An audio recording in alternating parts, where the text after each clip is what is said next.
I'll start the recording. Okay, so welcome, Tulsa, Jansson. And the first thing I would like to say is today, it sounds very official, but today is the 10 years of the Swedish Society for Philosophical Practice, which you actually created, and we'll talk about it. And we also talk about the fact that being, as you are one of the people who did, I would say, the most for philosophical counseling and philosophical practice and philosophy in everyday life in Sweden, I have also practiced my Swedish with your book, and I have a few points that I find really excellent in your book that I will mention. So this is a conversation, and perhaps we could start by telling how you came to philosophy. What was your first encounter with the fact that we could philosophize? It started like a personal need, I think, and I think that's quite common for a lot of people who are doing it. It sprang from the idea that something was needed in terms of, I suppose, existential health as a complement to traditional psychotherapy, which is huge in Sweden and basically the go-to whenever you are hit by some burnout or depression or thoughts on the big questions. So if you're not practicing any religion, there is really not any forums to talk about other things than more tangible stuff, everyday stuff. But there's very few places to reflect on the big questions. Right. Yeah. This reminds me about Hannah Arendt's distinction between domestic thinking and political philosophical thinking. But you mentioned two terms that are interesting. You said, on the one hand, existential health, and then you mentioned religion.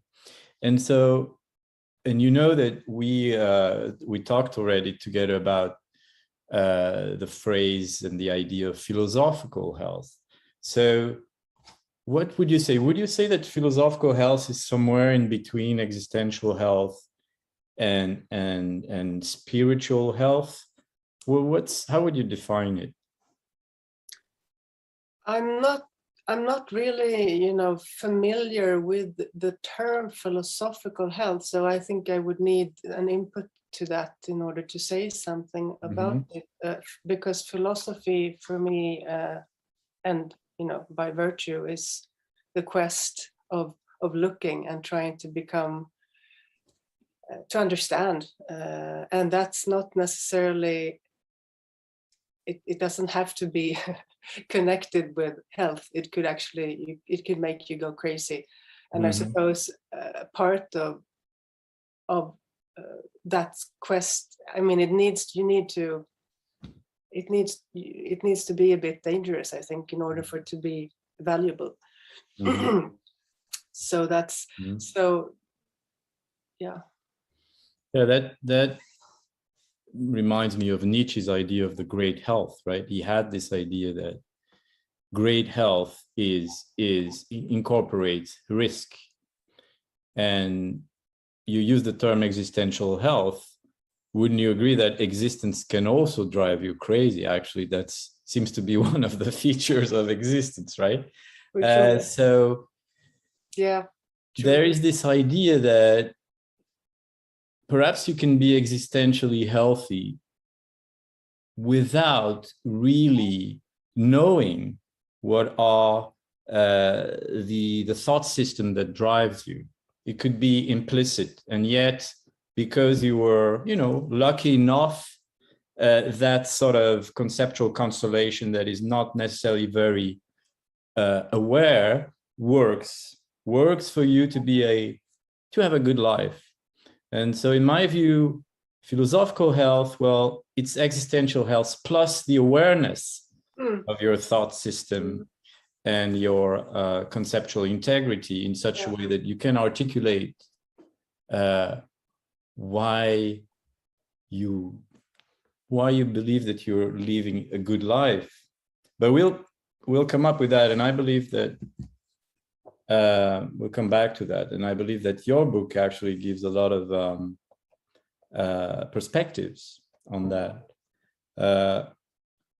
I've noted a few things that I wanted to talk with you. For example, you wrote, so this is in Swedish, so you wrote, alla föds till philosopher. Everyone is born as a philosopher. Yeah. Yeah. Exactly. Can I just briefly go back to, because you said basically that existential health also carries that same problem that I said that philosophical health might have.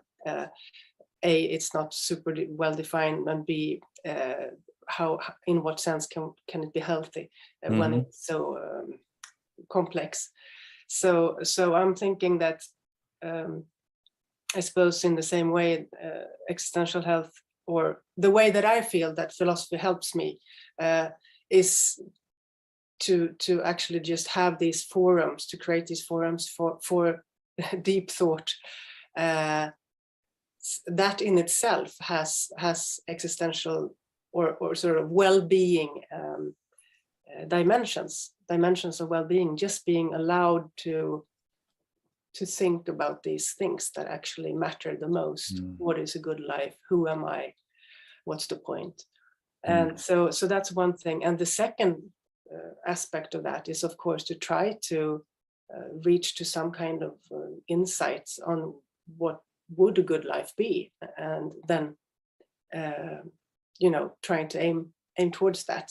So that's two elements that I think are conducive towards well-being. And also, I suppose then going back to the question that you just, or you didn't actually ask a question, but you said everyone's born a philosopher, like I wrote in that book.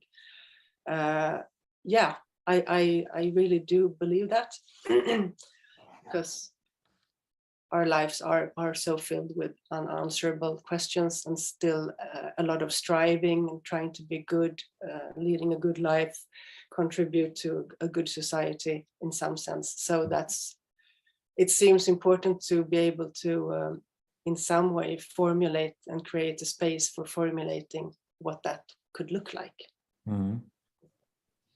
Yeah, and you're right to say that the notion of philosophical health, which I am advocating, is still work in progress. And I have proposed a few more precise definitions, and we won't necessarily talk about that today because they're published. But some people look at it via the angle of what they call philosophy as a way of life. And you just mentioned the fact that deep thinking could contribute to well-being. And I immensely agree with you.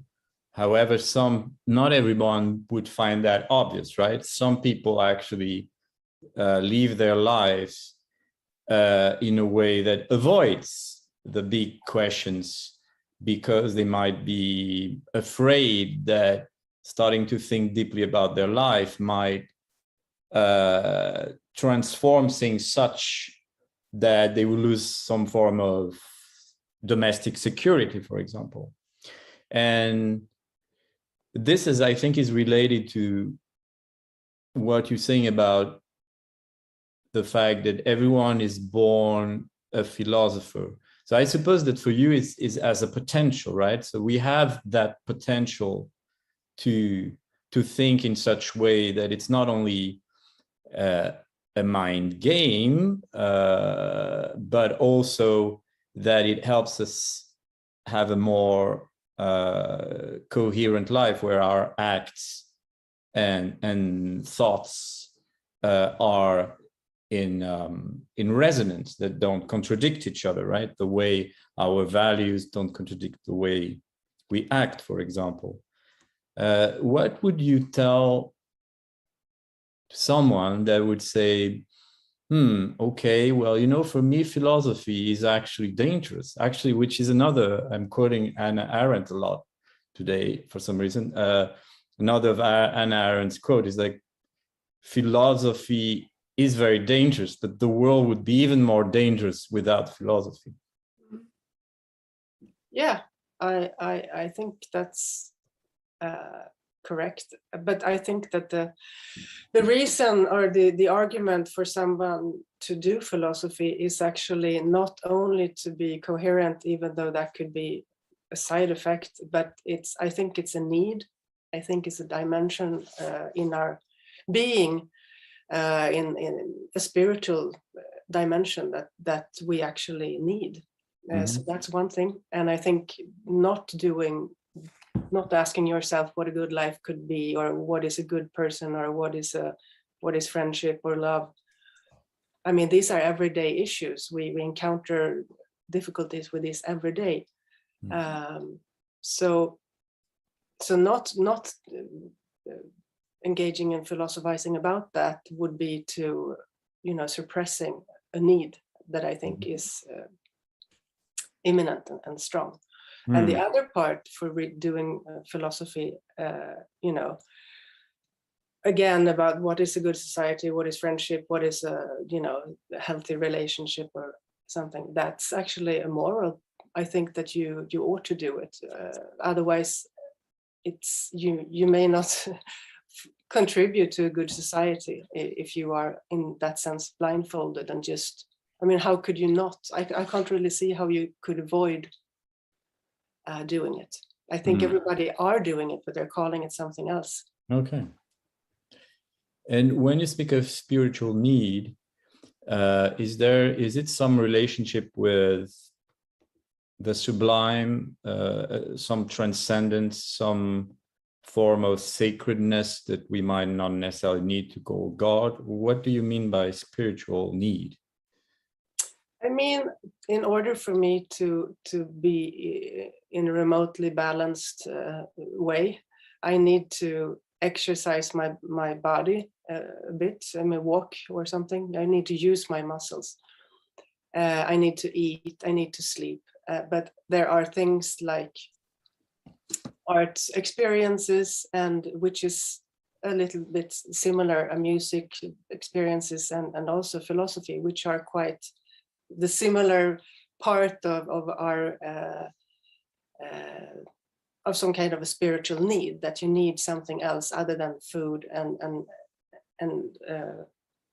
physical training and love, of course, a relationship. You need that other part. I think I didn't really put that very elegantly, but so it's not. I don't think that it's. But I like the idea of need, because, we're so used in psychology to this Maslow pyramid, which might convey, and Maslow himself said, well, it's not a pyramid in the sense that first we need to eat well, and then we need to have a Personnummer and have all the insurances, and then we can have a spiritual relation. The fact that we are saying it's a need is like we are putting this at the same level. And there is sometimes this discourse about the fact that, well, first we need to eat and be warm, which of course is also an important need, right? But I find actually that idea interesting, and we see that there are many cultures where the spirituality is stronger, and therefore the need for material things is less high, right? So there might be even perhaps some form of relationship with the fact that, well, the material thing, that sort of cover the fact that there are other needs that are more minimalist and that cannot be satisfied. Which is supported by, I mean, convents, the life, I mean, that's spiritual, right, thing, but in another sense, or a bit right, in the same sense, I guess, yeah. And you do speak about in your book about the hinders also to wisdom, right? So you list 6 of them, 6 obstacles to perhaps philosophical health: distraction, the lack of consciousness or awareness. Correct me. You can correct me later if I'm wrong, because I'm translating here from Swedish. Ego. Vanna, is it vanity or? Come again? Vanna. V-A-N-A. Vana, yeah. Habit, sorry. Oh, habits. Okay. Okay, yeah. The lack of courage and vårt behov av förenkling av verkligheten. Our need to simplify truth. Yeah, or reality. Or reality. Yeah. What's the biggest hinder? What's the biggest obstacle? To wisdom.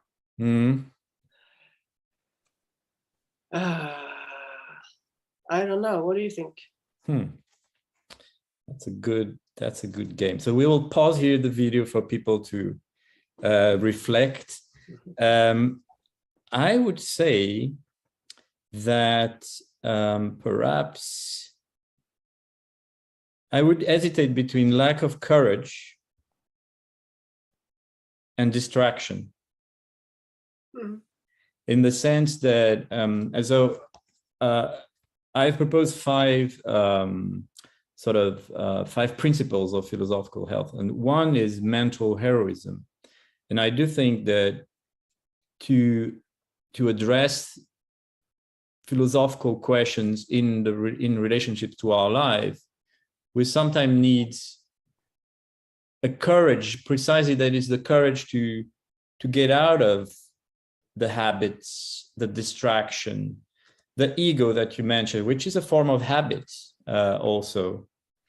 And that takes courage because we are constantly pushed back, I would say, to our default mode of thinking like our group thinks, our group of belonging, or our community of belief. So it's like a everyday work of I would say arrachement in French. It's like when you draw yourself out. Yeah. And so I would say that, but I think these 6 ones are pertinent, and perhaps the obstacles change in different moments of our lives. And it mixes, so probably there doesn't really have to be a number one either. I mean, I actually, on Friday, I have another book coming out, I think maybe I told you, which is only on hinders and keys to wisdom. So in that, there are 12. Okay. What are the new hinders? Yeah, I forgot. That's actually a very philosophical, healthy answer. Like you maybe you forgot about the hinders because you've practiced in a way that to avoid them. And I mentioned that because we were talking a bit earlier about philosophy as a way of life, which is a stream, a field that was developed, among others, by Pierre Hadot. And he had this idea that philosophy in antiquity was also a series of spiritual exercises, daily exercises of ascesis, right? Such that we remain alert and avoid this sort of limbo state of half consciousness, where we fall back into the habits of our of the society we belong to. I mean, for sure, in terms of practicing, I think, I mean, philosophy has so many things in it that can contribute to our life, and then you can always debate whether it also contributes to our well-being. But I think, for better or worse, it's a big part of our life, and I think it has to do with certain virtues, to practice the virtues of, the dialogic virtues of listening and being curious and courageous as well, but also of the themes, like we talked about before, which would be like the more spiritual themes of, the open questions of the big questions, which is inherent in our lives every day, on an everyday basis. And so, but through the process of dialogue, which is,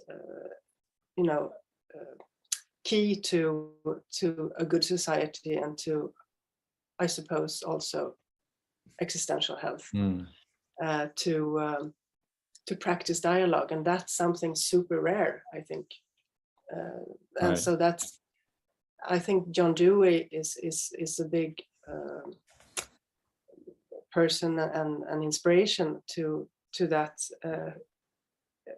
He's the one who coined learning by doing, and that's so true, because not everything can be perforated on your brain just mentally and by reading, but you really need to do it every day, because that's how it transformed to something that you can actually master in some sense. So you really need to practice. Right.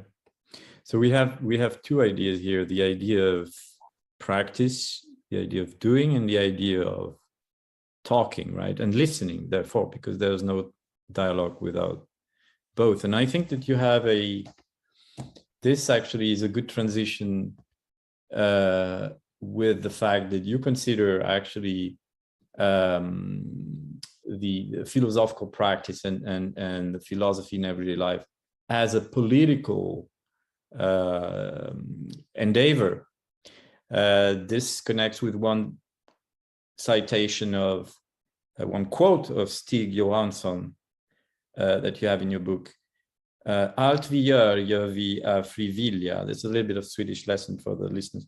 Vår egen eller andra. So everything we do is out of free will, either our free will or the free will of others, right, or of groups.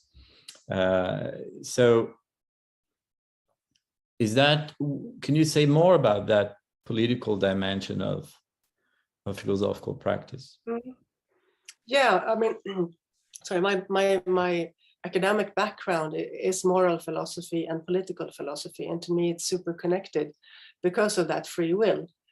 So in what sense can we say that we are free? And I think that we have a moral duty to try and be as free as we can, even though, not saying anything whether free will exists or not, but in some sense most people agree that we can steer or navigate a little bit at least in our life, and so that has consequences for me as an individual, for my life, going the way I want it, at least trying to aim at some life that I think has qualities, and also as a person of this society, to contribute and to a society that I think is reasonably just, or not just being swept away by forces that I submit to without at least a struggle. So that's it's indeed a political and individual personal endeavor, both.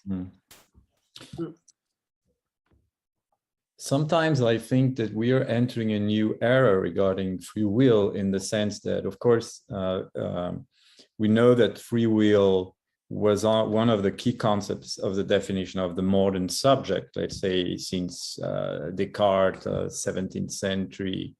And what we are seeing right now, perhaps in the last 10, 20 years, is a slow algorithmization. That's a complicated word, but basically the increased use of algorithms to rule and govern our society, such that more and more, and we won't fetishize AI, but I've worked a little bit on AI, and there seems to be now emerging a society where computers will know and are starting to know, and this is in a little bit ironical, but are considered as knowing better what you should do, right? They tell you, well, given your background and given your statistics and predictive analytics, they might tell a teenager, you should choose that job. You have 98% chances of succeeding that job. But you tell us you want to be a philosopher. Well, you have only 2% chances of succeeding as a philosopher. What do you choose, right? So I think we will see more and more pathologies of free will, in the sense that people, and you talk about choices in your book, right? When choices, the idea of excess of choices, I think this was a very important theme in the 20th century, but we might enter another world where actually the best choice will be predicted and suggested to us by algorithms. And in that sense, what is left for us to decide? And then, of course, here we could, and I will just finish with Hegel here, because he has a very interesting analysis in the phenomenology of spirit about what was at that time considered the AI of the 19th century, which was phrenology. So the fact that, as you know, they looked at the brain and they had this pseudoscience of which remained in some forms with neuroscience today, of saying, okay, so these are the parts of your brain, and we look at the shape of even of the skull, and we can know what type you are. And Hegel said, well, even if it were right that we can understand everything about Tulsa right now at this moment based on a computer analysis, in the next second, Tulsa will make a decision that will make her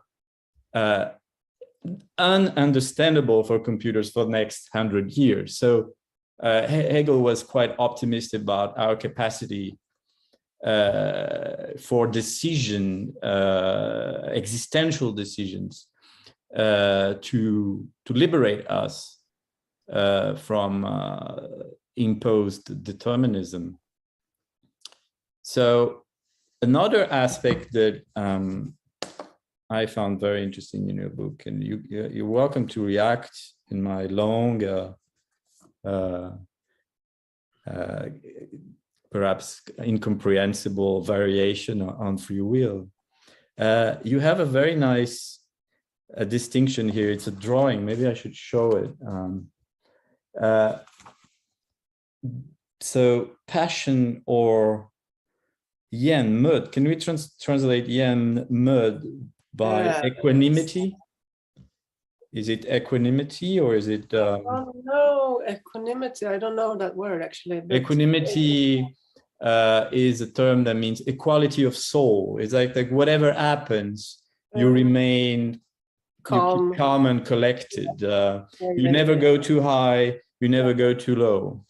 It was also called ataraxia by the Greeks. And in your drawing, so there's this passionate couple, and they are talking to each other, and they say, oh, we have had a nice weather. Yes, unusually mild for the season. So what they are doing with their bodies contrasts with the kind of dialogue they are having. That's actually a very good question. Does philosophy apply in everyday life? Does it bring us this equanimity, this equality of soul? And that would be like, let's say, the Stoic version, or a more Nietzschean version. Does it bring us this sort of conquering passion to create our own values, or maybe a little bit of both? I think again, it's the quest to. I mean, it's this debate within your head or outside with other people. What is the what's the correct level at each? I mean, situational ethics, basically. I mean, what is reasonable to do here? Because I think that most people have these urges sometimes. Oh, you hear some good music at a cafe and you would like actually to dance or to laugh out loud or to do something, and then you constrain yourself because you feel that it's not really the time or the place. And yeah, so basically, I mean, I guess that's also one of the reasons people drink, or to be able to put that little police in your head in brackets for a while, and to be a bit more direct and passionate, maybe, if you want to. I'm not telling people to drink. No. but I suppose only on Friday. So in that sense, philosophy again, it's just I mean, I can't even not do it, and I think many people feel that way. You just can't avoid doing philosophy in your everyday life, because these types of dialogues or debates or considerations, they take place constantly on a daily basis for different reasons. And the hope is that you have better grounded your ideas on how to act. So not necessarily going in a more passionate way, or in the other hard word, which was a gray sort of mass economics. What, say again? You contradict equanimity. Equanimity, yeah. So I'm not saying that that philosophy would necessarily lead us in one way or the other, but just again making better founded, I mean, decisions that are better grounded. Right. Yeah, there is this traditional idea of the philosopher. Even sometimes the word is used that way, like, oh, he's a philosopher or she is a philosopher, meaning this person can handle unfair things in a way that is detached, right? But and I would say that, despite the irony there, I would say that, well, yeah, there are many situations in life where you can become stressed, or you can lose your temper, and if you take a little bit of distance, you realize, well, this is really unessential. And usually we get to that form of knowledge later in life, right? But I think philosophy is perhaps the idea that we can have a curve of life that doesn't necessarily mean that we get wiser in the last 10 years, if we get wiser.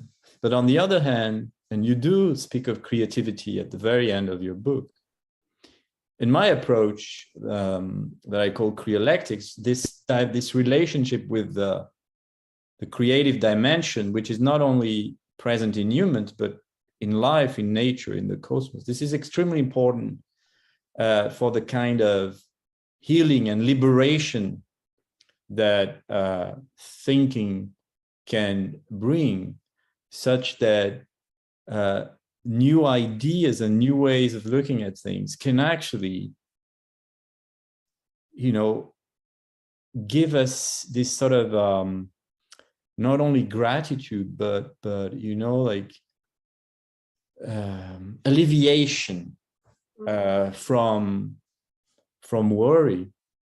And sometimes it's just about looking at things in another way. Like, I look at your background, and this is really just a small metaphor, but I see the books and I'm wondering, are the books holding the wall such that it doesn't fall on our head? And I like that metaphor. Perhaps without philosophy, I think it's Asterix and Obelix who were always afraid that the sky would fall on their head, right? the roof might be shrinked, and then we would have to crawl. Yeah, I think that I actually read Asterix and Obelix each night. So okay, stash on my, yeah. Yeah, that's a good point. I mean, with the creative, because I mean that is what a philosophical dialogue is. It's creative.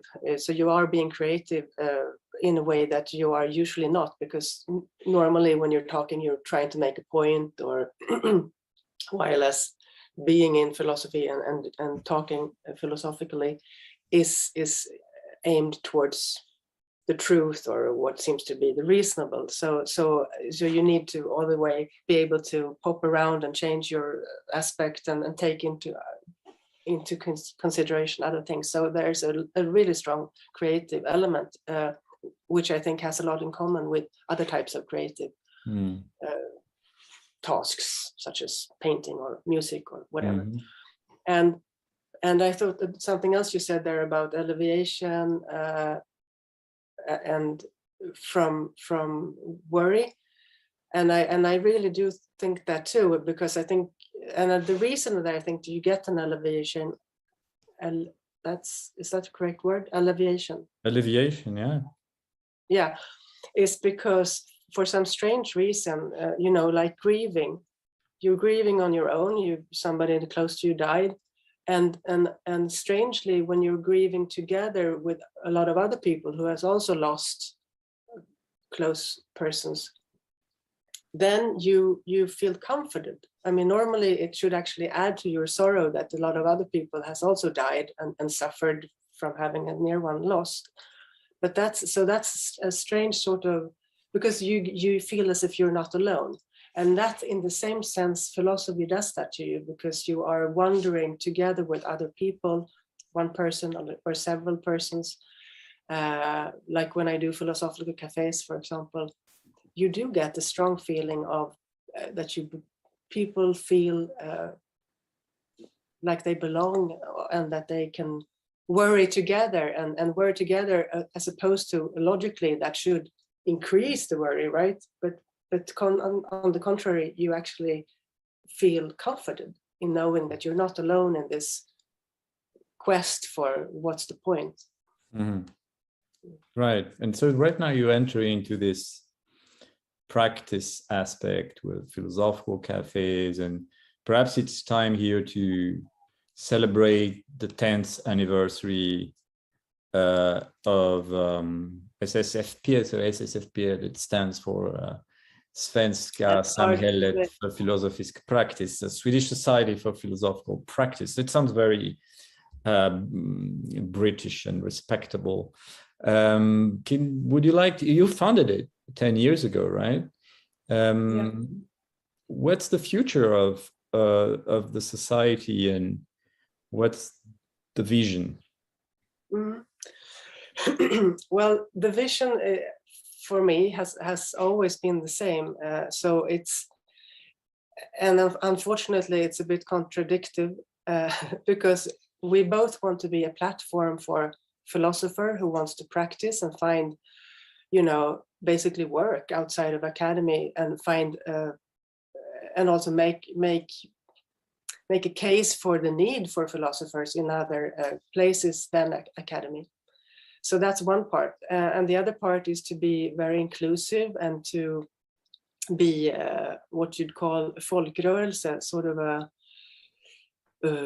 movement to try to inspire and give tools to everybody who wants to practice, but also, as is stated within our vision or mission, is to make sure or to work towards that philosophy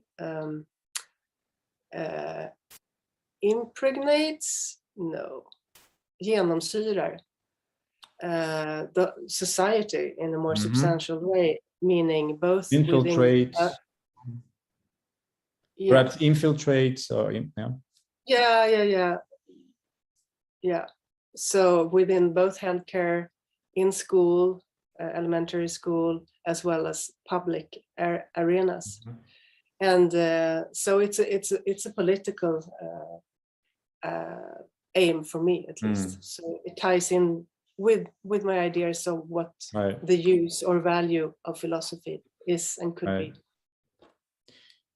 And indeed, I mean, I think we're coming back to that point, both with Asterix and Obelix and with Socrates. We have this dimension of philosophy as a resistance against a dominant system. And there's always the question, and it started with Socrates' condemnation to death by Athenian democracy, that is philosophy going to challenge the convenient pillars of society in a way that people might start to question more, to resist some. We saw it, for example, this would be an entire conversation. Perhaps we don't have time today, but with the COVID situation, the different ways governments were using COVID to control the masses, right? If we compare, for example, Germany and Sweden, huge difference, with results that are similar, by the way, in terms of health and biomedical results, but with very much liberticide decisions in Germany.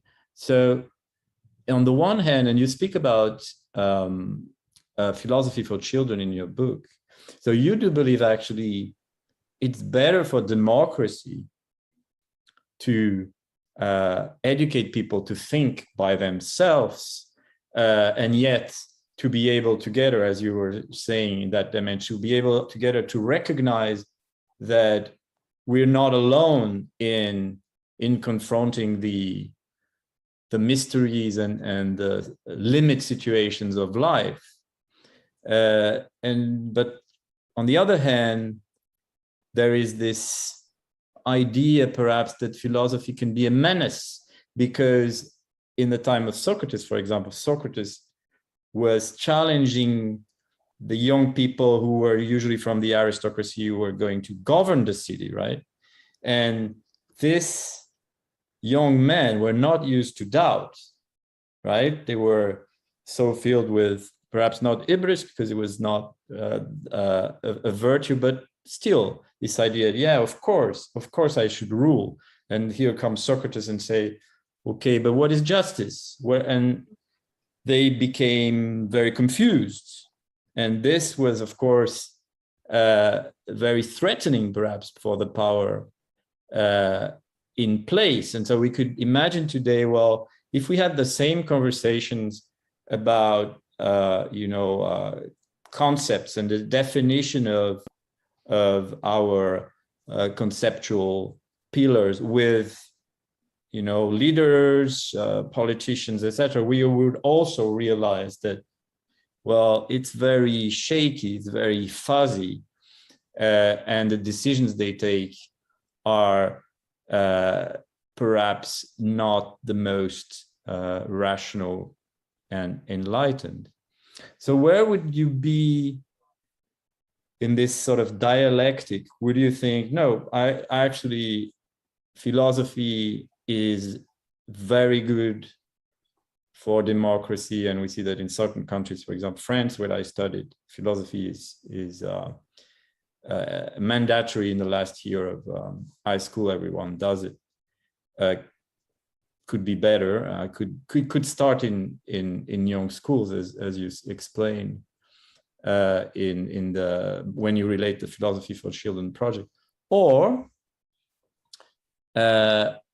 do you think, and that's sort of a rhetorical question perhaps, that we shouldn't do philosophy at home? Or, this idea that it's dangerous if you don't do it in a way that is it's sort of facilitated or curated by philosophers?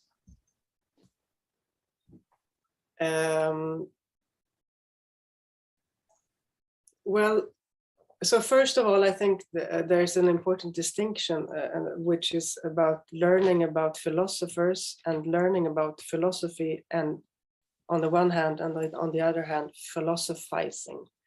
So everybody from you're really young till you die are philosophizing, because you cannot function without investigating how things seem to be.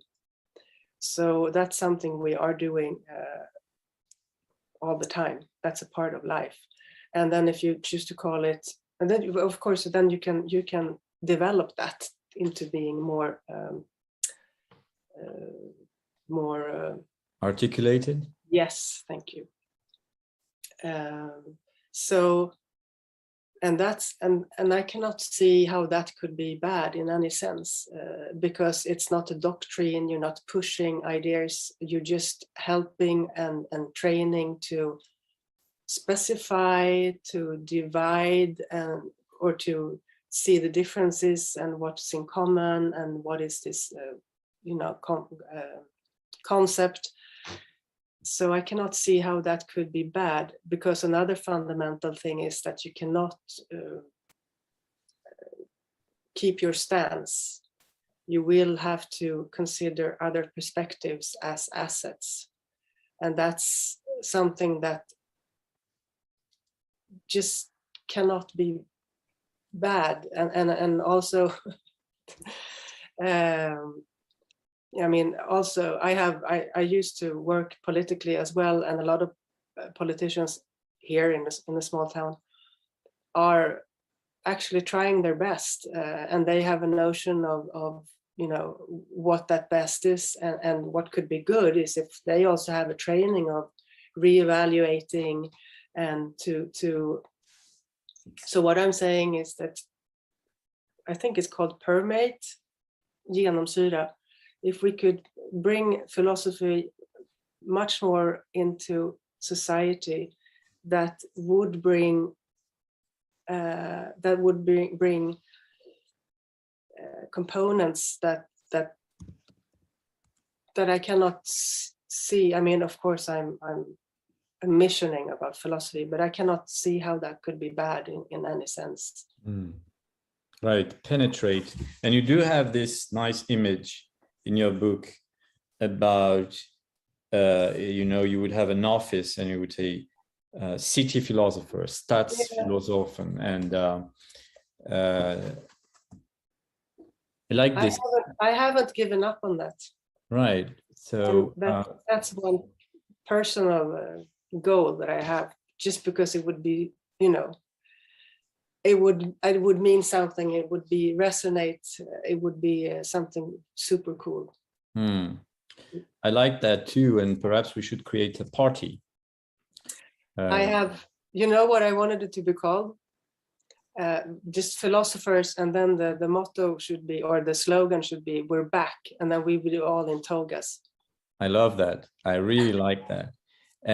I'm in, and I like very much your simple but powerful idea that we are actually philosophizing sometimes without knowing it. If we take random people, right, what we call sometimes the lay person, a bit pejoratively, there's this idea in Molière, Monsieur Jourdain, who is this bourgeois who decides, because he has a little bit of money in the 17th century, to educate himself, and he has this master of poetry, and the master of poetry tells him, okay, so there is poetry and there is prose, and prose is when you talk. And Monsieur Jourdain says, oh, so right now I am doing prose. Exactly. And well, wow. And I think that I really like this idea. Well, it's not about choosing between philosophizing or not.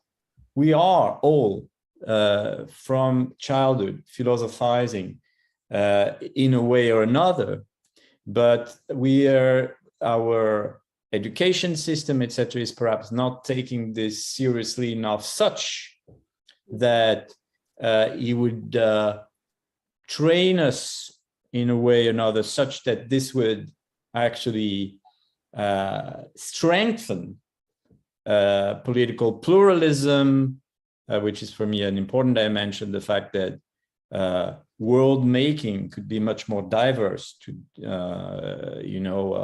We should be able to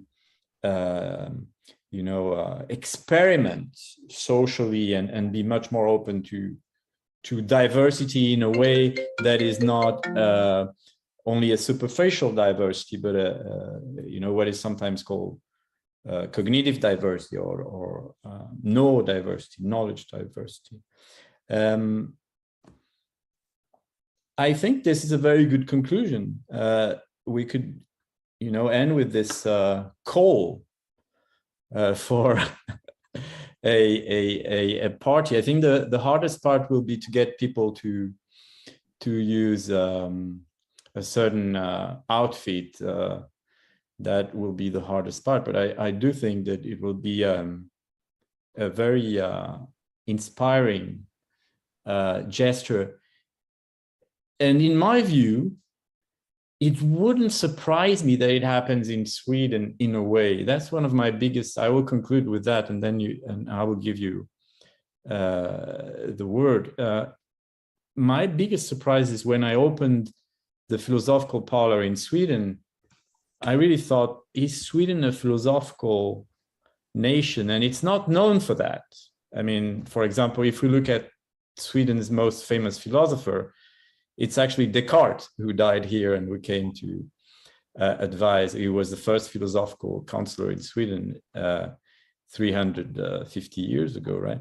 But nevertheless, to my big surprise is that in many environments, including in corporate situations, I work, for example, with Vattenfall, the energy multinational. There is a strong inner life in Swedish citizens that comes out to the surface. Sometimes, provided you tell them, okay, you are in this room, no one can hear you.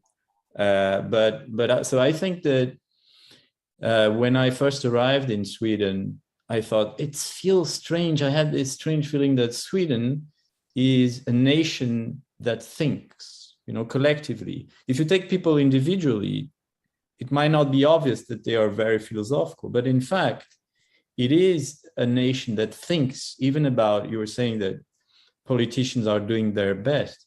I think there is a debate, not only in Sweden, of course, but so I really am looking forward for this party, and you really have my voice, provided I could vote. Unfortunately, since I'm still a French citizen, not sure I could vote, but maybe soon.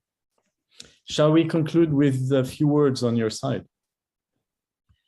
Yeah, I thank you, Louise, for inviting me. This was fun, and I mean, it's a great thing to expose also the way you do. So great, thank you.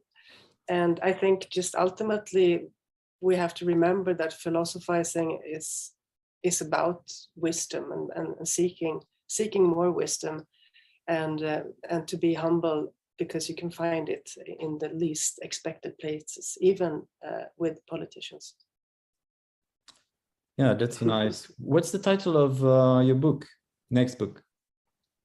It's actually called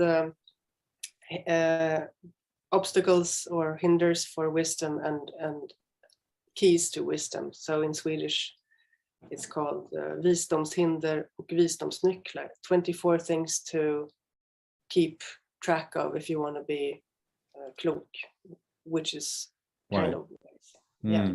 Okay. So yeah. Yeah, we'll end on that word, wisdom. Well, I thank you a lot, Tulsa, and good luck with the great job you're doing with SFP, and we'll continue, of course, this conversation.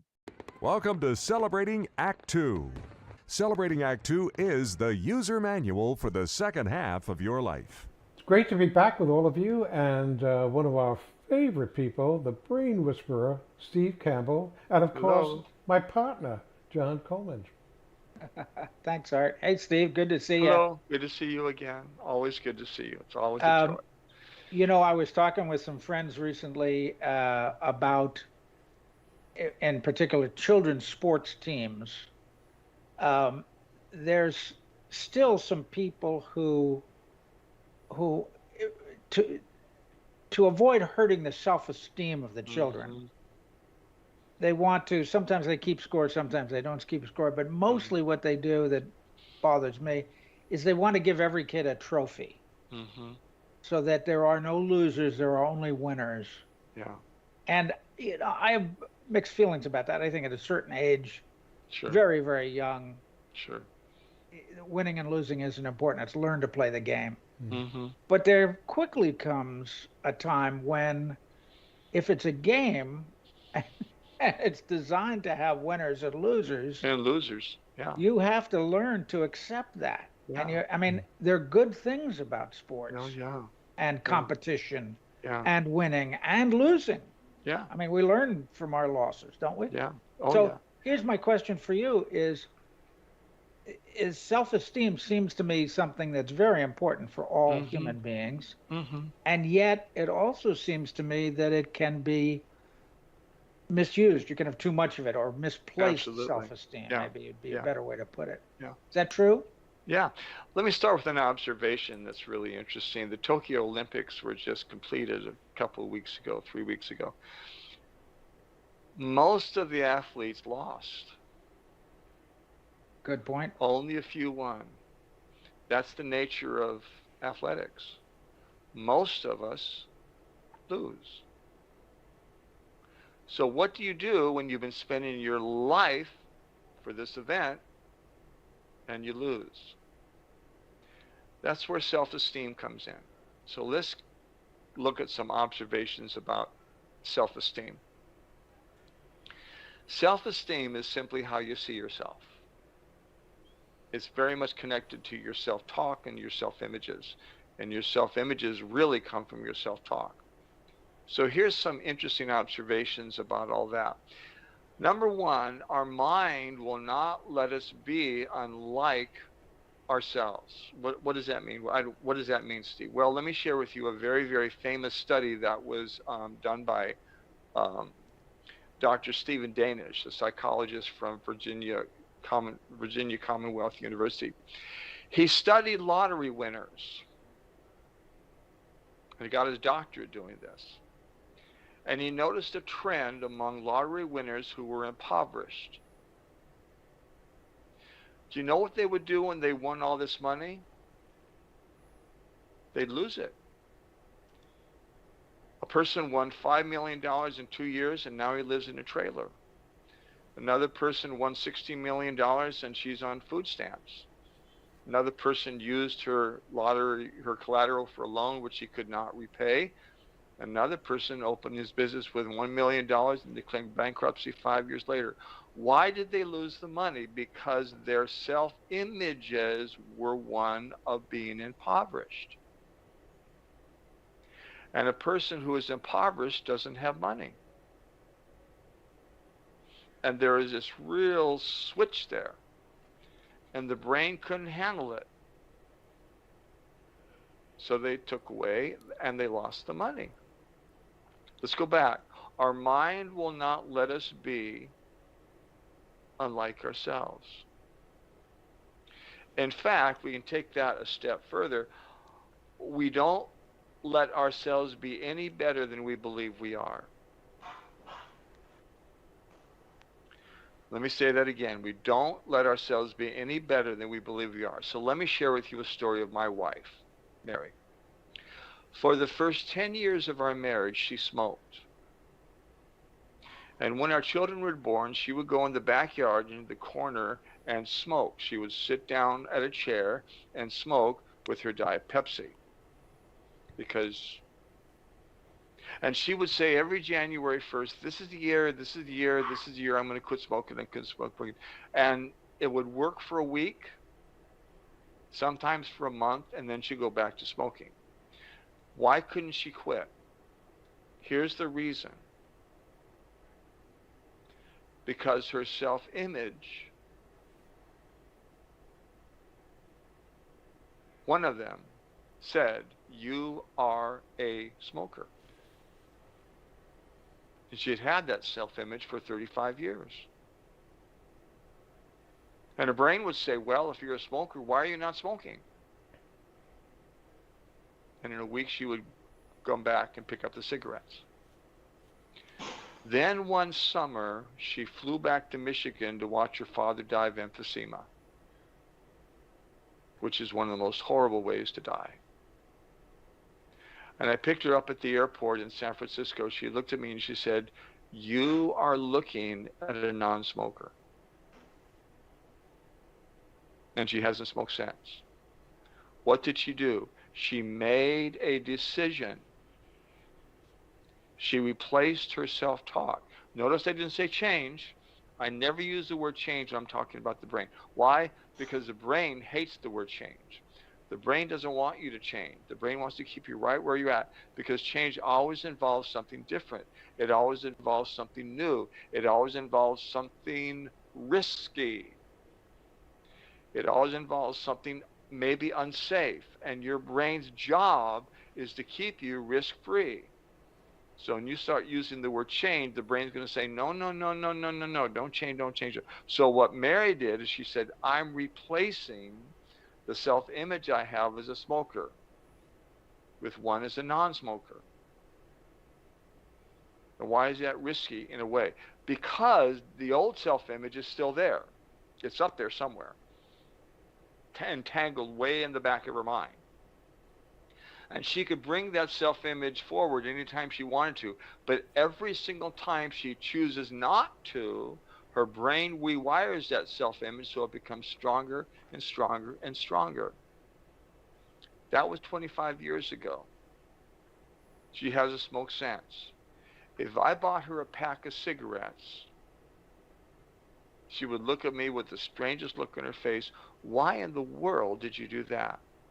I am a non-smoker. Okay? So let's talk about then where our self-images come from. They come from our self-talk. And those self-images determine how we feel about ourselves, which is our self-esteem. So let me give you an example. I loved to draw dinosaurs when I was a little boy, and I have 3 sisters, and one day I spent a Saturday drawing a T-Rex. Took it to my sister Shirley, who's the oldest. She's the expert on drawing. She had her drawings on the refrigerator of our house. And I said, look, look, look, look, look, look, look. And she had her friends with us, and she didn't want to be bugged by her little brother. So she looked at the picture and she said, "Oh, Steve, that's really stupid. You can't draw." Shirley gave me an opinion, which I then recorded right up here. I can't draw, Shirley says. I did the same thing for Sally. Sally said the same thing. I put another image up here. I can't draw. Then I said, well, I'm going to do this for Mom, except I'm not only going to draw one, I'm going to draw a stegosaurus right on my wall, which I did with crayons, paints, plaster, the whole thing. Ran down to the kitchen, come see, come see, come see. She opened the door. "Oh, Stephen, what have you done? You can't draw." What did she mean on the wall? What did I hear? I can't draw. Now here's the dangerous part. When Mom said I can't draw, and Sally and Shirley, the brain began connecting those 3 opinions. And it created a pattern. And from that pattern came a self-image. I can't draw. And I've been saying that to myself for 74 years. Over and over and over and over and over. Now, this is really important to understand. If I had a desire to draw,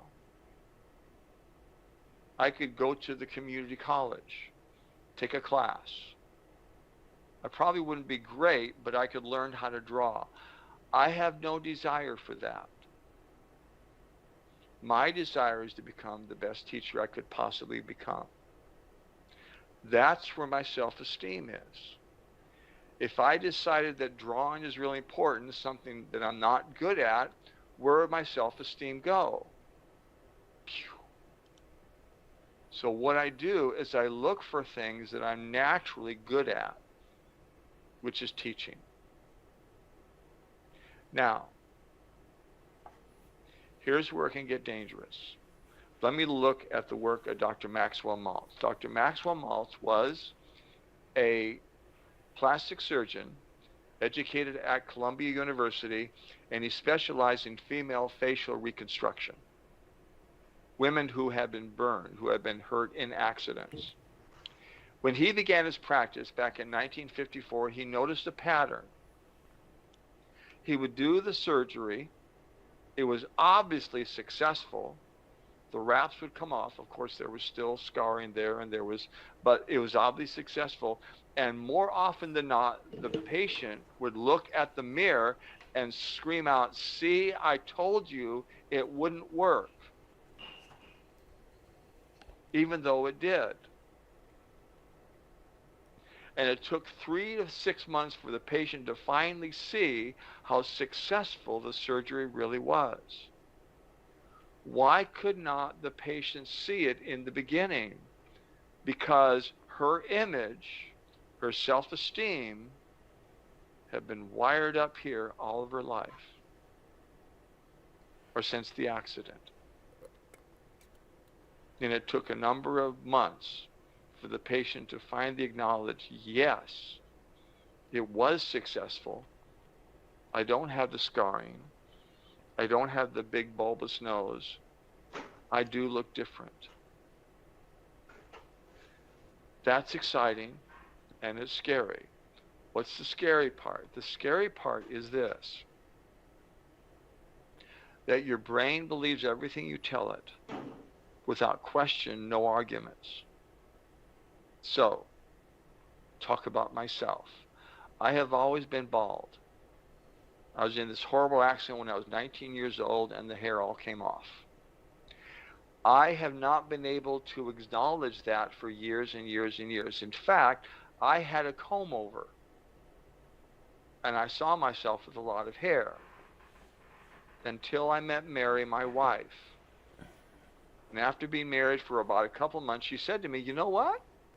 I could save you some money by giving you a haircut." And I said, "Great."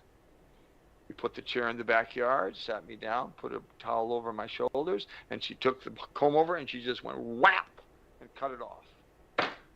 And I screamed. I said, "What are you doing?" And she said, "I can never imagine you with hair. You've never had hair. You've always been bald, and that's why I love you." And what happened after that is when I looked myself in the mirror, I said, "You know what? I'm really good looking without hair. That's all right." And my self-esteem came up. Why? Because my self-esteem is connected to my self-images. Now here's the exciting part. Our self-images are coming from what we are saying to ourselves about ourselves. So I said to myself, until I was 25, I'm not good looking because I'm bald. But we can see what Mary did. And she switched it. And I began saying to myself, you know what? I am good looking. And what did my brain say? Oh, okay. Wait a minute, is it true? Did you know your brain doesn't ever ask that question? According to the work of Dr. V.S. Ramachandran out of UC San Diego, he wrote a wonderful book called Phantoms in the Brain. And he showed that we say to ourselves things that are absolutely untrue, but we believe them because the brain does that. And not necessarily have to be true. So I began saying I'm really good looking, bald or not. And that's my self-esteem rose up. And that's how I see myself. So what can we do with that? What can we do with it? Number one, realize that how you see yourself are coming from what you are saying to yourself. Let me say that again. dear readers, dear listeners, how you see yourself, your self-images, are coming from what you are saying to yourself in the past? No, right now. Why is that so exciting? Because you can replace that. You can replace it. Let me share with you one of my favorite stories to close. And John and Archie, you've heard this story so many times, but it is so effective. I taught math at the University of San Francisco. And after the first day of class one semester, a student came to my office, sat down. She said, Mr. Campbell, I'm really glad you're my professor because I'm a C student in math. I said, what do you mean, Sue? She said, I have never gotten above a C in a math test. I'm a C student. I said, well, let me work with you. And I did. She got an A in the first midterm. I gave her the test, and she absolutely freaked out. She said, and then she said, oh, Mr. Campbell, this is a mistake. What do you mean, Sue? She said, I have never gotten above a C in a math test. You must have made a mistake. And I said, I didn't, Sue. This is a genuine A. Then she looked at the test herself, and then her self-esteem just rose, and she said, do you know what this means? And I said, of course I do, Sue, but I want you to tell me, what does this mean? Mr. Campbell, this means that when I flunk my next test, I can still maintain my C. I said, Sue, just get an A on every test. She said, oh, I can't. Why? Where was her self-esteem? Where was her self-image? I am a C student. So I sat down with her. I said, Sue, answer me this. What would you have done if you had flunked this first test? Do you know what she said? She said, easy, I would have studied like crazy to get an A on the next test. Sue, just get an A on every test. She said, I can't. Why? I'm a C student. I've always been this way. I am bald. This is how I was raised. This is the way I think. This is where I get stuck. Or, dear listener, do you know when your old life ended? It ended 1 second ago. So when did your new life begin? 1 second ago. Now do the math. 60 seconds per minute, 60 minutes per hour, 24 hours per day. In one 24-hour period, you have 86,400 new opportunities for a new life every single day. If you live to be 90, those opportunities raise to 2,883,202. All you have to do is take them. It's your choice. Wow. I love it. I love it. It's your choice. That's great. So, the next time you're feeling down or you can't do something, talk to your brain. It'll listen. That's right. That's right. And he not only listens, but he decides. He's a captive audience. He not only listens to you, but he believes you. And when you have high self-esteem, like you two guys, and we do also, he does everything to raise that self-esteem. Right, and also, what else can I do to have higher self-esteem? I would suggest to people, if you want to know more about how to raise your self-esteem or change your habits, go to the playlist on YouTube, The Brain Whisperer, and you can put in a search word for affirmations. And by telling your brain what you want it to believe in the right way, you'll have a head start on convincing this thoughtless brain. That's right. Was that an oxymoron? Your thoughtless, not an original thought brain, that you are whatever you want yourself to be. That's right. For more on Celebrating Act Two, visit our webpage, follow us on Facebook, subscribe to us on YouTube, and tell your friends.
welcome to another episode of Confidence According to. I'm so excited for today's episode because I have the gorgeous and inspiring Andrea Wessels with me. Welcome.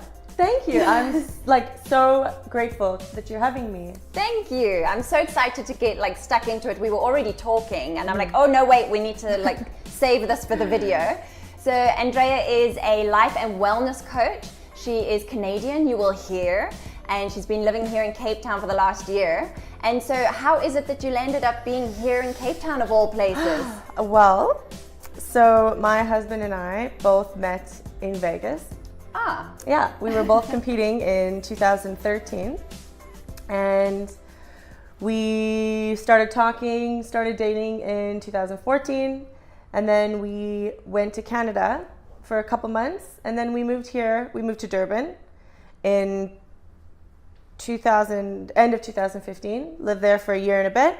Then Durban wasn't for me. So we decided to move to Cape Town instead of going to Canada or do another overseas move, which is really, really difficult. So yeah, it's a big thing. So we chose Cape Town because we came here on holiday just for a weekend and I was like, this place is amazing. It's awesome. I love it here. So glad to have you here in our beautiful city. I love it. And so you said that you met competing. What are you talking about there? We did both fitness competing. So there are different organizations in bodybuilding, I guess you could say. There's bikini, and in my organization, there's bikini, fitness, and figure. So there's WBFF, there's IFBB. This is Lacey, by the way. Oh yeah, we didn't introduce Lacey. This is Lacey. She's our guest appearance. Yeah. You might see a cameo now and then. Yeah. Yeah. So there's WBFF, IFBB. There's a bunch of different organizations around the world. So a lot of people do compete.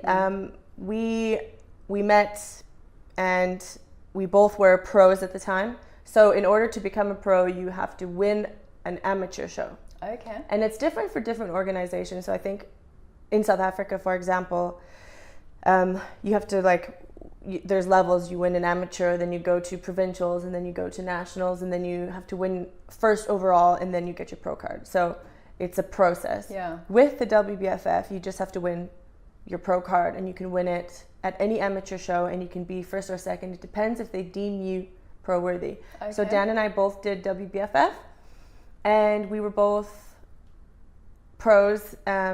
And then 2013, I think Dan got top 10 in the world. The years before that, I got top 10 in the world. And then 2014, we both competed again. We weren't dating at this period. We were just friends. And he got 4th in the world. Wow. And I didn't place that year. Okay. But that was my last show and his last show. Yeah. And yeah, so Dan and I both did pretty well. Dan did incredibly well. He is actually still the highest ranked in the country. Okay. So he got 4th, and the 3 people below him eventually all got world championship status. Wow. And no one in South Africa has gotten 4th in the world. Oh my goodness. Yet. So wow. still, yeah. Sure. And how long were you doing that? I mean, it sounds like quite an intense career. Is it a career? Like people do this for a living, or is it a hobby thing? You know, that's a loaded question. Okay. Because yes, I think a lot of people want it to be their career, but it's very difficult to actually make an income from it. So a lot of people don't know this, but you don't get paid to compete. Okay. You pay money, lots. Yeah. I think a lot of people get sponsorships, they get endorsements, they get free bikinis, free supplements, but they don't get an income. Okay, Only the top athletes get income. Sure. I would say maybe the top 2%. Yeah. And those are the big names, that have 1 million followers or I'm not exact, 1 million followers or over 100,000 followers, but also lots of interaction, lots of pull. You can tell when someone has lots of interaction on their page, lots of comments, lots of likes. So companies look at those things. And so you were saying that it takes a long time to get a career. Yes.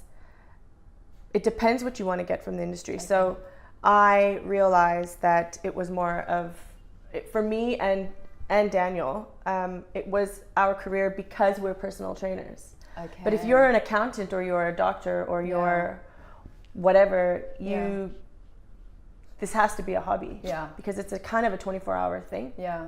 You're doing your meals every 2 hours, your everything like that.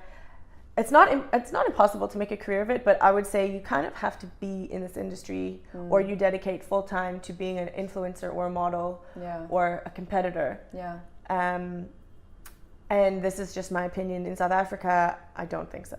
Okay. So I really don't see it being a career here. Yeah. I don't see you being paid enough. Yeah. Like, let's say the minimum to get by is like a salary of 20K or something. Yeah. Never. Yeah. That would never happen. Yeah. Unless your sponsors actually pay you that. Yeah. And That's not unless gonna you have 1 happen. million followers, Yeah. I can only think of one South African who is at that place. Yeah. So, Sure. and he's amazing. Yeah. And so how long were you doing this for? I started competing when I was 19. Wow.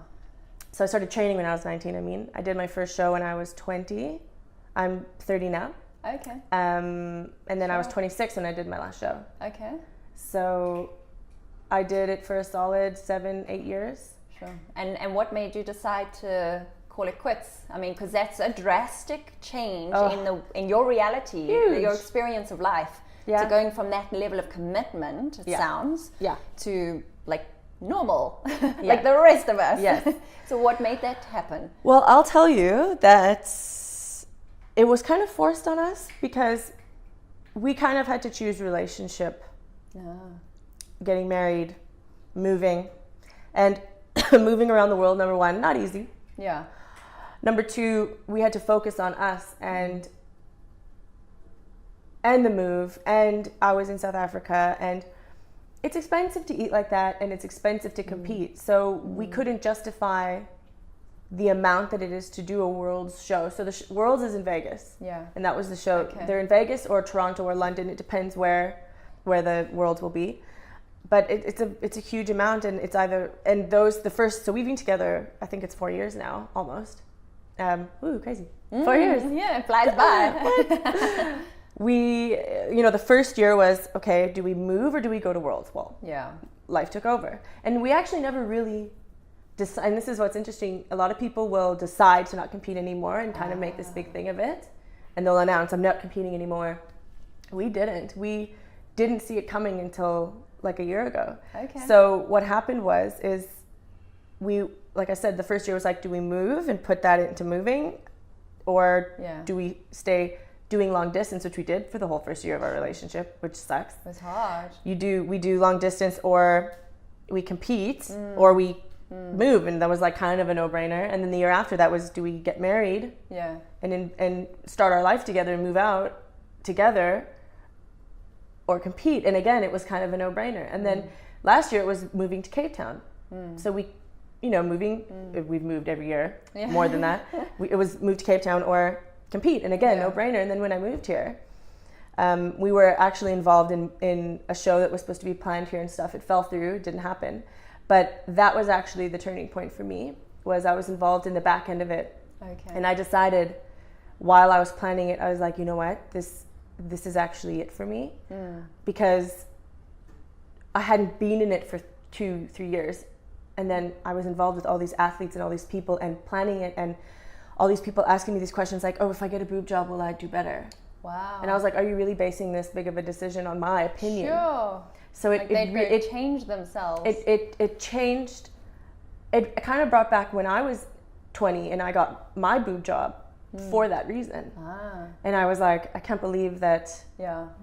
Because when you're older, and you see these 21-year-olds, and you're like, I want to save you for making the same mistakes I made. Yes. That was me. Okay. So I was this 29-year-old being like, oh my gosh, I can't believe these people. Yeah. And it just kind of, I think I was just reintroduced and reminded of the kind of sad side of it, the not so nice side of it. Yeah.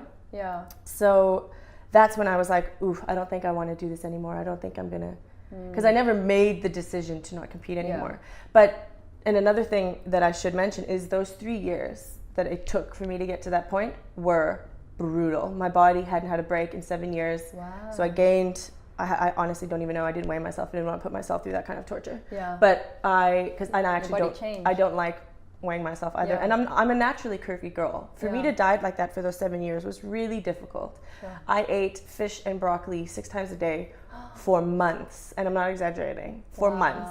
And I don't miss it, I'm not gonna lie. Yeah. But I know that there are healthy ways to do it. Yeah. But I just think that it's one of those things that you have to have the genetics for it. Yeah. And I really don't. My husband does. He eats anything and everything all the time. Yeah. Looks amazing. Yeah. Good for him. Yeah. Not me. Yeah. So I actually would love for him to do it again one day. Okay. I think he has the potential. I think he should. For me, it just wasn't.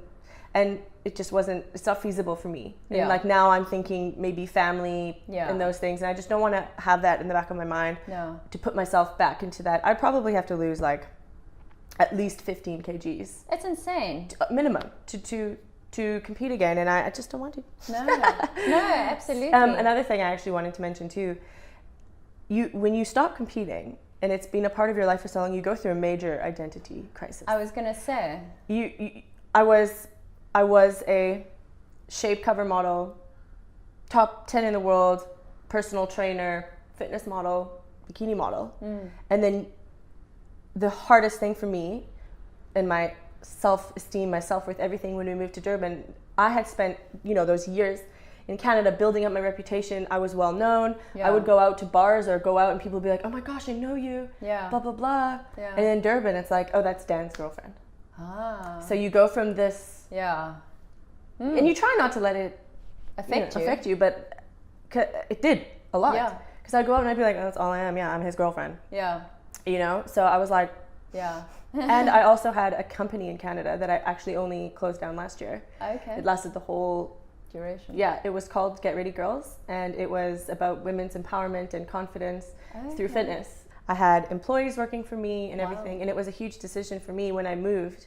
I let it run still for another year, but businesses, when you're not there, Yeah. I mean, If you don't it's a have matter your of finger on the pulse, time yeah. before they implode. And that actually, so my two biggest identities, and I guess my two biggest accomplishments by then, before I was married or anything like that, was my business and the body and who I was. And then I lost both of those. Wow. So that was a huge knock for me. Yeah, I can imagine. Yeah, so that was, I would say, the hardest part.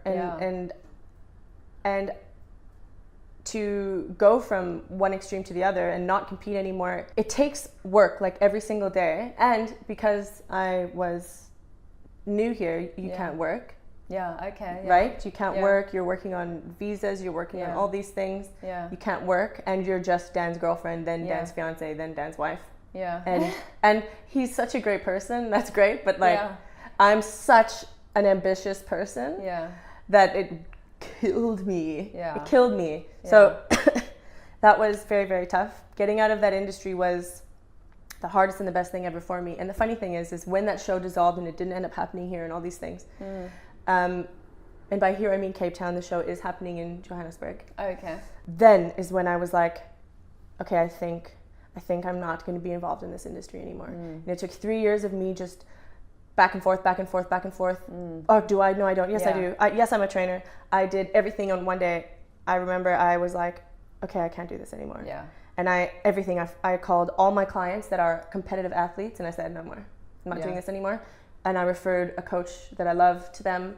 Yeah. And I said, I'm not doing this anymore. Wow. And I said, I had a few clients who are halfway through their show prep. And I said, I'll train you to the end, but after the show you have to look for a new coach. Because I found that, and the turning point for me was I was sitting down to do this diet plan. And it was for a girl that I have trained for a long time. And we had just spent so long kind of fixing her from the competitive industry. And I was going to make a diet plan now for her to compete again. Oh gosh. And so I was you're like, sending her back into the, yes, back to the wolves. Yes, that's what I felt like. And although I'm sure she'll do amazing, and the coach she has now is incredible, an amazing coach, it didn't sit well with my soul. I couldn't do it. Yeah. And I sat there and I was crying and I was like, I can't do this. Yeah. I can't do this. Yeah. So my husband was like, you've been checked out mentally for a long time, just admit it. Make these two match. Yeah, exactly. My heart was wanting so badly to still be involved in that industry, but then my because brain your was identity was tied up in it for so long, and it's all that you knew. Exactly. And your ego is like, no, but that's us. That's who we are. That's exactly what we do. And it was like you spent so much money and so much time, and you've invested and a decade thing, of your life. Exactly. And but even with my Instagram and stuff, I lost followers and everything really? because you're switching from one focus. Well, they're used to seeing you in a bikini and half naked all the time and talking about superficial stuff. Yeah. And then all of a sudden you're making these deep posts. They're like, show me your bum. I don't want to see this. And I get it. You can go followers. Yeah. Like you guys are obviously not my target market anymore. Exactly. But growth. There we go. That's what that's called. Yes.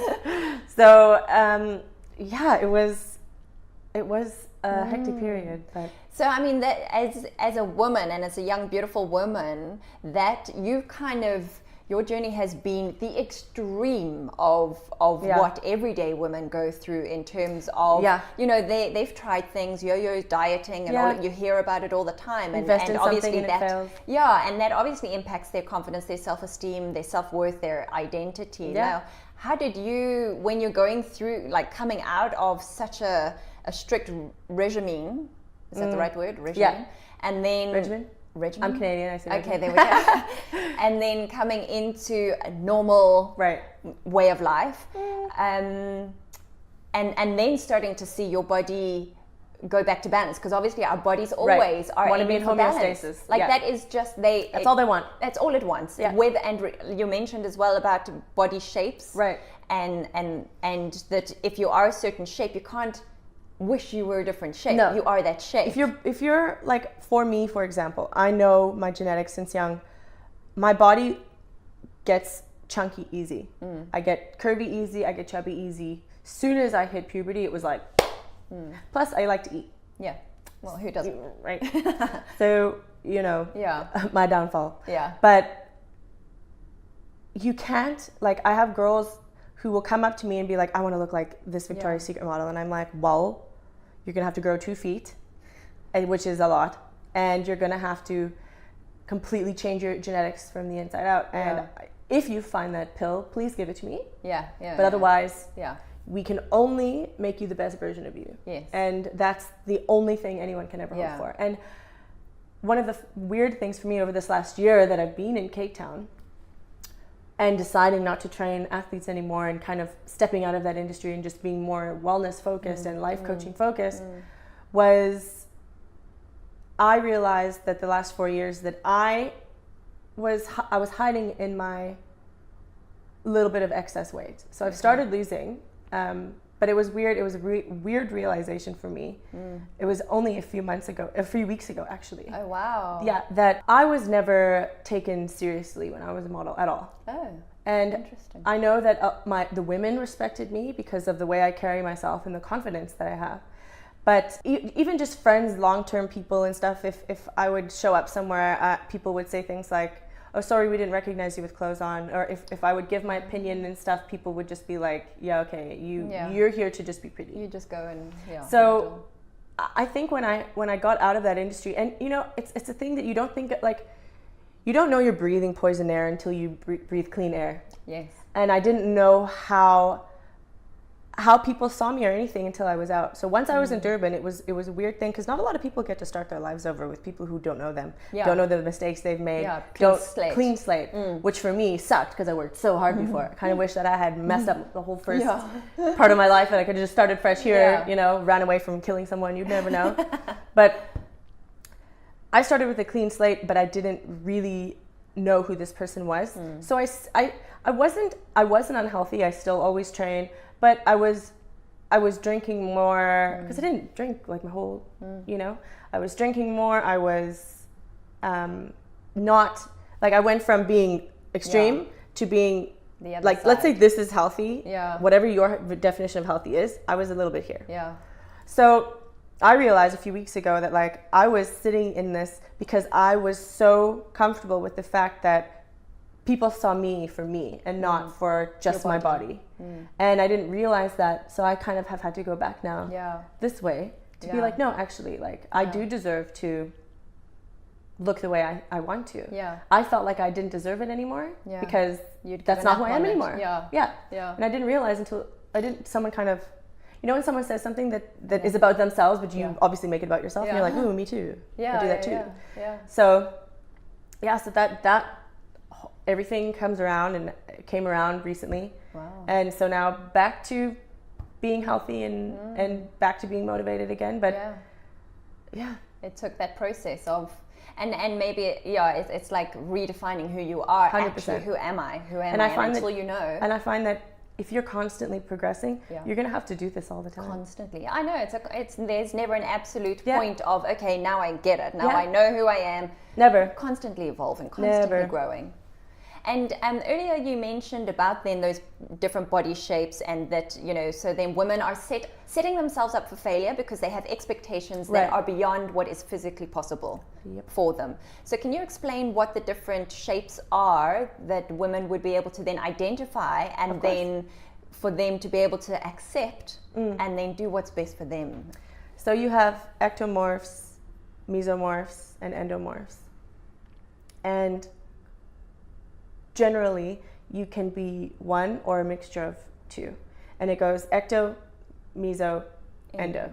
And ectos are the naturally thin supermodels. I mean, you know, I can't describe it other than they're tall, they're thin, long limbs, narrow, very narrow, they're usually straight like this. Yeah, like boy. Yeah. Yes. Shapes. Yeah. And then you have the mesos, who are usually bodybuilders. They put on muscle easily. They're more average height, average size, average limbs. They're not usually taller or longer. Yeah. Because you can be short and be an ectomorph, but you will have long looking limbs for your height, if that makes sense. Like be petite looking. Yeah. Yeah. Ectos usually are those people who forget to eat. Okay. You know? Not me. And then endos are people who are just, they hold a lot of weight. They have usually wider hips. Yeah. Hips and waist is usually bigger. Yeah. And like bigger bone structure. Yeah. So for me, I'm a mixture of meso endo, kind of a mixture. I put muscle on easily and I can lose it. It's just, it is difficult for me. I do tend to lean a bit towards the endo side. So it really depends on who you are, and also on your genetics and what you eat every day, your physical activity, everything. You can combat your genetics 100%. Okay. You can. Okay. It's just for some people it's going to be more difficult than others. Okay. Basically. Yeah. And so their commitment to both nutrition and exercise is going to vary depending on where they are. And for me, it was worth it. Then it was worth it, and I was willing to do anything and everything to fight my genetics and to become what I wanted, which was a pro and cover model and all these things. But who I was then is like a stranger compared to who I am now. Yeah. So I, right now, knowing everything I know, wouldn't do that again. Okay. But it was so worth it. You know? You felt at the time it was worth it. At the time it was worth it, and I actually obviously wouldn't know my husband. I would All the dots no regrets whatsoever. Yeah, clearly. Yeah, but the havoc that I'm more like the fact that I gained weight. I'm at peace with that, and I think I could have gotten over that quick. Yeah, it's the identity crisis and the losing my self-confidence and my self-worth and everything and starting from scratch is what really that I could have done without. and so how did you start to heal that? How did you start to get to that point of rebuilding now your self-identity, your confidence and your worth? Work every day. So a lot of people, my close friends know this, and I would talk to them about this a lot.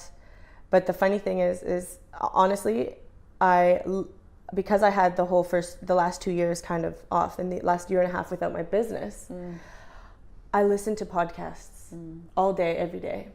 And I would get up and just do some form of exercise, even if it was just walking, or literally 50 squat jumps or sit-ups in my house, just to feel productive. Okay.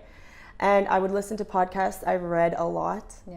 Self-help books and girl squad books and all of that. Yeah. I did online courses that were free. I got free booklets for stuff like what you do. Yeah. Stuff like that. Yeah. But I don't think anyone, even those closest to me or even my husband, can fully comprehend how much work I had to do. Yeah. Because it looks like me sitting on my phone. Yeah. And I am very much it's taken me a lot of work to be a vulnerable person. I'm really not. My dad is like old school, comes from an Irish background. Like no. Don't show anything. Yeah. Yeah, do not show weakness, I would say, is like kind of his motto. Yeah. So and because of my job, I can't ever, like, as a life coach and as a health coach, you can't really have a breakdown, because then it's like she don't know what she's doing. Yeah. So she needs to get her shit together before she gets mine done. Yeah. So I really, really played down a lot what I was actually going through, and dealt with it myself. Okay. But reading Yeah. YouTube videos, actually I forgot, I can't believe I forgot that one. Yeah. You know those like ridiculously cheesy motivational ones? Yeah. Those. Yeah. No, I get that. I get that. But I actually remember being in a place, and I'm sure some women can relate to this, where you listen to it and you can't even listen to it because you're so far away from that. You listen to it and you're like, this is so dumb. Yeah. Who feels this way? Yeah. Like, who actually is this motivated? Yeah. Like, I remember listening to that. It's kind of like the same feeling that you get when you're in like a really toxic relationship with your partner. Yeah. Like when you're with the really wrong person, and then you watch, you listen to love songs or you watch a movie, Yeah. and you're like, this is so not real. Yeah. Love like this doesn't exist. Yeah, exactly. It's the same thing, but Yeah. with anything happy. Someone has something happy going on in their life, and you're like, It's fake. this is fake. This is not real. Yeah. How can it possibly? Yeah. So I went through that first. Wow. And again, because I do so many exercises with my clients and I write programs for a living, I had to do more work on myself than anything. And I don't know how women do it who never even just sit down and have to do these things. I don't know how they progress, because you have to sit and look at yourself every once in a while and be like, whoops. Yeah. Let's fix this. Yeah, absolutely. Like, I think the reason why I am a good coach and why I am a good life coach is because I do that every day. Yeah. Every day I'm like, yeah, oh, you suck at that. You're doing this introspective work. But not in like a derogatory. Oof. Like, it's like I would say that to like a girlfriend. Like, you screwed that up, hey? Yeah. Like, ooh, better tomorrow. Yeah, absolutely. So, well, that's the awareness, having that self-awareness and recognizing opportunities. Exactly. In yourself. And that's why it's so important to, like, you have to be strict with yourself, but also really easy on yourself. Yeah. You have to be disciplined in some ways. And then when and finding that balance, changes all the time. Yeah. So when I was in that very vulnerable place that I just told you about, where I was like, I can't even watch these YouTube videos, and listening to these podcasts of all these amazing women that I listen to, it was torture. Yeah. I was like, I can't even listen to this. Yeah. But I persisted. Yeah. Because of my background in fitness, I know that you might diet for 30 days straight, but it's that 31st day where you actually see change. You're looking for. So I would listen to these podcasts that were grading me, because I was like, I can't even listen to this, but I would just listen. Yeah. While I walk, or while I do the dishes or clean or do laundry, I would listen to these podcasts, and my husband would come home and be like, because it sounds almost like, like those like raw podcasts. Yes, like, absolutely. What do you do? So that phase was the hardest, because pushing through when you don't even, and I had no direction either. Yeah. I was like, who the heck am I now? Yeah. And you're listening to these podcasts like, you're amazing, and you're like, yeah. Totally, yeah. Yeah. And all you're really identifying is the gap between where they are, where you are, and like it's just there. So where is the connection? One thing I tell, and so the funny thing is what I used to tell my clients, and then what I ended up having to tell myself, was you bridge the gap by saying, I'm working on it. Yes. All the time. Yeah. So if someone's like, because affirmations is a big part of the courses that I do, and I am beautiful and I am wonderful was so hard for me to say. So I would say, I'm working on being. I'm working on. Yeah. It is. It's that belief. Like affirmations are great. Yes. If you believe them. Yeah. If you don't believe them, you're just repeating you're nonsensically to yourself. You're saying like, this lamp is nice. Yeah. It's the yeah, same exactly. thing. The sky is blue. Yeah. Yes. Mm-hmm. Yeah. So Yeah. so that phase I think was the hardest, and the work you have to do. I don't think people understand. It's like, I always compare it to dieting because that's just what I was good at. Yeah. And it's the same. It's due diligence every day, even when you don't want to, even when you're crying as you eat your fish that you don't want to eat, even as you're doing the cardio you don't want to do. You have to do it. Yeah. And so, like I said, I would listen to the podcast, cry, watch the YouTube videos, cry, and then talk to a client and tell them What how you've to just be learned. happy, what I've just learned. Yeah. And they would be like, oh my gosh, this is amazing. And then I'd be like, I feel like a hypocrite. Yes. Because, Imposter syndrome. yes, big time. Yeah. Big time. And that was a whole year. Sure. And I actually took on less clients the whole last year up until recently. I just took in a bunch around the new year. Yeah. But because of that, Yeah. because they'd be like, I want you to help me with this. And I'd be like, Well, I'm still sorting Me that out first. for myself. Yeah. Yeah. so work. And it's different for each person, I think. I think every person has a different aspect of confidence, but I think because of my history, it is a bit easier for me to do it daily because of the discipline that I had to have. Yeah. A lot of people just don't have that. They wake up to go to work Yeah. because they're getting paid. Yeah. That's the only discipline they have, Motivation, but it's yeah. it's monetary motivation. Yeah, They don't have A deeper things why. they need to Yeah. do. Yeah. Sometimes, some women who are mothers, they'll do things they don't want to do, obviously, all day, all the time, but it's got to keep the kid alive, Yeah. and you love it. It's Yeah. your heart outside your body. So Yeah. a lot of people don't have to do that Yeah. thing they hate all the time. Yeah. And we're in a culture that's just like, do what you love all the time. Yeah. And, if you don't love your job, then quit. Yeah. That's not life. That's Yeah. not life. If you don't love doing your affirmations, nobody does when you start. So Yeah.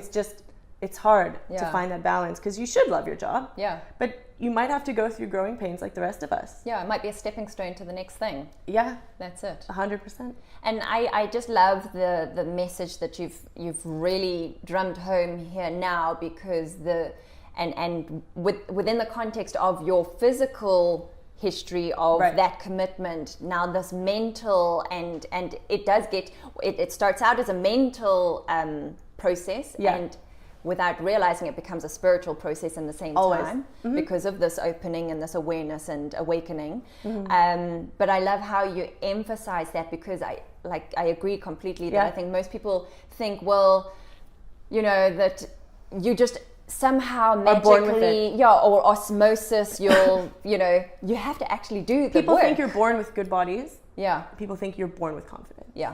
And it's neither are true. Yeah, Yes, some women are born with more confidence than others. yeah. And some women are born with better bodies than others Or by better society yeah, standards. exactly. But It can be changed. Yeah. It can be. Yeah. It's just how much you put into it, and it At the comes end of- down to what you put yeah. in, you get out. 100%. At the end of the day, we're all people. Yeah, And some of us are going to be scientists, and some of us, like myself, can't do math. yeah. Same here. At the end of the day, we all serve a purpose, but Yeah. intertwined with each other. And Yeah. we're here to help each other. And I think that my life was like, I've been through so much just at 30. Yeah. And that's why I realized, because I had this thing that I wasn't going to be a life coach until I was 40. Okay. Because for me, that was the age of a woman who has experienced life. Who you has know, something to share. Who has something to share, because I just pictured myself as a coach at 30 dealing with women who are in their 50s. And I made up the conversation in my head that was like, you're 30, what do you know? And I literally made up this whole scenario, and I was like, oh, okay, well, 10 years, I'll work on it till then and everything. And then one day, I don't know what it was or what I was listening to, but someone said these words that was, your experience is enough. Yeah. And I was like, I have been through a lot. Long distance relationships, marriage, moving around the world, living everywhere, all these things that a lot of people, they go through one of them. Yeah. And you they know? think they've done something huge. Yeah. Meanwhile, you've got a whole list of them. So what I mean is I can relate to so many people, and that's actually always been my skill. It's what I'm good at. So I realized, you know what, I can do this now, and I know I'm good at it. Yeah. Because one of the reasons why I was such a good coach when I was just a wellness coach is because I knew that your weight had absolutely nothing to do with actually your food. It was your mind. Yeah. I would say, they say like it's 80% nutrition, 20% diet. I think it's 100% mind. Yeah. I don't think it has anything to do with the other things. Yeah. Because if your mind is in order, you'll sort everything out. Yeah. Everything. Completely. Your confidence, everything will come from the strength in your mind. And it doesn't come from confidence. Confidence is a piece of it, a very big piece. But it's your like I said, it's your discipline. It's your mental strength, your physical strength, like to go through to deal with some of the haters that you're going to get when you're in a position of authority, or you put yourself out there to be judged. Guess what? You're going to be judged. Yeah. And exactly. it sucks. Yeah. So I think Yeah. that was a huge, again, another thing for me Yeah. was realizing, like, actually, Why wait 10 years? Yeah. You've got enough of a story, and I think there's so much power in just sharing your story. I mean, it's phenomenal to think that you've actually lived through what you've just described, you know, in these few minutes. And I think some women go through years to kind of realize what I realized in a year. Yeah, absolutely. Yeah. And so now on a scale of 1 to 10, you know, 1 being completely, you have zero confidence, 10 being take over the world, where are you? Okay, so 1 was last year. Okay. And then I would say I'm at a 9 now. Awesome. Yeah, I again, for me, this is just my personality type. I'm impulsive. I make decisions like this. When I made the decision, okay, I'm doing this. Yeah. It was it. Yeah. Game over. It was in March. Okay. When I was like, I'm not in the fitness industry anymore, and I'm not going to compete again, and da da da da da. And then it was like, I cried, and then it felt like someone had taken a boulder and just lifted it off of me. And I was like, and from then, so I didn't close the door. Like a lot of people in the fitness industry will karate chop that door shut. They'll like kick it shut and then bolt it closed because they have such pain attached to it. Yeah. I just closed it. Yeah. But as soon as I closed it, it was like other doors just flew open, and I knew exactly where I was going, and I have such clarity with where I want to be in my life. Yeah. Even if I have a bad day in any respect with side jobs I do or anything, it's like if I'm having a bad day and someone's like, or any criticism or anything like that, it doesn't affect me now because I have direction. And I think that's what a lot of people are missing, is that direction. Because what happens is, and what happened to me, when you don't have your identity kind of solidified, or you don't have your direction solidified, things like the job that I described to you where I was planning this show or whatever, they come, and because you're in a vulnerable state, you veer off course. Yeah. And you're not meant to do those things, and that's why they'll shut in your face. Yeah. They'll be karate chopped closed in your face. Yeah, exactly. And you'll think, oh, what's wrong with me? It's something to do with me. But it's because it's not on your path. Yeah. It's not aligned. If you keep making, if your path is here and you keep going like this, that's fine. You're always going to come back. Yeah. And it's going to 99% of the time be painful. Yeah, exactly. Because until you've learned that, and then you stay on course. Yeah. Yeah. Your dharma. Yeah. It's there. It's guiding you. Yeah. So you can't I feel now that I have this direction, it's so different. But again, like I said, when you're breathing toxic air, you don't know until. So I feel that's why you go this way, because you're like, well, I could use this and I need it, and maybe it's a stepping stone, and then nope, and out nope. So that's life. It's not going to be like this. But once you kind of know where your direction is, like for me, when I made that decision, nope, none of this anymore. Yeah, my attention was gone from that. It was like life coaching, and now I have a podcast coming. I have all these things coming that I've always wanted to do. But I was like, oh, when I'm 40. Yeah. Oh, and 10 years from now, when I'm a real woman, when I'm like real mature and have, some validity behind me. Yeah. Guess what? I have validity behind me, and I can do it if I want to. Absolutely. Yeah. Absolutely. And so you mentioned, all the podcasts and the books and the the YouTube, all these things that you consumed in order to help you with your own personal development. So do you still do all of that in your day-to-day life? Do you have a daily routine that you implement to make sure that you're staying on that track? What does that look like? You have to, or you fall off. It's so I listen to a few podcasts still, and they always give me good ideas and help propel me forward. Which ones in particular? I really love the Champagne Diet. Okay. Cara Alwaleba, I love her. I love Angie Lee. Yes, I rich love bitch, her. Yeah. We used to talk when I used to do fitness and stuff. Oh, and I reached out to her the other day, and then I saw like all this conversation, and I was like, oh my gosh, I forgot that I had. Yeah. So I fangirled a little bit. Oh, awesome. I love the Precision Nutrition podcast, just for my nutrition stuff. Yeah. I love Lori Harder's podcast. She also was in the fitness industry when I was. So it's weird because these are all people I kind of knew or like have known as a creeper for years. Yeah. So it's inspiring because they all have similar stories to me. And they've all left the industry same as you? Yeah. Okay. They all have very similar stories to me where they were like just these now liberated women helping other women. My and goodness. my whole thing, like, so my purpose has always, I've actually always known my purpose. You know, like when people will sometimes be like, what's your like someone in those exercises you do online and stuff like that. I'm sure you know what I'm talking about. One of them will be like, what brings you great happiness? And since 19, when I started Get Ready Girls, it was my mantra that was on the website was to educate women about nutrition and fitness in a positive female environment. But it was always about body, mind, and soul. Even when I was 19, I would make them do affirmations, all these things. And so I've always had that direction. And even when I was what I described last year, even when I was at my worst, I never lost sight of that. Yeah. I would help the women around me in the best capacity that I could. Some of my friends were going through some really hectic stuff, and I was the pillar for them. And that was a great mirror reflection. Yes. This is what you're doing. Yes, because they were going through some crazy things, and I was being so there for them. Yeah.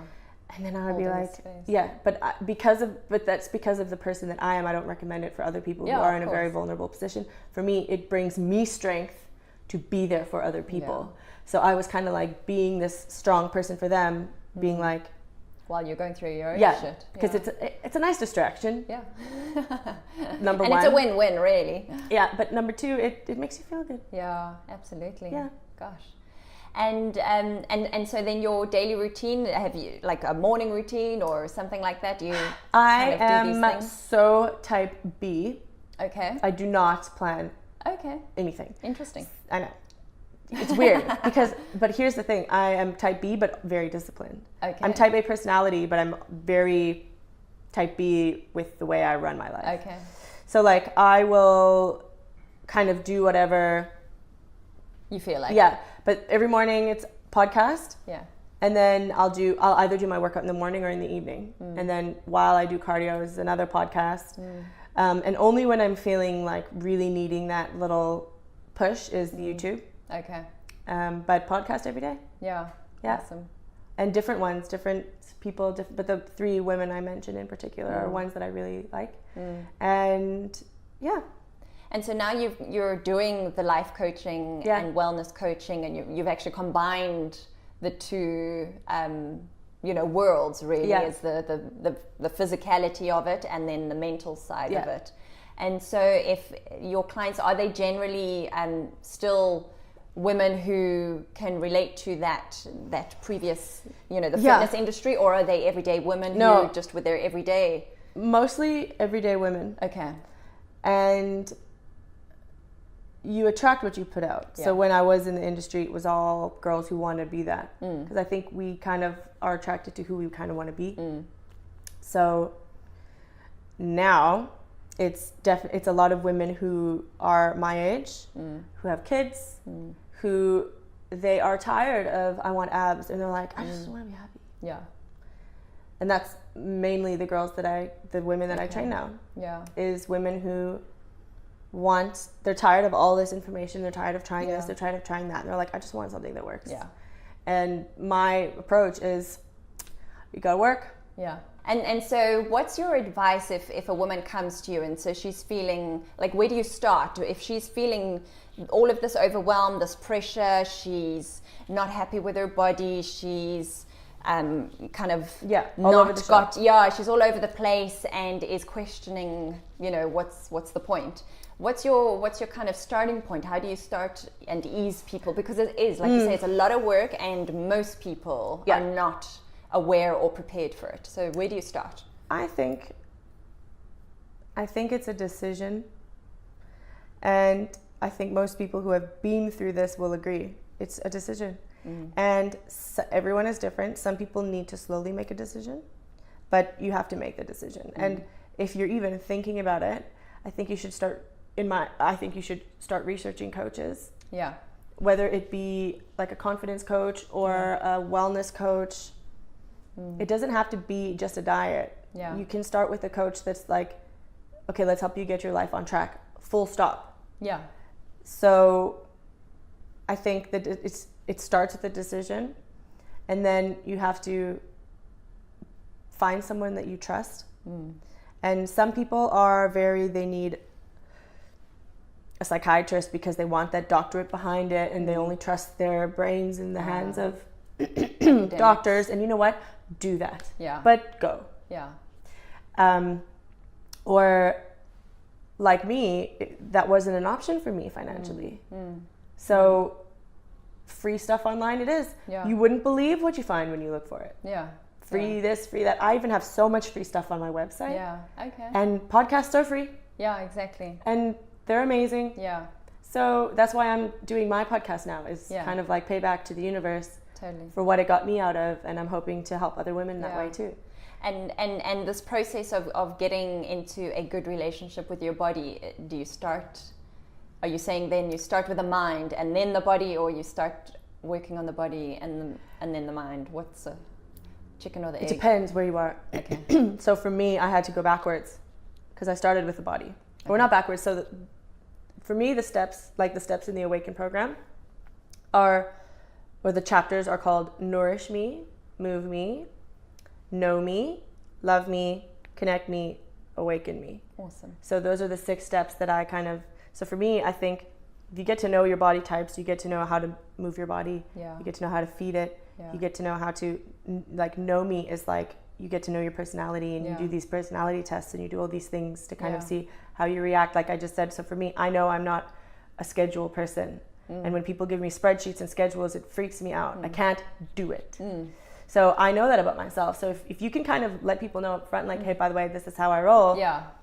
They kind of have to respect that. Yeah. Because if someone says to me, I'm an introvert, I'm like, okay, I'll talk a little softer around you, because I really understand introverts. I've gone out of my way to understand introverts. A lot of my friends are introverts, and you can't take it personally when they're like, I don't want to come out tonight, I'm introverting. You're like, good for you. Yeah. Like you can't take things personally. So the know me, I think, is so important, and then love me comes after know me, because you can't love yourself if you don't know yourself.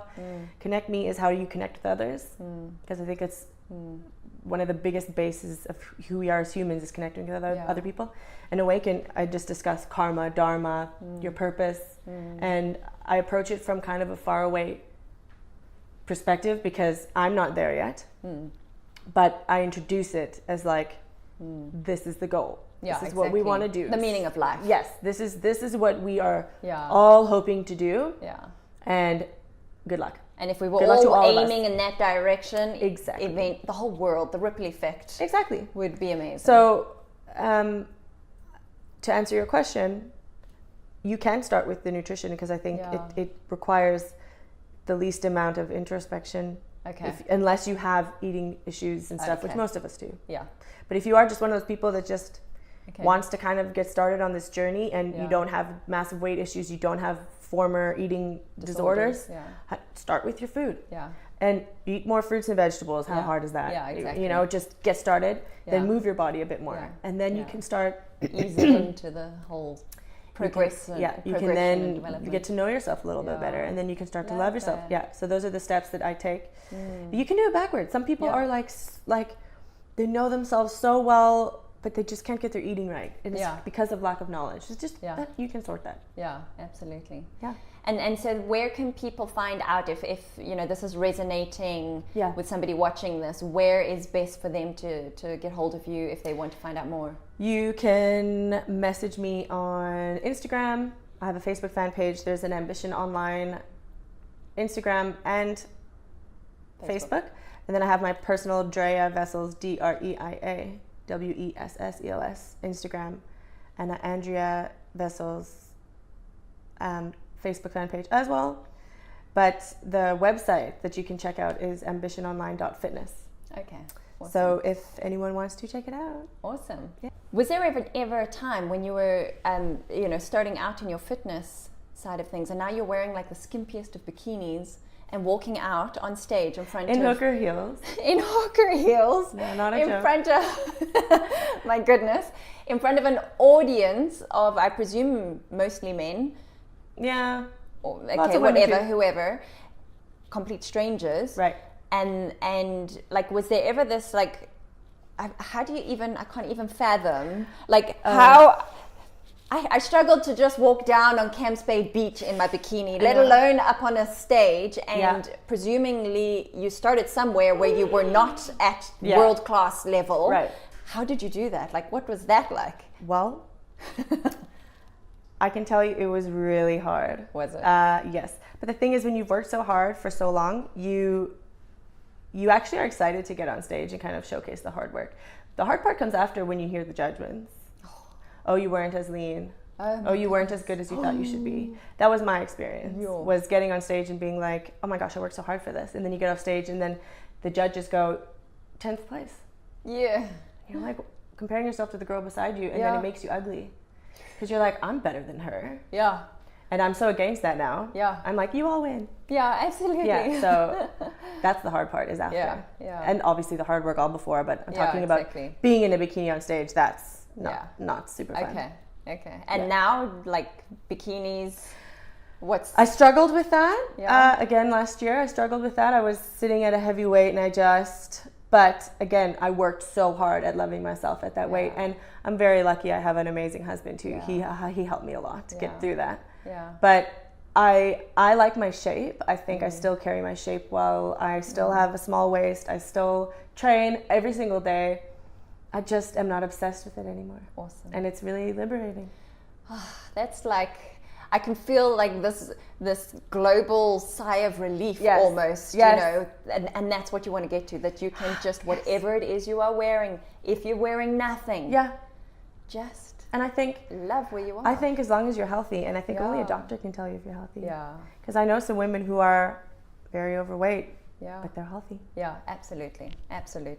And there's not just a one definition of beautiful and ideal. You define it for yourself. Yeah, totally. That's awesome. Thank you so much. Thank you. Yeah. And then lastly, what does confidence mean to you?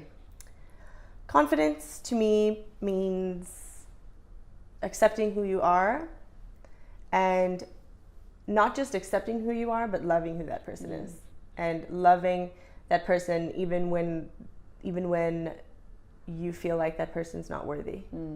So it's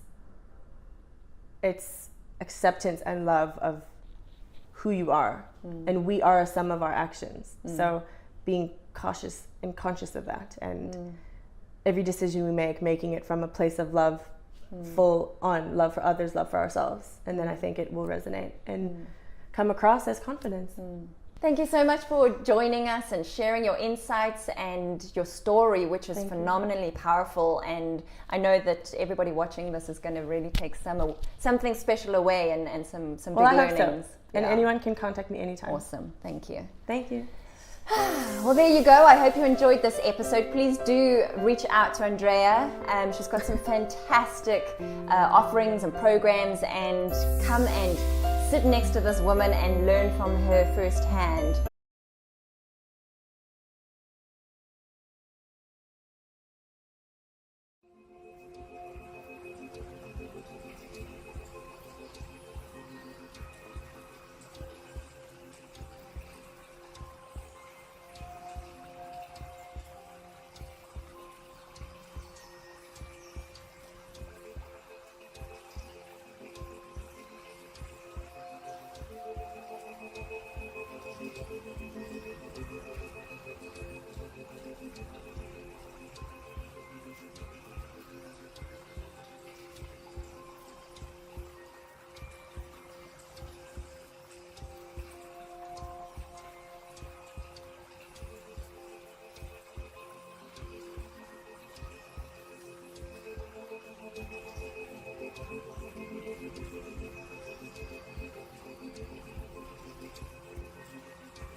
tell you a little bit about my story. I'm not an activist. I haven't changed the world or led a campaign. I'm here to just tell you my path so that you hopefully can take something away from it, because I don't like being honest with, this is the truth, I don't like being honest with press and interviews. I like being honest with you directly, which is each and every one of you. I feel like I can, and I'm just gonna start with the basics. So I'm 21. My mom had me when she was 16, and I'm from Grand Prairie, Texas, and she worked 4 jobs and completely dedicated her life into making mine better. So to me, she is the definition of a strong woman. And I love her so much because she's taught me those values so much. I have been acting my entire life, and I have known since I was first on Barney, you know, that purple dinosaur that I hung out with. When I was 11, the point being is when I was 7, I wanted to be an actress, and I wanted to live my dream. And when I was 11, I had a casting director tell me that I wasn't strong enough to carry my own show. And I'm sure all of you have been told that you don't have what it takes and that you may not be good enough and you don't have enough people supporting you, and you're being told all of these things when deep down it's all you want to do. You want to be a part of something great. You want to make something great. And it does more than knock the wind out of you. It crushes you when people try to tell you that you're not good enough. And it almost did for me, but there was my mom next to me, stronger than ever. And she said, the most important thing is to always trust in myself. If I'm doing something because I love it, I should do it because I love it, and I believe I can do it. So she told me to keep going. She told me and she taught me to turn the other cheek and let the critics be critics, and let us just trust ourselves. So for me, 2 years later, I got my own show, and the first thought wasn't, oh man, that girl when I was 11 said I wouldn't carry my own show, and I did. I mean, I thought about that for a little bit, but I thought about what my mom said. My mom was like, you have to trust yourself, and I realized if I didn't believe that I could do it, I wouldn't be able to be here. And I'm gonna say I live a very blessed life. I have so much to be thankful for, and a lot of you are a big part of inspiring me, because I don't think you get it, and maybe you're not told enough, but you inspire me to be better, and we should inspire each other to be better. I'm surrounded by people who are supposed to guide me, and some of them have, and others haven't. They pressure me. There's so much pressure. You gotta be sexy, you gotta be cute, you gotta be nice, you gotta be all these things.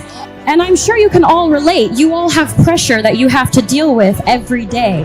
I'm sure with school, with work, with friends, with parents, with family, with parents, I know sometimes with mine. They tell me what to wear, how to look, what I should say, how I should be. Until recently, I had given into that pressure. I lost sight of who I was. I listened to opinions of people, and I tried to change who I am because I thought that others would accept me for it. And I realized I don't know how to be anything but myself. And all I really want you to know is that you are changing the world. I'm not changing the world, you're changing the world, and that's amazing. Please just be kind to each other and love and inspire people, because let's do it. Let's change the game. Let's change the game. The most important thing is that we learn, and we continue to learn from each other. Please stay true to yourself. Please just remain who you are, and know that we have each other's back. All of us have each other's back. I'd be lying if I said that I've never tried to make myself better by giving in, because I have. But I've learned from my actions, and for all the things I've done, I'm proudest of that. I've learned from my mistakes. I want you to know what it's like, that I know what it's like. Figuring out what types of friends you have, you are who you surround yourself with. So I just want to say, I hope I can inspire each and every one of you to just trust yourselves and to love and to be loved. And thank you for allowing me to come up and ramble and talk to you guys, because this is such a beautiful thing you're doing. Be proud of yourselves. This is great.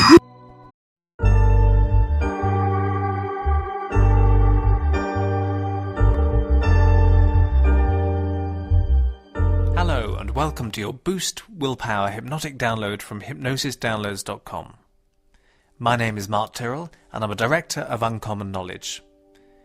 Now, to get the best from this download session, please now make sure that you're seated in a comfortable chair or lying down. As you begin now to relax very deeply, I'm just going to say a few words about willpower. Do you know the old Chinese proverb, "Great souls have wills, feeble ones have only wishes"?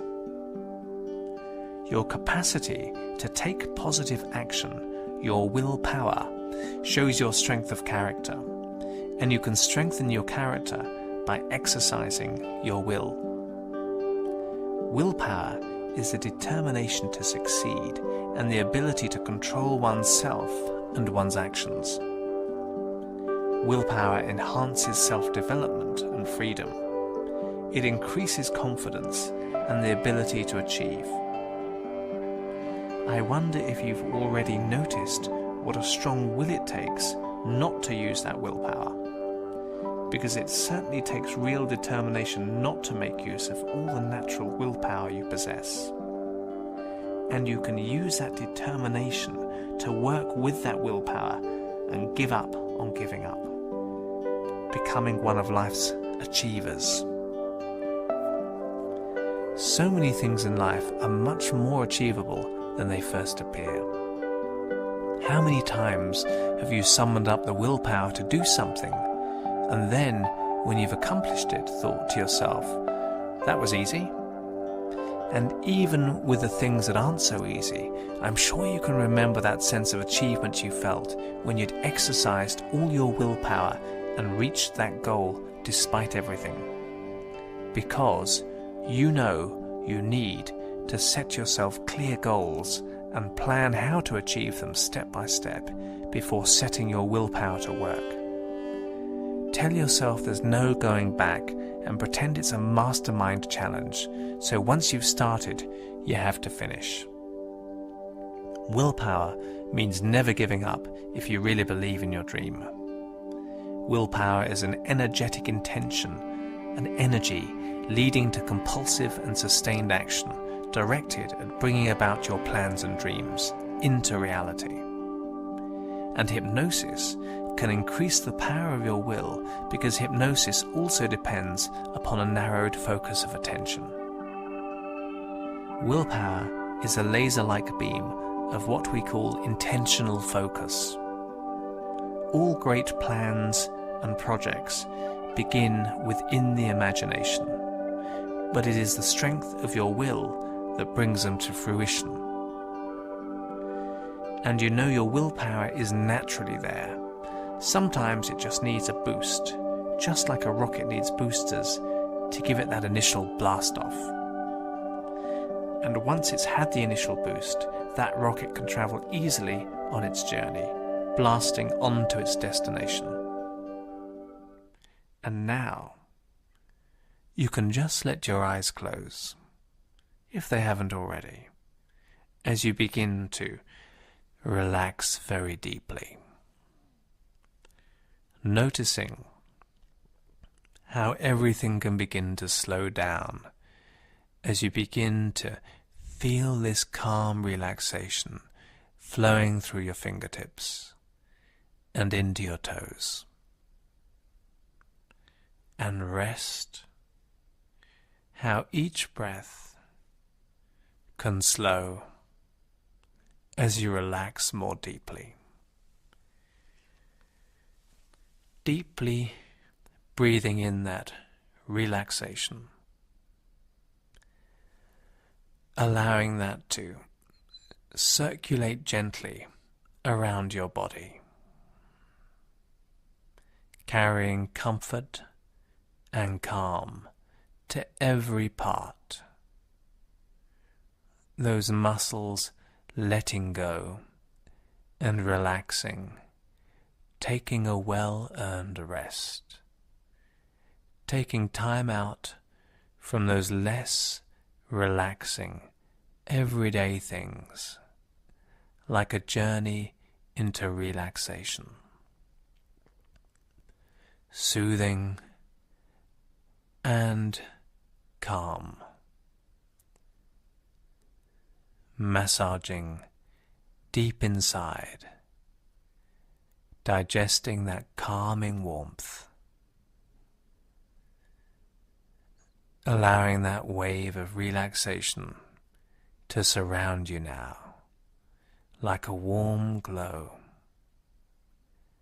wrapping itself around you like a soft blanket. Every muscle and fiber slowing down,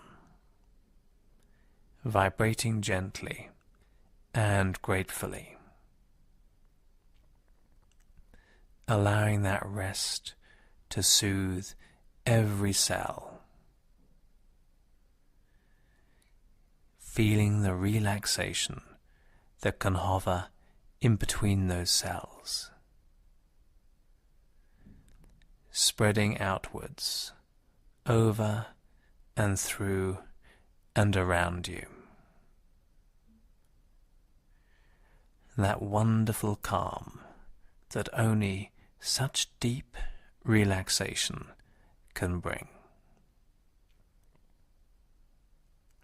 How time can slow and almost stand still.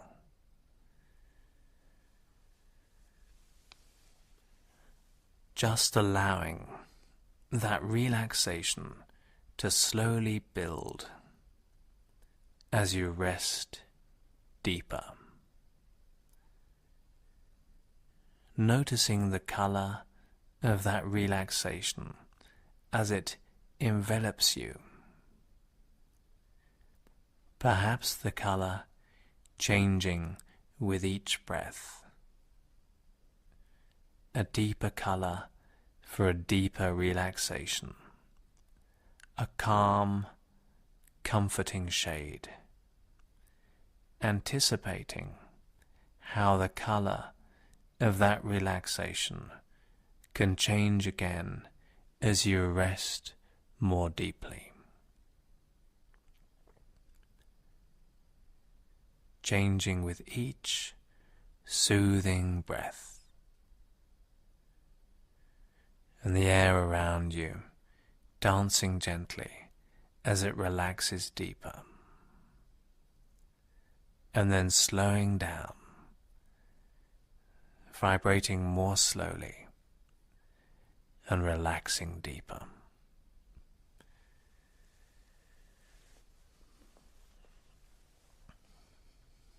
And I wonder if you can imagine standing on a great wall, a great wide wall, perhaps the Great Wall of China,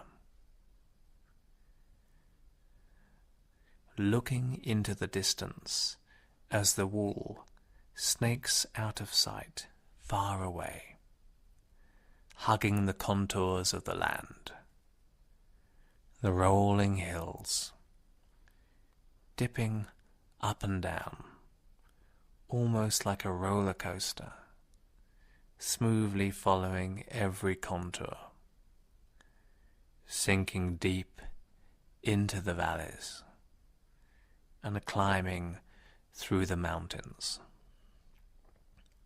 gracefully disappearing into the clouds, fluffy white wisps drifting around the stone. And now, getting a sense of setting out on a journey along the wall, that wide path leading into the distance, feeling the comfort of the ground beneath your feet, and relaxing deeper with every stride. The crunch of the stones beneath your feet, getting a sense of movement, the fresh air up here, a sudden refreshing breeze caressing your skin, breathing in the clear air, relaxing deeper with every calming breath, picturing your destination, the immensity of the wall, so old and strong, magnificent and serene, knowing that once this was just a grand idea. Maybe many people laughed at the idea, the notion of a wall thousands of miles long being built in days before cranes and technology and building equipment reached sophisticated levels. The notion of a wall comforting and protecting, the vision of those pioneers thousands of years ago, their will to succeed, the notion that anything is possible, the achievement of that far-off goal, the result of that willpower, the desire to reach the summit no matter what, noticing how those solid foundations have allowed the wall to endure, to survive the centuries, a legacy of ancient willpower, and noticing how relaxed you can be with that thought, that notion that anything is possible, getting a sense of that now, building within you.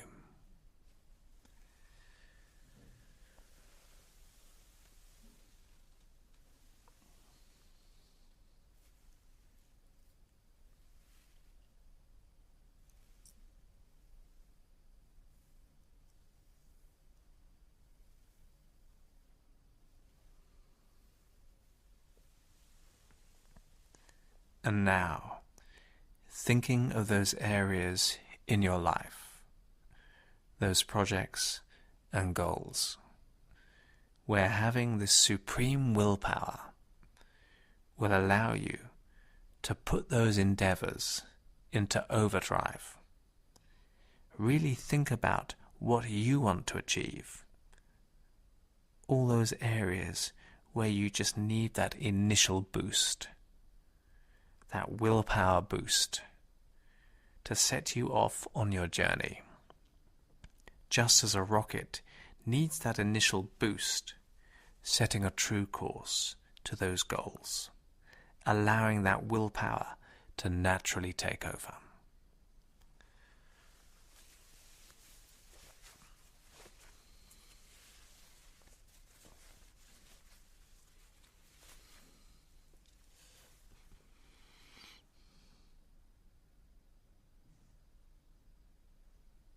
Good. And now looking down from the wall, noticing a line of metal figures, ancient Chinese warriors made of iron, erect and proud, noticing their gaze, how incredibly focused that gaze is, feeling those stares, the intensity of their iron-willed force, constant and unrelenting, the incredible intensity of those warriors of old, unwavering and firm.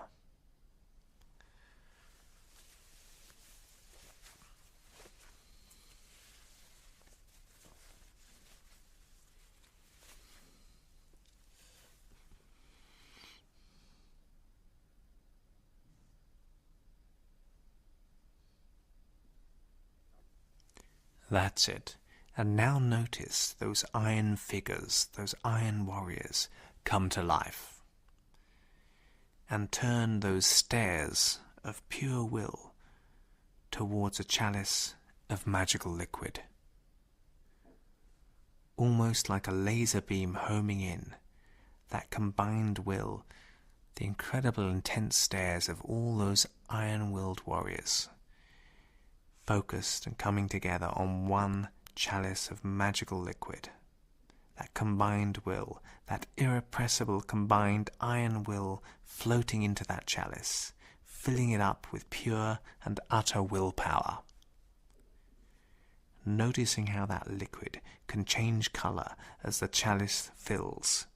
The colour of pure willpower, a magical elixir glowing with energy and vitality.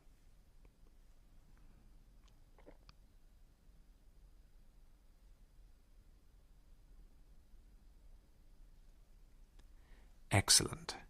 And you can walk towards this chalice. That immense will drawing you in, like a magnet, drawing you closer, sensing its pure power.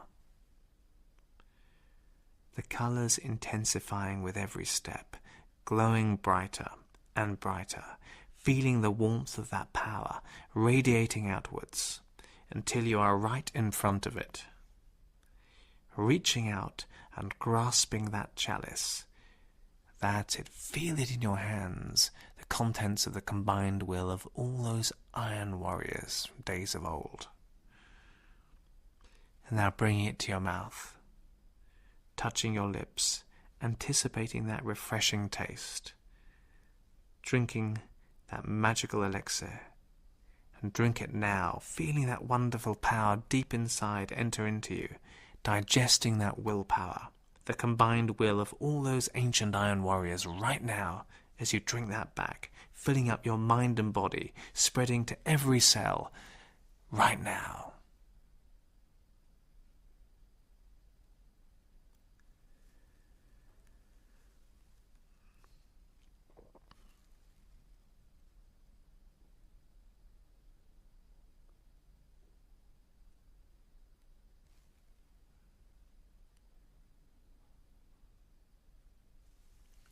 Good.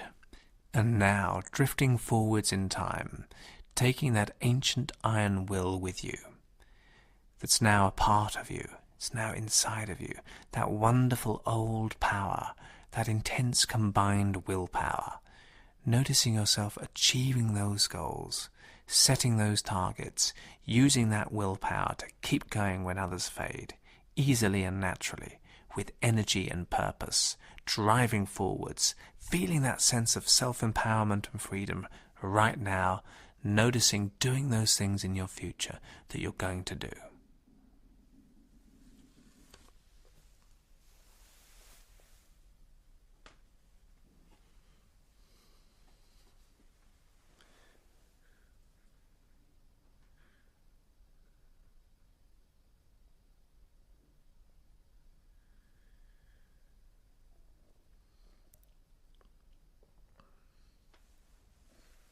Great. And now further into the future, knowing how well you've used this willpower, enjoying those achievements, that sense of a job well done, noticing that tasks that used to be daunting can be undertaken easily with real focus, intentional iron focus, using that powerful strength of will, just getting a real sense of that now, really exerting your iron willpower in future times.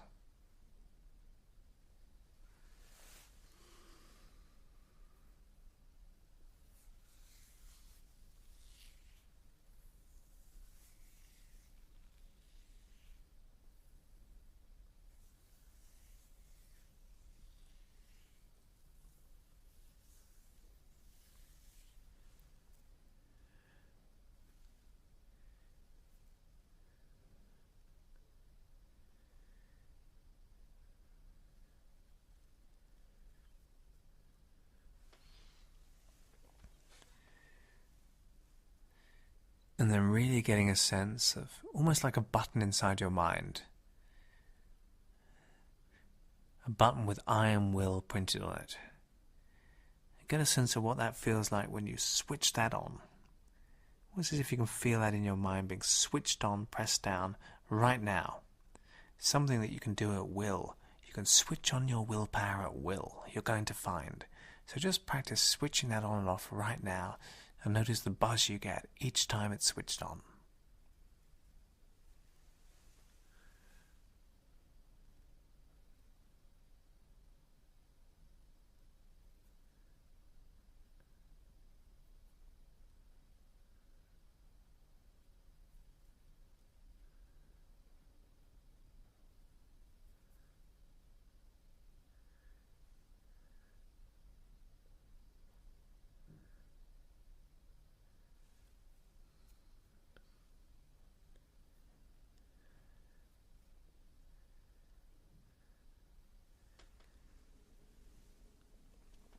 And now, drifting back to the here and now, bringing with you all that strength of will, that wonderful willpower, your unconscious mind knowing you've learnt well today, knowing you can access this power anytime you need to, naturally and easily, coming back to the room with a renewed sense of energy and vigour, becoming more aware and opening your eyes. Excellent. And remember, the more you relax to this download, the more benefits you're going to notice. Remember also to check out other useful and associated sessions from hypnosisdownloads.com, such as improve concentration and focus and achieve your potential. My name is Mark Tyrrell of Uncommon Knowledge.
So today's session is on what I've been asked to do is on body image and self-esteem.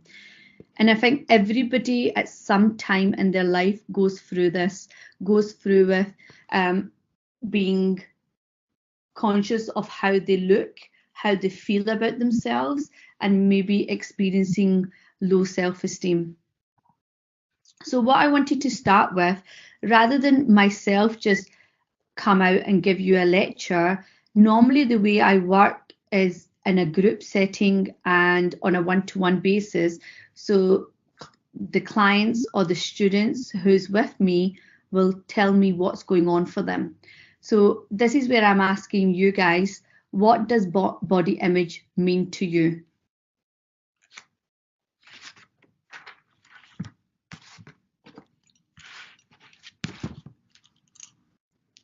So I gather you're going to do the message on the chat. What does body image mean to you?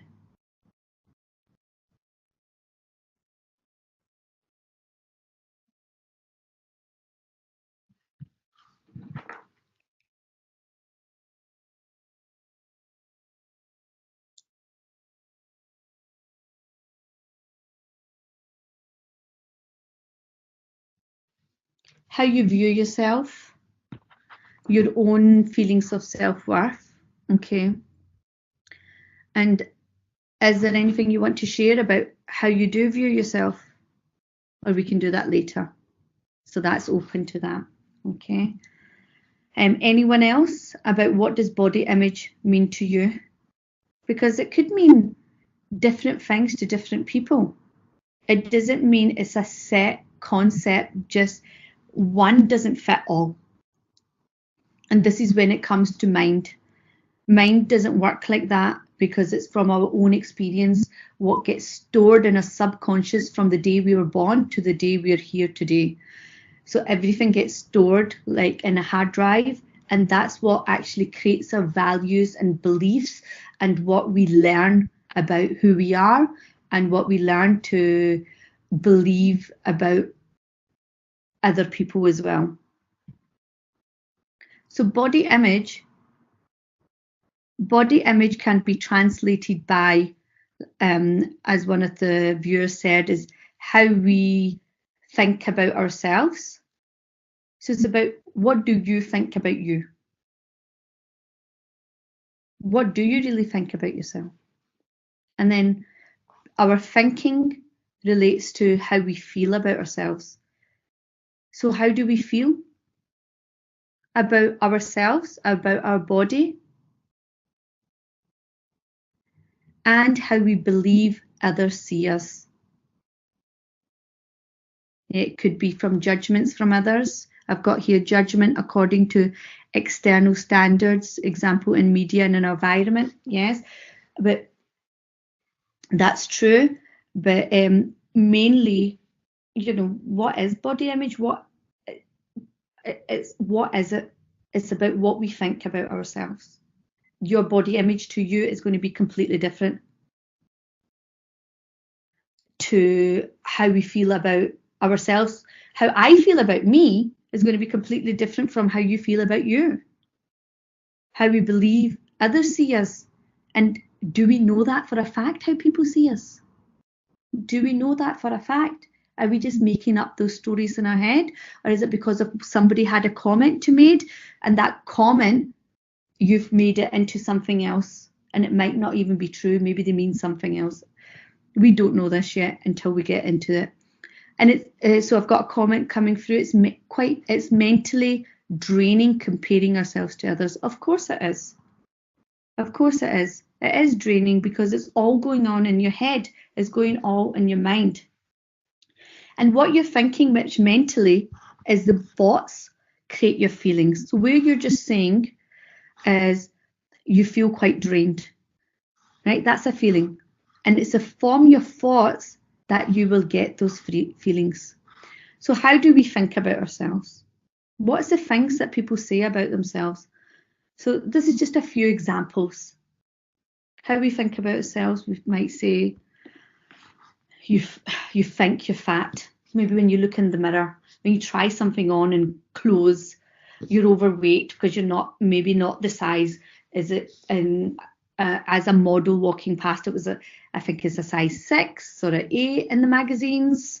And when you look at your clothes size, or even clothes sizes within the shops, different shops have different sizes, that you might be a 12 in one shop and might be a 14 in another. And when you pick up that item of, say, jeans or a dress, and you're thinking, oh my God, that's a size 14, but I was a size 12 just, I don't know, 2 months ago or something. And then you start thinking, it's just all these thoughts start going through your head.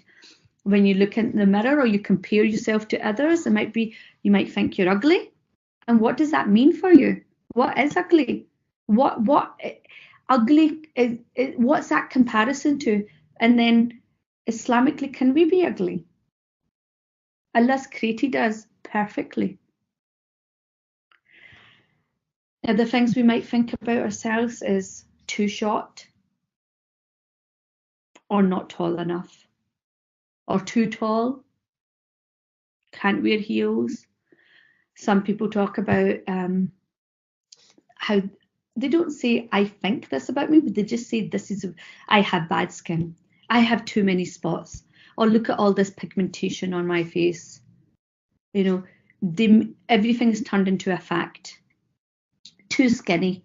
I mean, I've started off with fat and overweight, but then there's people out there that say they're too skinny, they don't have any shape on them, they can't even look nice in a dress, or in this jeans, or if it's I don't know if there's any men on the call, on the session today. If there is, please do let me know, so it's related to everybody, but mostly I'm saying dress and jeans, people feel they don't, they're too skinny, they're just falling off them, they don't have the hips for it. All these things we're thinking about ourselves, and I've only picked a very few. I'm sure you guys can give me some more here, because this is meant to be interactive. So do please feel free at any time just to send your messages through, and I'll relate them to the presentation. But all these things, what you're thinking about yourself, aren't they negative already? Yes, they're negative. And then, as I said, thoughts create feelings. So the feelings are got to do with these thoughts. So then we feel sad when we're trying to lose that weight, when we're fat or overweight, or when we think we're fat and we think we're overweight. So we start doing the diets, or we start doing cutting down meals, whatever we're doing, we try to make this effort to maybe reduce the calories or reduce what we're eating as the junk food to shift that weight. And then we get sad when we stand on the scales, or sad those jeans still don't kind of fit as nicely because you've not shifted that weight that you were looking at that's bothering you. Then you begin to feel unhappy. Unhappy is a feeling within yourself, and you're thinking it's because of my body shape, this body you own, this amanat that's been given to you by Allah. And it's amanat. It's only for this time and this earth and the dunya for you to look after. And what do you think happens to it when you have all these negative thoughts and negative feelings regarding your body? What do you think happens with that? Okay, I'll wait to see what messages we get through. And gratitude. We're negative towards our bodies. Yeah, but why are we negative about our bodies? Let's come back to that. Why are we very negative towards our bodies? So feeling less than perfect in size. We're in size. What is the right size? Who says that's that size? Who says size 6? I don't even know, what is size 6 really? It's a kid's, sometimes it looks like a kid's size, but if somebody fits in, if their bone structure fits into a size 6, might work for them. But why is that the perfect size? Or why is size 8 or 10 the perfect size? And then we all strive. When you're saying we're comparing ourselves, yes, the media, exactly, we see it everywhere. But then you see it, but if you're seeing it everywhere that that's the perfect size, yes, it's training your brain. We get learnt those behaviors that this is the perfect. We start telling ourselves, we start believing it. And then what we do is just, if we're not that size 8 to 10, the perfect size, then we just beat ourselves up. Mentally, we beat ourselves up. So then because of that, we start feeling not good enough. I'm not good enough because I don't fit into that size. I don't look like that magazine. Or nowadays it's the Instagram or the Facebook or the Snapchat now with all the filters. Everybody looks perfect with filters. Who doesn't? Clear skin, gorgeous eyes, and the Snapchat filters. And I've only recently discovered Snapchat. So the Snapchat, you get makeup put on and they change your face shape or, funny things. But it could be okay if it is a laugh. You're doing it for fun. But if that's covering up how you really feel about yourself, that's still internal. You're feeling not good enough. That's something that needs to be addressed. Then you start feeling unworthy of love, unworthy of acceptance, unworthy of self-care, self-love, unworthy of being who you are. And then that brings you down even more. Then you start feeling unattractive. What is attractive? What does attractive mean? mean to you? Do we have a set right or wrong what is attractive? No, what's attractive to me might not be attractive to you. What's attractive to you might not be attractive to me. It's all individual. But what really makes you attractive is your nur, is your inside, is your beauty from within. But we sometimes forget that, or a lot of the times we forget that. And we forget it because of the society and the community and the environment we actually live in. Another thing we've got about body image, what body image mean is how we believe others see us. We don't know by fact that others see us like this, but because here I've got here, these beliefs can be what we think of ourselves. So if you go back to the first column here, if we think we're fat, we think we're ugly, we think we're too short, we think we've got bad skin, we think we're too skinny, or well, we think that these beliefs, because we end up believing that, we're thinking that's what other people think of us. That's the way they're seeing us. Now, I don't want to go to that party now because I don't look that great in this dress or this outfit. And it's like, well, everybody's going to think I look fat. Everybody's going to think it's, you know, I don't know. I keep coming up with fat. If that one doesn't work with you guys, you just send it through for me. I've never had the issue of being too skinny. Okay. However, this belief about how we believe other people see us. Another area is here. These beliefs can be constructed by what others say about us. You know, it could be family, growing up with family, or with friends or students. What do your friends and your students say to you? You know, it might be just small comments, but what do they mean? So at this point, if you can put in some messages there about what do you hear from others? What about school? What about in school when you were, like, you know, in primary school and high school? I know you guys are at university now. So, however, that doesn't take it out the scenario of what was said to you as growing up in your household, even from 0 to 5, 5 to 10. You know, while you're at primary school, and then when when your big transition for you when you're leaving primary to go to high school. That is huge when you're the smallest people there because you're in first year. And when you're in first year or even at primary school, you know, there's a lot of bullying going on at school. And the bullying becomes verbal abuse. And what is the taunts that they say? Maybe you were in the back end of that. Maybe getting the taunts with these things where we're saying you're fat, you're ugly. This could be racial taunts, etc.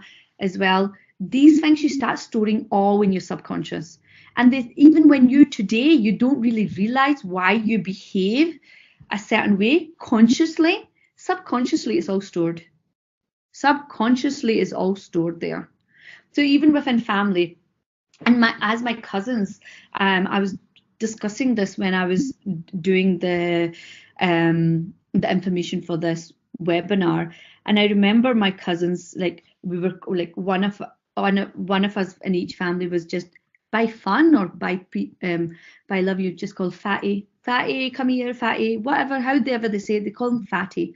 But when you look at the pictures and you look at them and you're thinking, oh my God, they were nowhere near fat. But maybe, you know, they say that they called them out of fondness, but just because my cousin, this cousin on this side, was the less thinner than her sisters and her brothers. And then the same with the other one. It was just because she was less thinner, but she was still really thin. She was nowhere near fat. But they've grown up with this self-image of being fat. No matter what, they still feel fat. And actually one of them is a size 8. The other one must be a maximum of size 10, even if she is that. She did a size 8. And till this day, she's like saying, oh, my tummy is out to there. I've got fat. Where does that come from? Where does that come from? It's because I remember those days that they were just called that just for fun. And that is not even the bullying at school or taunting by anybody else or even your friends. This was family, because you're being in that family on a daily basis. Is anybody out there relating to what I've said so far? Is this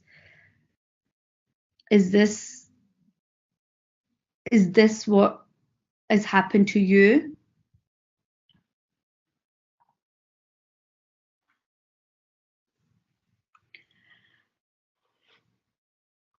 Okay, so yes, a lot of adult insecurities do with body image, but do you mean that for yourself? Your adult insecurities has got to do with that? Are you meaning, yes, but are you meaning that, yeah, you're understanding what I'm saying, or you're saying for yourself? Because it would be good to know, and that way I can address for yourself. Okay, great. So this is where this point is, this next slide. I'll address everything as I go along, and don't worry, at the end I'll give you contact details as well, because the work I do is working individually with people who, and we can go back to that time or that area in your subconscious mind, because it's all stored in your brain, your mind. Alhamdulillah, it's such an incredible place of how it can store and create things for you, but unfortunately it can do all the negatives for you too. So look at the next slide here. Other than the absolutely gorgeous, cute baby here, you know, we were all like that one day. So innocent, carefree. We weren't born with these. We weren't born with self-esteem issues. We weren't born with worrying about body image. Where did it come from? Where did it come from? Just look at that picture of the sweet baby. This is how we were. We were born like this. Then we grew up, and growing up within that environment, growing up with that negative self-talk, growing up with what people have said to us, what we're seeing in the TVs, what we're seeing in adverts, what we're seeing in the billboards, what we see in social media, what we see in magazines. All that starts creating our values and our belief systems. But if you look back, really, this is where we started. This is where we started. So they're all learned behaviors. They're all learned values and belief systems. And they get stored in our subconscious mind. And with storing them in our subconscious mind, that's how they impact into the feelings and how we're going to do how we think, and then our behaviors and our actions. But really, body image, real body image, has nothing at all to do with your size. Can you believe that?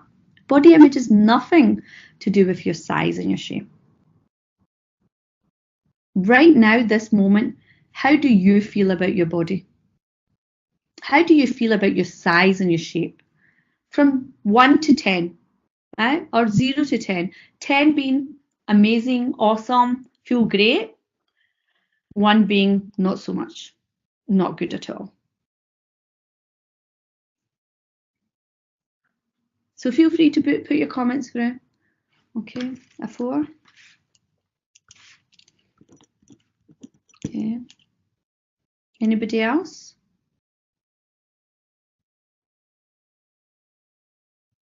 Okay, sure. I'll repeat that. How do you feel about your body just now? Your body image. So 10 is you feel great. At the higher scale, number 10 is I feel great, I feel awesome, I feel amazing, I feel fabulous. 1 is you feel the opposite, not great at all about it. It changes. Okay, right now, today, how do you feel about it? Where are you with it just now? Okay, sometimes 6 and sometimes 2. Okay, we'll come back to that and we'll look at what changes that. Why do you feel sometimes 6, which is above 5, so it's coming closer to the 10, which is more positive, but 2 is very low. Okay, and the other comment was 4. And do you feel, is it normally 4 all the time you feel like that? Or does it change for you?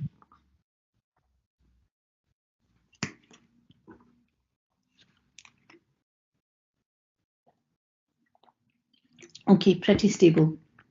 Okay, so we've got a 4, and then we've got a between a 6 and a 2. Okay, and if anybody else wants to jump on saying how they are. Okay, 3 to 5. Okay, I'll just get them in. Okay, so that's interesting, isn't it? And have you thought about it that way before? It's taking that moment to stop and consider how you feel about yourself. So body image hasn't got anything to do with your size or your shape. It's actually a product of peer pressure, of social concepts, of cultural values and family values. I'm not sure what the cultural background of the audience is here, but growing up in a Pakistani environment, and I'll give you an example of when people were looking at prospective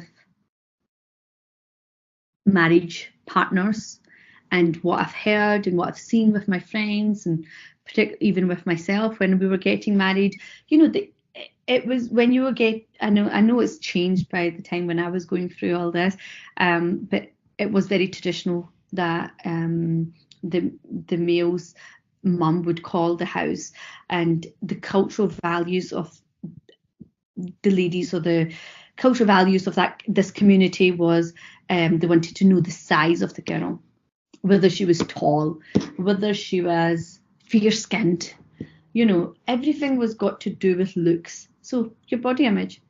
But this is not just the teenagers or the kids. This is adults.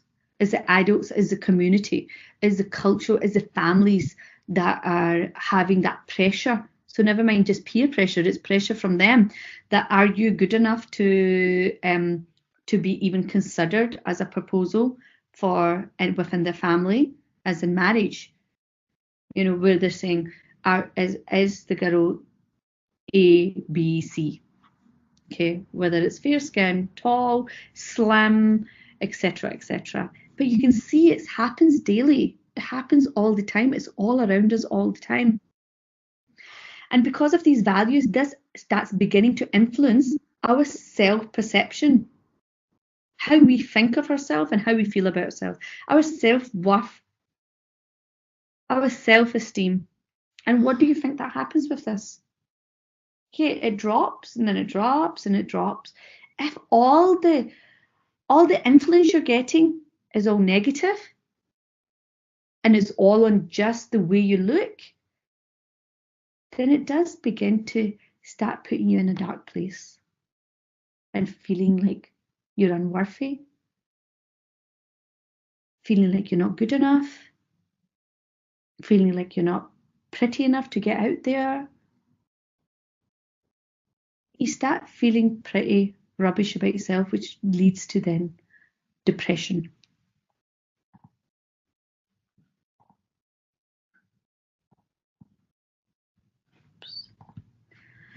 So these negative influences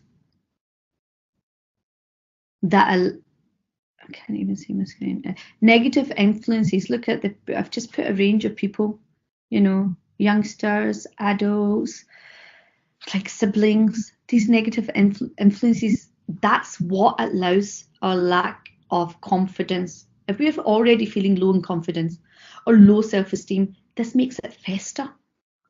It just takes it deeper and deeper into this dark hole. And if it's constant negative, if you're not getting positive in it, if you're not getting anything better out of it, how is it going to get better for you? How are you going to start feeling more confident? How are you going to start feeling high self-esteem, feeling good about yourself?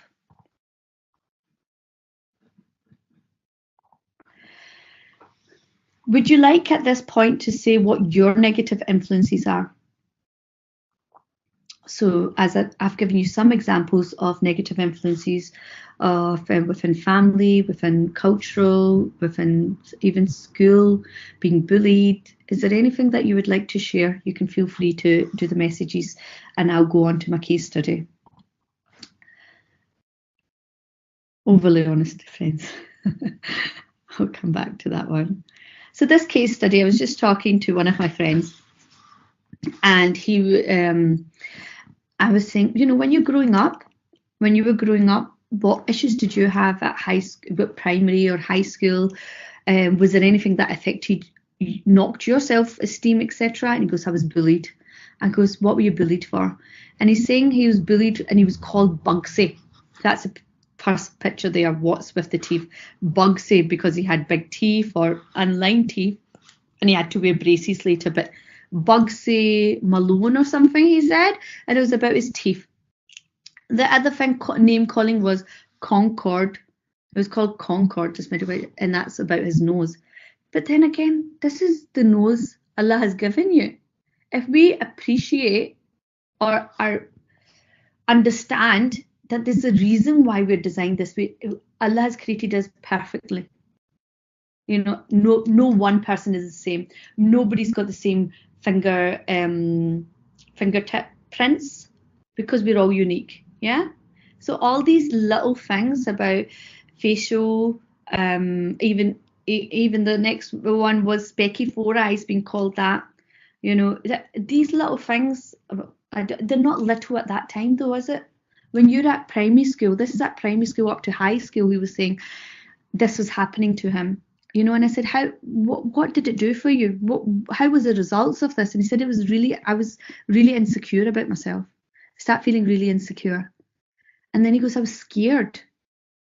And I goes, what were you scared of? And he goes, for anybody, just even a gang of boys just jumping me. You know, if I'm walking across the road or walking in the street and I see a bunch of boys, I would cross the road to get away from them, even if they've not said anything. He was that insecure with himself because of all these taunts that it created this another level of fear of getting beat up. So he used to cross the road, and then the hard thing hit home. Okay, all this stuff knocks your self-esteem. Yes, but he said hatred. I goes, what hatred? For these people that were saying these things to you? He goes, hatred of myself. Hatred of myself. And that's scary to hear. If someone really hates themselves, what does that result to? Hating yourself. These are the things we're hearing nowadays with youngsters, teenagers, due to Instagram, due to bullying, that unfortunately people are taking their lives. Unfortunately, they're committing suicide due to bullying. But bullying's the outer product. It's what the bullying is doing internally.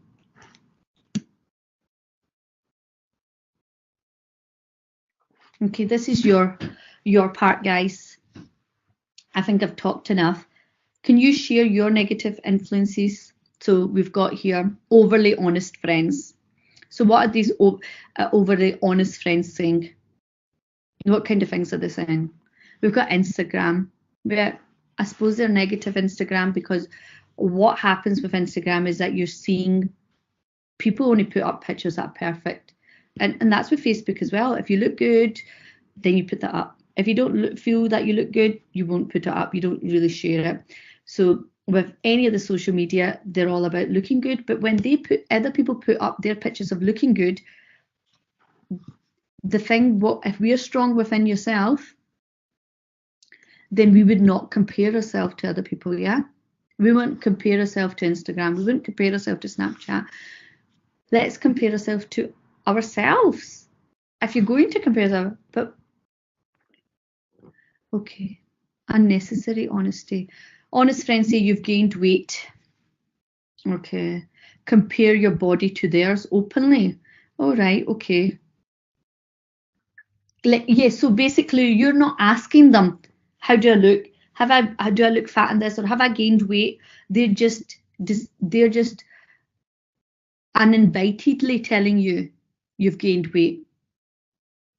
And they're telling you because they think they're being your friend. They think that they're being honest with you. And how does that make you feel? Have you ever spoken back to them? Have you ever told them?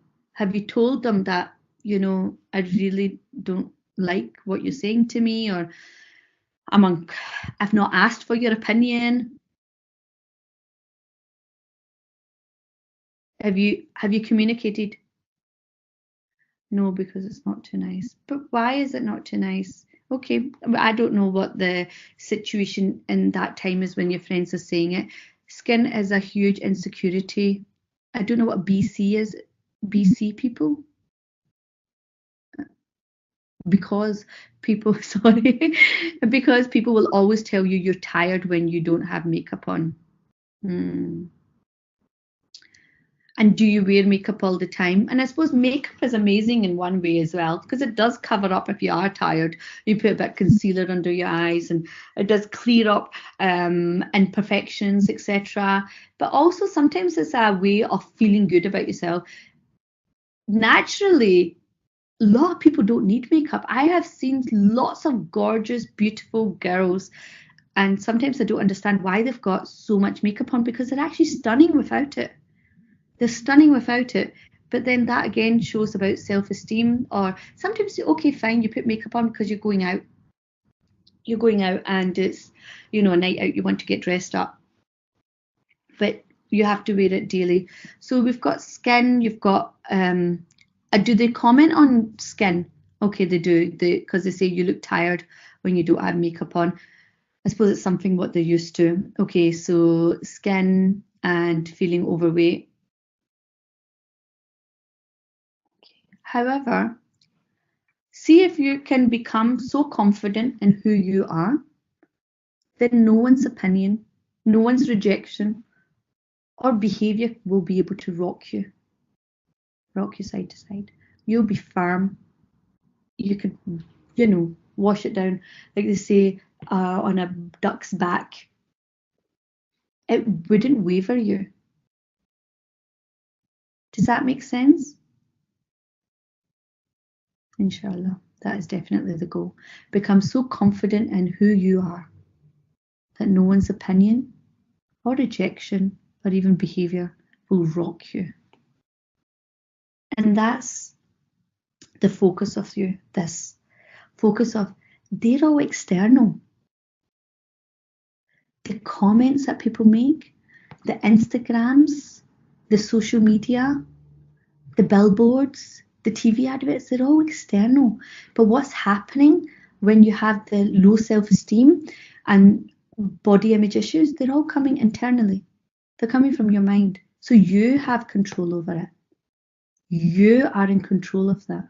You just have to learn how to overcome that. And you have the power. You have the power within you. And we just need to tap into it to connect you to it. So how can we do this?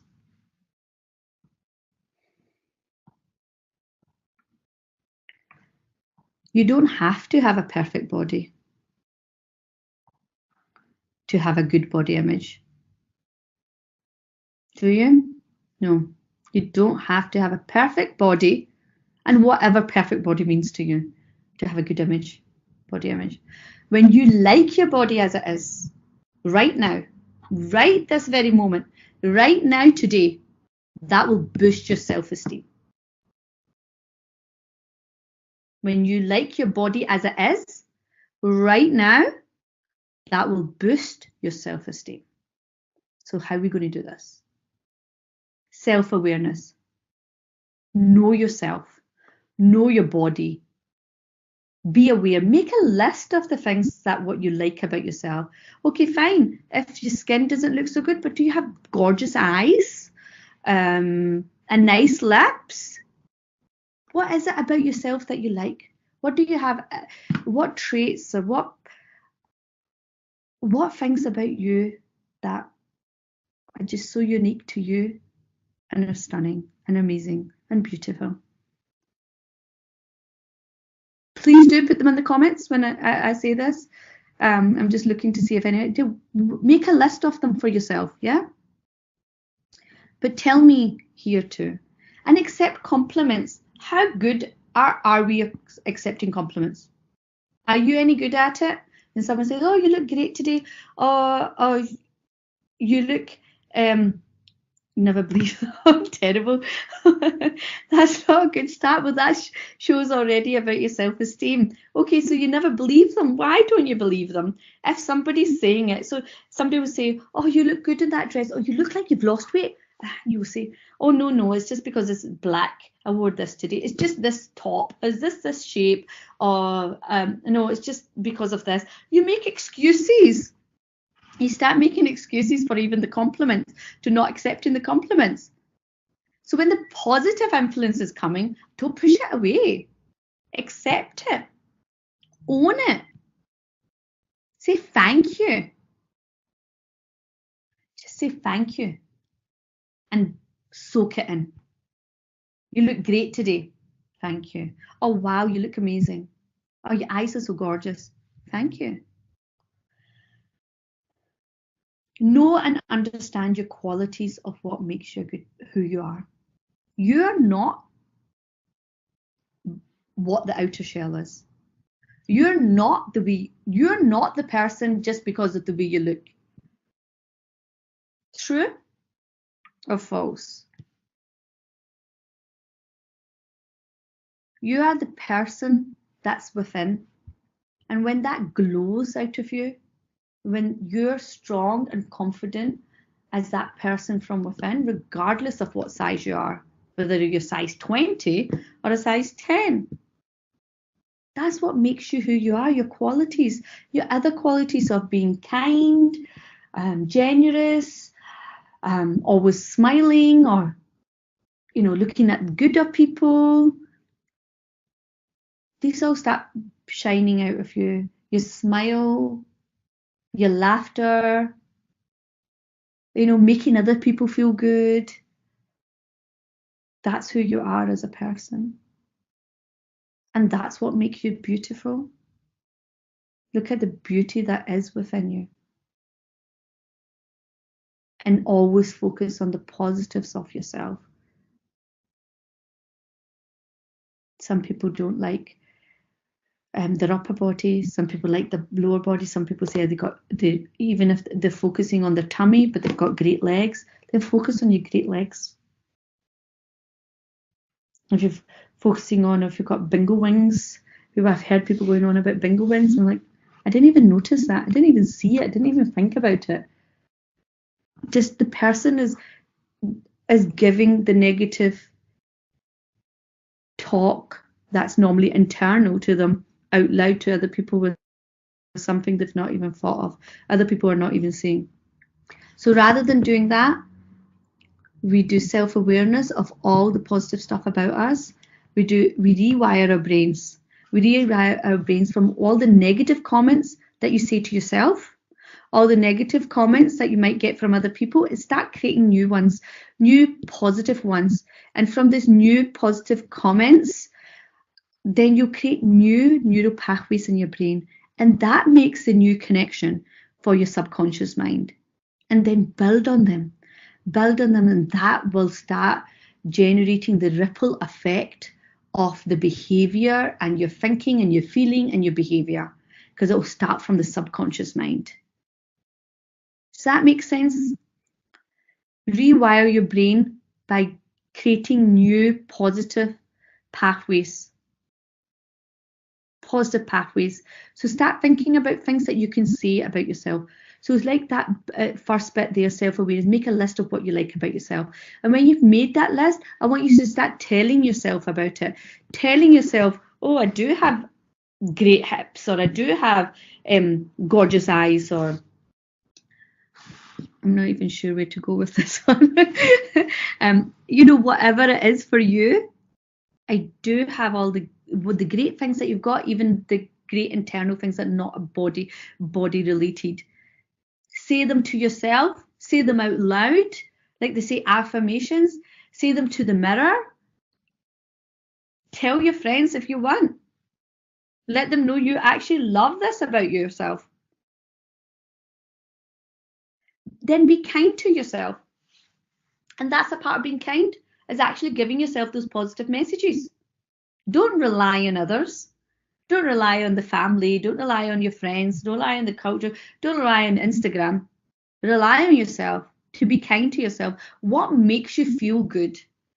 If makes you feel good to going to the cinema, makes you feel good going for a spa day, makes you feel good going for a bath, even simple things like moisturizer. If skin's not great, what can you do about it?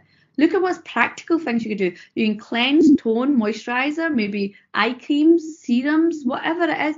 Do something that's a routine, and that routine makes you feel good. It's not the effect of the actual creams. It's about the procedure of it, what you're doing, and you're stopping and taking care of you.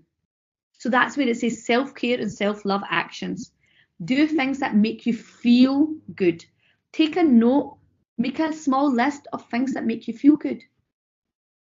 Could be simple things, even if it's reading a book. What makes you feel good? Do them. Do more of them.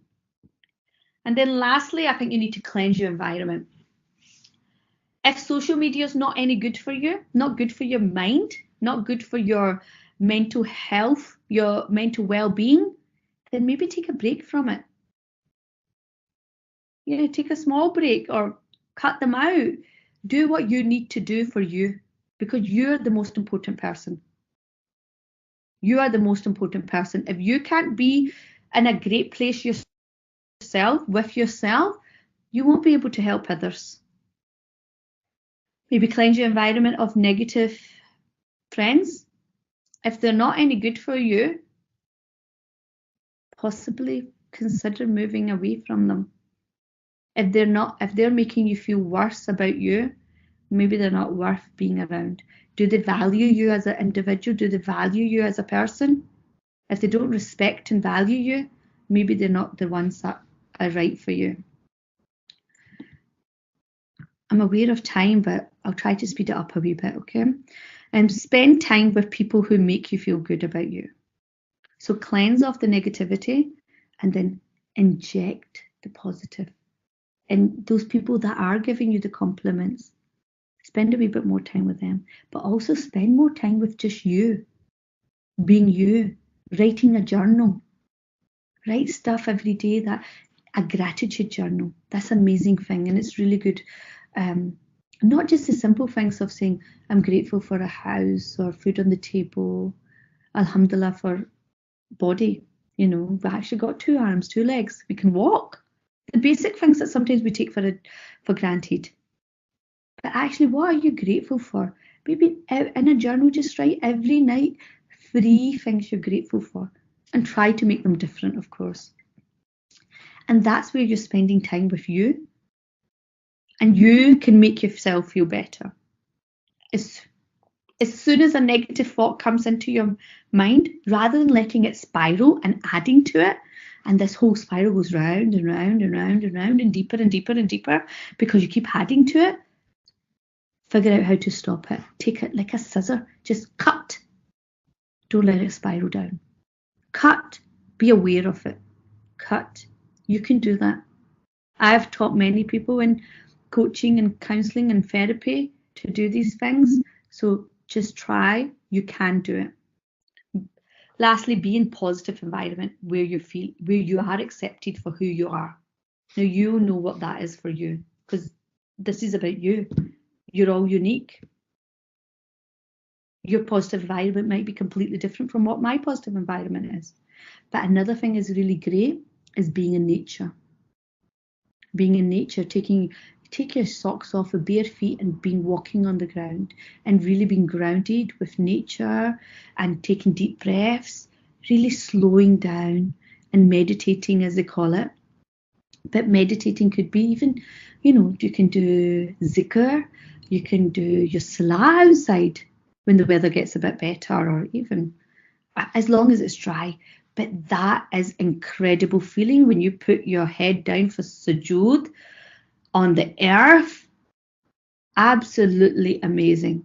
You're really connected with you. You're connected with your soul. You're connected with your purpose. What's your purpose on the earth here? What's your purpose of you? You as an individual, what is your purpose? And then you start feeling that strength and that energy through that ground, coming right through your feet, into your legs, up, right over to your head and to your mind, especially when you put your head down.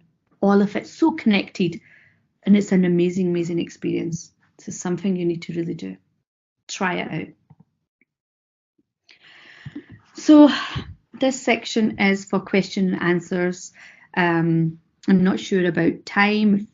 Just now I know we're way over time because we started late, but we do have, I think it depends on what, 5 minutes. Okay, fabulous. Okay, 5 minutes. We've got 5 minutes for question and answer section.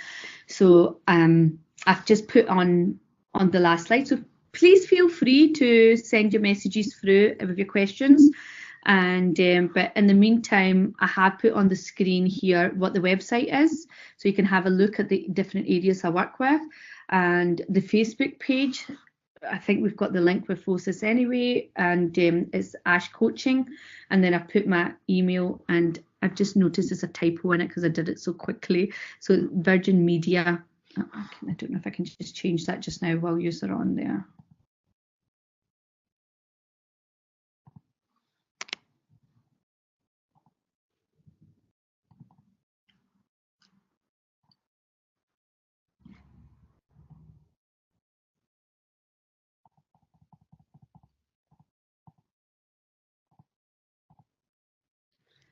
Okay, how do you balance having body positivity and being healthy and fit? How do you balance body positivity? So I think you need to start from the beginning. Okay, one of the things would be, how do you feel about your body? So with yourself, we had sometimes you're 2, sometimes you're 6, right? So that, like, you know, that's quite a big. It's like sometimes you're feeling not too bad and then you dip to quite low. What is it that making you do that? What's happening? So we get the signal of it. What is it, a trigger? Has somebody said something? Something you've seen? Is it something something's happened and you feel like you drop down to 2? Okay. So when you get that core thing, then you work out from there. Being healthy and fit, I gather that would simply be, being healthy would be looking at the way you eat. Okay, being healthy is about your routine. So either too much sugar is not good for you, not just because of putting on weight and calories, also because it gives you that high. You get like the energy going straight up, and then straight away you're going to feel the slump of it. So that's not very good for mental health either, because you're feeling that drained after it as well. Fit, you need to see where you are in fitness. How fit are you right now? Do you work out? Do you exercise at all? Do you go walking? Do you go to the gym? Do you have a daily routine? Do you have a weekly routine? Do you do yoga? What do you do just now? So we have to really figure out where you are and then add on, because I don't do a generic message. And generically, you can find this anywhere. You know, you can find it on Google or Instagrams. Being healthy is eat well, eat healthy, good salads, portion sizes, still have all your food groups of carbs, your veggies and your protein. And then being fit, of course, being fit, then it's about exercising. So go out, and I would say, if you're going, don't make things as a task. When it's coming to fitness, do things that you enjoy. So do you like yoga? Go and do it. If you like running, go and do it. Or even a dance class. Have you been to dance classes? There was a dance class and it was called Clubbercise, and I accidentally went to it, and you had glow sticks and it was all dark, and oh my God, it was incredible. It was incredible because I didn't mean to go to it, but I had so much fun.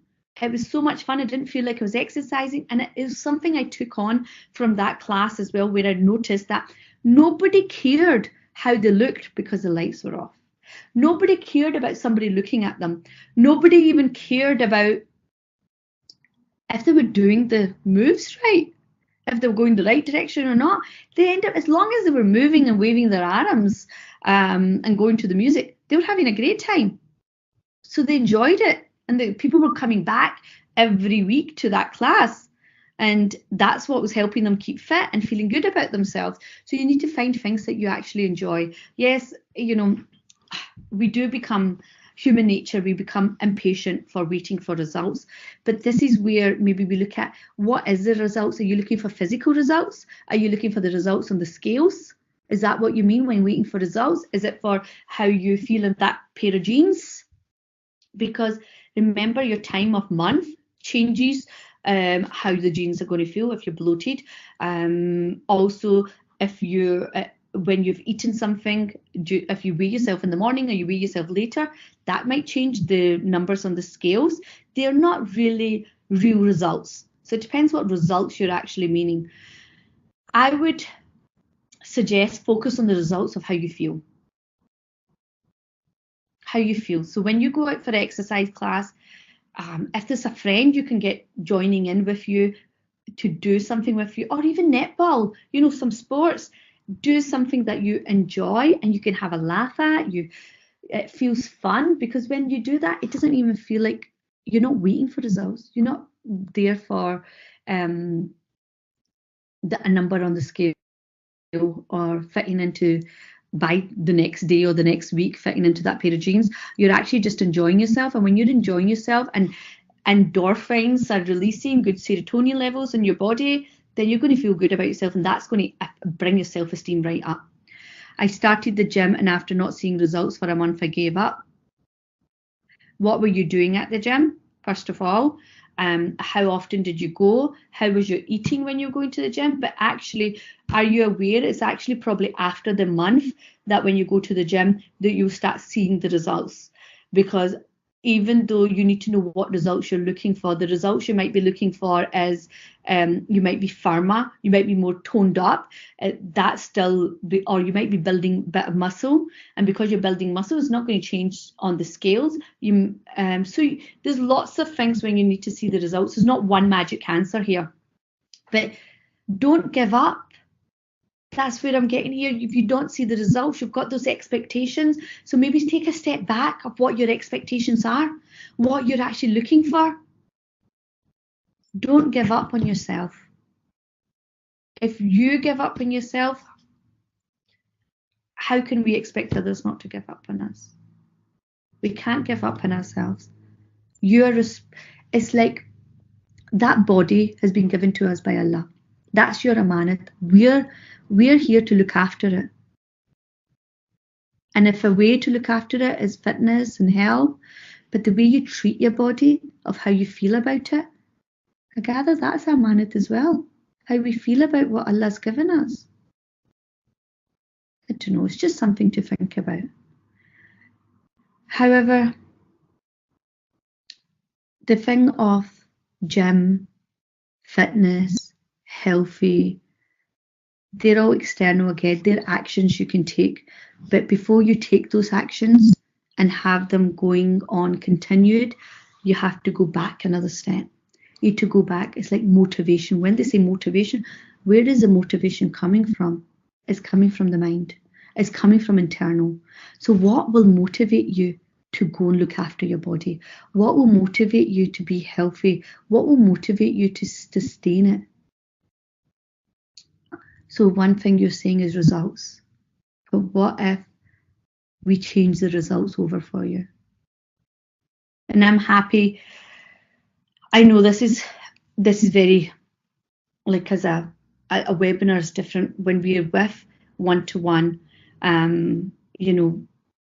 maybe do a consultation and look at what's going on for you, because it might be something completely different than what you think it is.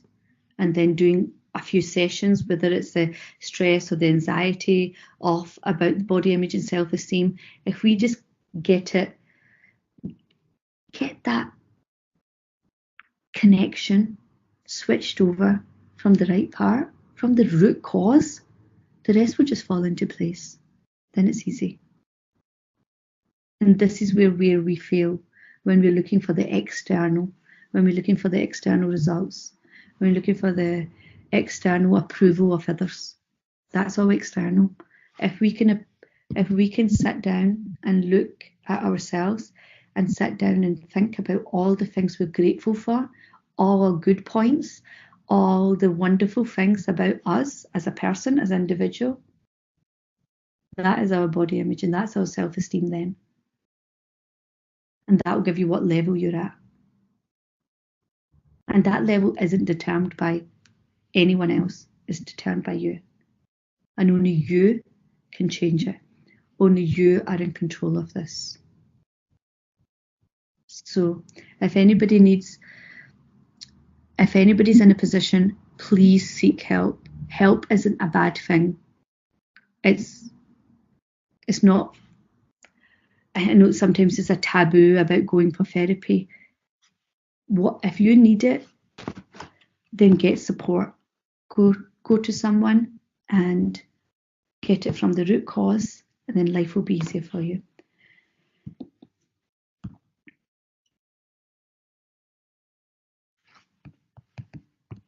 Okay, Jazakallah for that.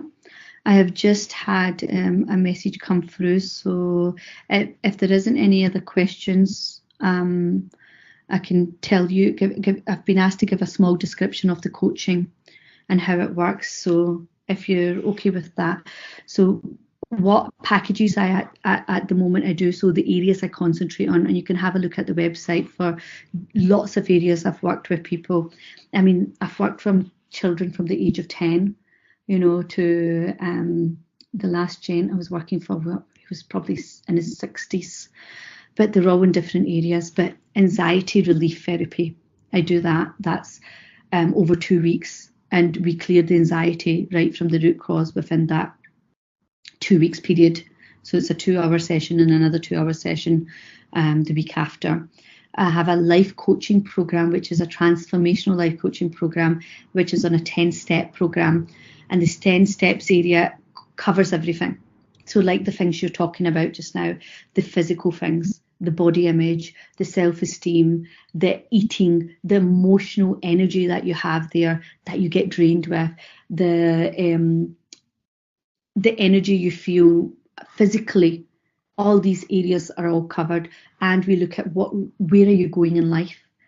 So the coaching is all about, it's not performance coaching, it's all about coaching about how you are about yourself. So it's all about self-awareness, and when you learn about yourself, then you can take the relevant steps. So I become the facilitator to take you through that route, take you to that path. And why the program's specialised is because I add in all the counselling, the NLP, the hypnotherapy. It's a bespoke service depending on the client that's in front of me. The client that's come to see, it's all designed around them. So I don't do a program that's one fit for all, because it's not the way it works. It's not the way it works. The other thing I do is empowerment events. So recently I've had lots of empowerment events. I do monthly empowerment events. So it's called, that's for women, it's Women Empowerment Tribe Meetups, and it's on the last Thursday of every month. So the next one's the 25th of April, and it's at the Glenhill Hotel at 9:30 to 12. And that's for everybody. It's for any woman that's there, and we do self-development workshops within it. And it's a good networking element as well. You don't need to talk about your problems if you don't want to. If somebody wants to discuss things, we can look at it. But it's all about networking and being in that environment, that positive environment. That's what I've created, a safe place for people to feel comfortable to be who they are and learn how to be better with themselves, be empowered to be a better version of you. Okay, so that's the 3 areas I'm focused on, and obviously I do the one-to-one sessions too, but really the packages are the best thing. So you can contact me on any of these, the Facebook, you can follow the page, you can have a look at the website and email me. On the website there is a contact me page, and you can complete it of what area that you want to look for help, and we can do a 15-minute consultation free over the phone. And then we can arrange a meeting if you like. Is there any other questions before we close for today? And I want to say a big thank you to the team who've invited me along. to do the webinar, as it was my very first webinar. I'd never done it before. Hey guys, welcome back to Wisp Eating Babe ASMR. Welcome, welcome, welcome, my beautiful people. Welcome once again to my channel. Thank you so much for joining me today. As you can see in the title of the video or the thumbnail, not sure which one it is, I've decided to do a little something based on how to get rid of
because as someone that tries to practice self-love, self-care, self-confidence,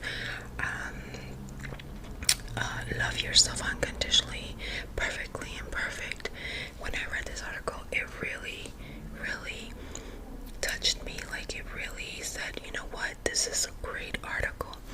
So I want to read you the exercises again. Remember what it says. You don't need to do all things at once. You just have to take one step at a time. Number one, excuse me, you hear my mentality. Number one.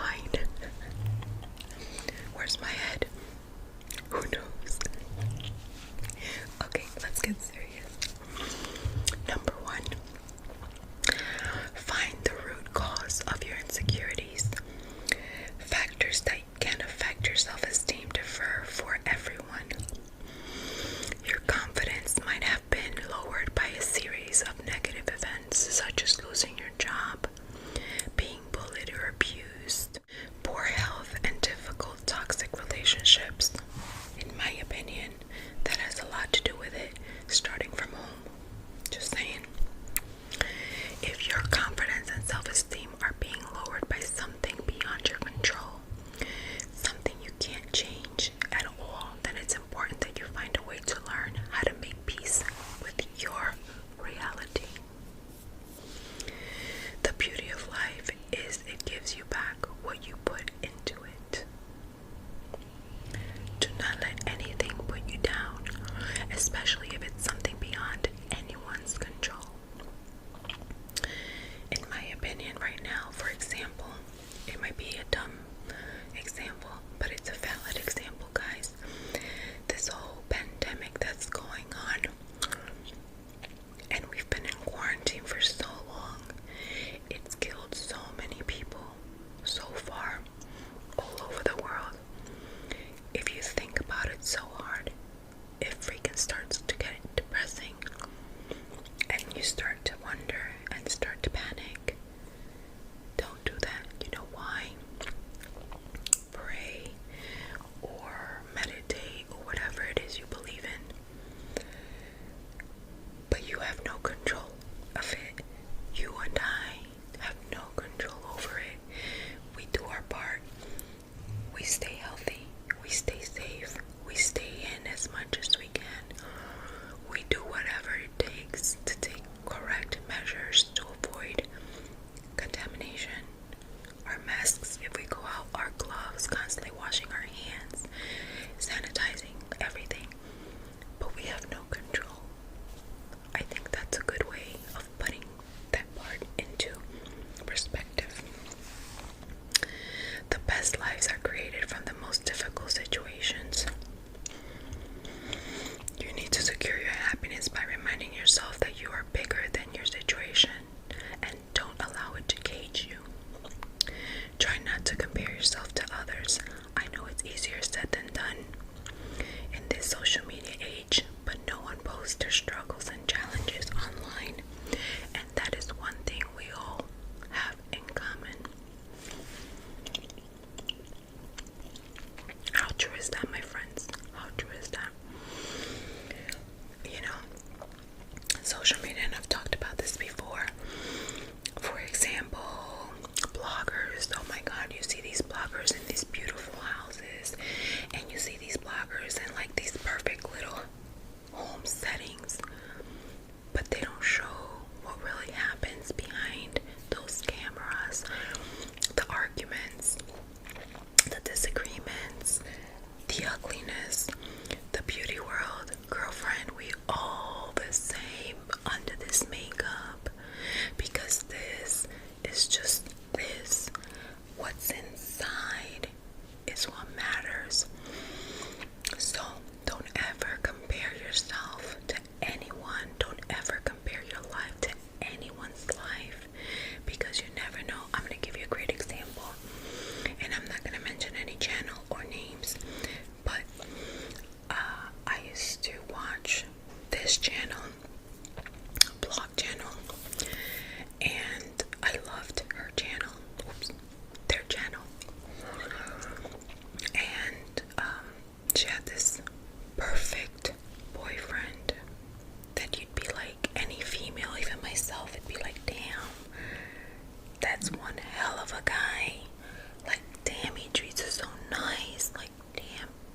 Absolutely. Because what's inside of here is extremely, extremely powerful, my loves. Extremely powerful.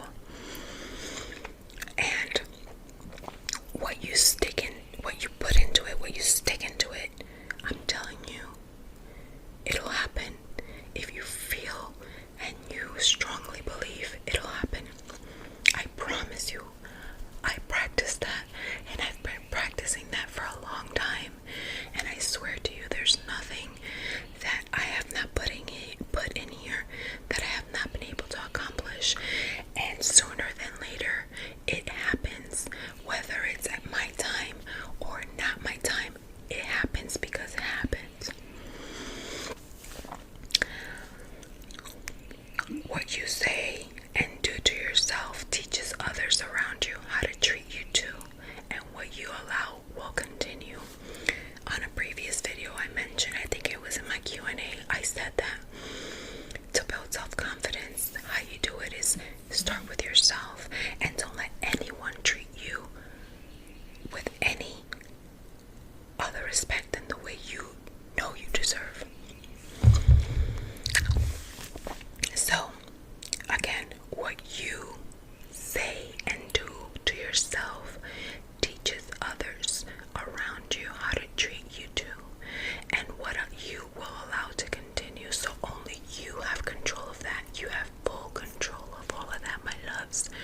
You are in full control on how you get treated. If you get mistreated, it's because you allow it. There's, again, situations where you have an argument, let's say with a loved one. It could be your parents, it could be your partner, it could be whoever. And sometimes, out of anger, we say stuff that we may not mean, you may not mean. You gotta be careful, don't confuse it. But if it's something that you know, because we know, whether we want to make ourselves blind of it is different. We know the difference. You're in control of that. Moving on, number 3, focus on your wins and accomplishments. Focusing on your accomplishments is a good way to focus on yourself and eliminate comparison. Doing this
dear to loving myself for who I am and loving the process of every step of what I'm going through, as hard as it can be sometimes, because sometimes it's like, why is this happening, or why am I having to go through this, or why, but if we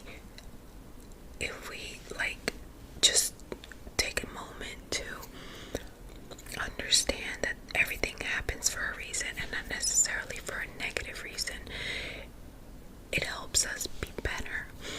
And there's a lot of things that happen that are negative. Sometimes I'm like, my gosh, why is this happening? Or me being a big believer in God, sometimes I say, Lord, why are you allowing this to happen? Not that I'm questioning him, but I'm questioning almost myself. I'm like, why is this happening? But I understand, and I try. Well, I don't understand, but I try to understand and remind myself that hopefully there's a reason for it. And because I have no control over it besides my prayer and my kindness, there's nothing else I can do. My loves, thank you so much for watching me till this point. I love you guys. Don't forget to stay blessed. Don't forget to stay beautiful. Forget to stay glamorous. Most importantly, don't forget to stay kind. Be kind, my beautiful people. It is absolutely priceless, yet it doesn't cost a thing. Till next time, my beautiful people. I have a very high self-esteem. My opinion of myself is the only one that matters. I love myself in every way. I am perfect in every way. I have a great personality. I have gratitude for my self-esteem. I am loved because I love me. I have a very high self-esteem. My opinion of myself is the only one that matters. I love myself in every way. I am perfect in every way.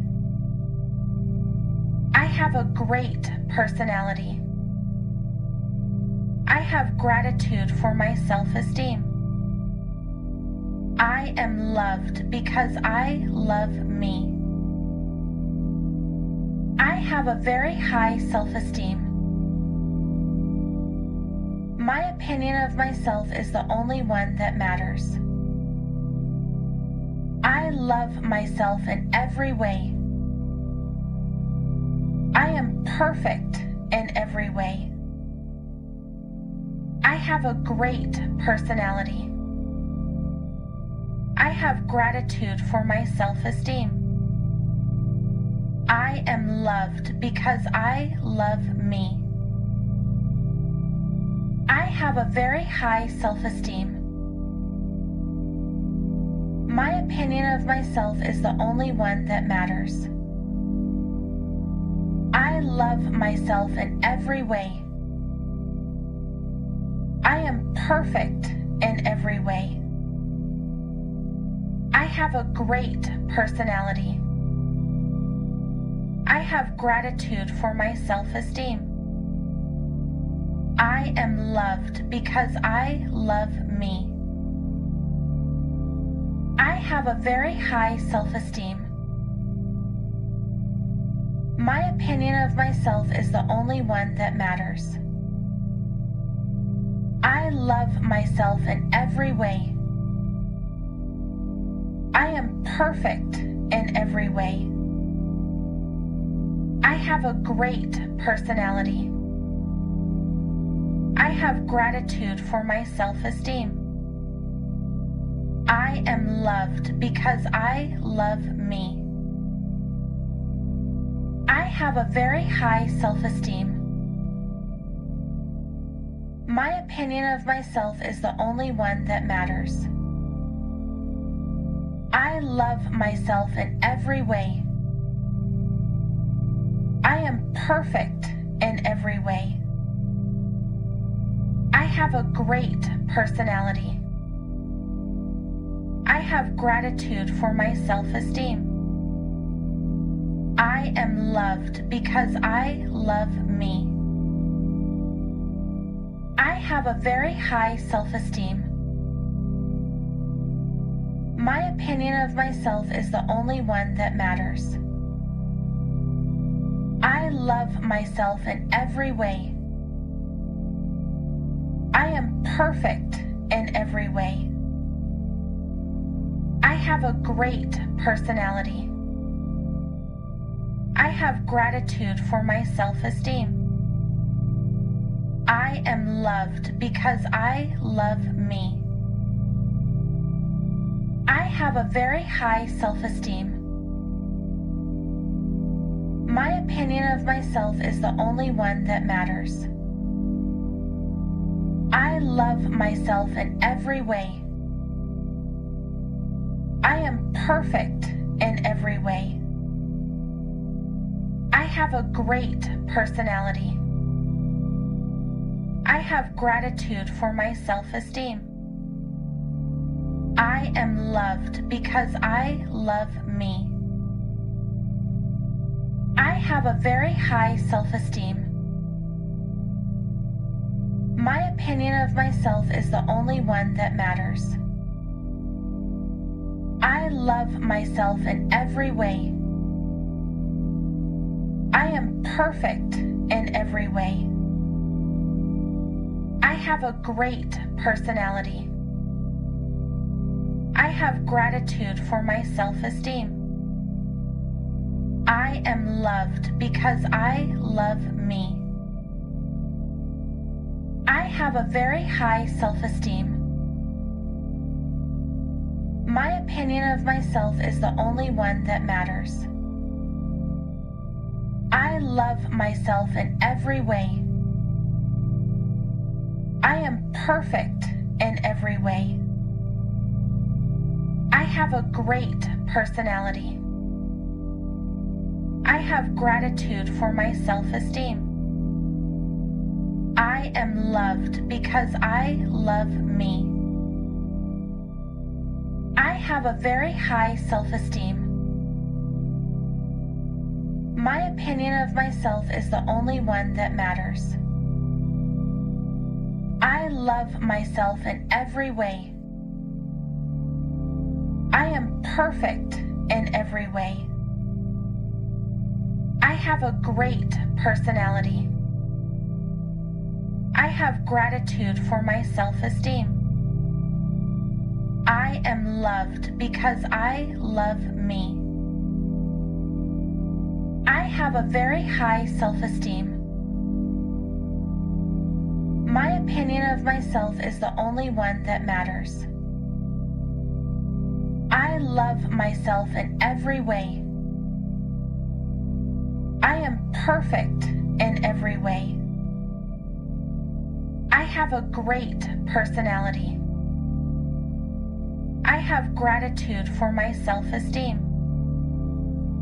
I am loved because I love me.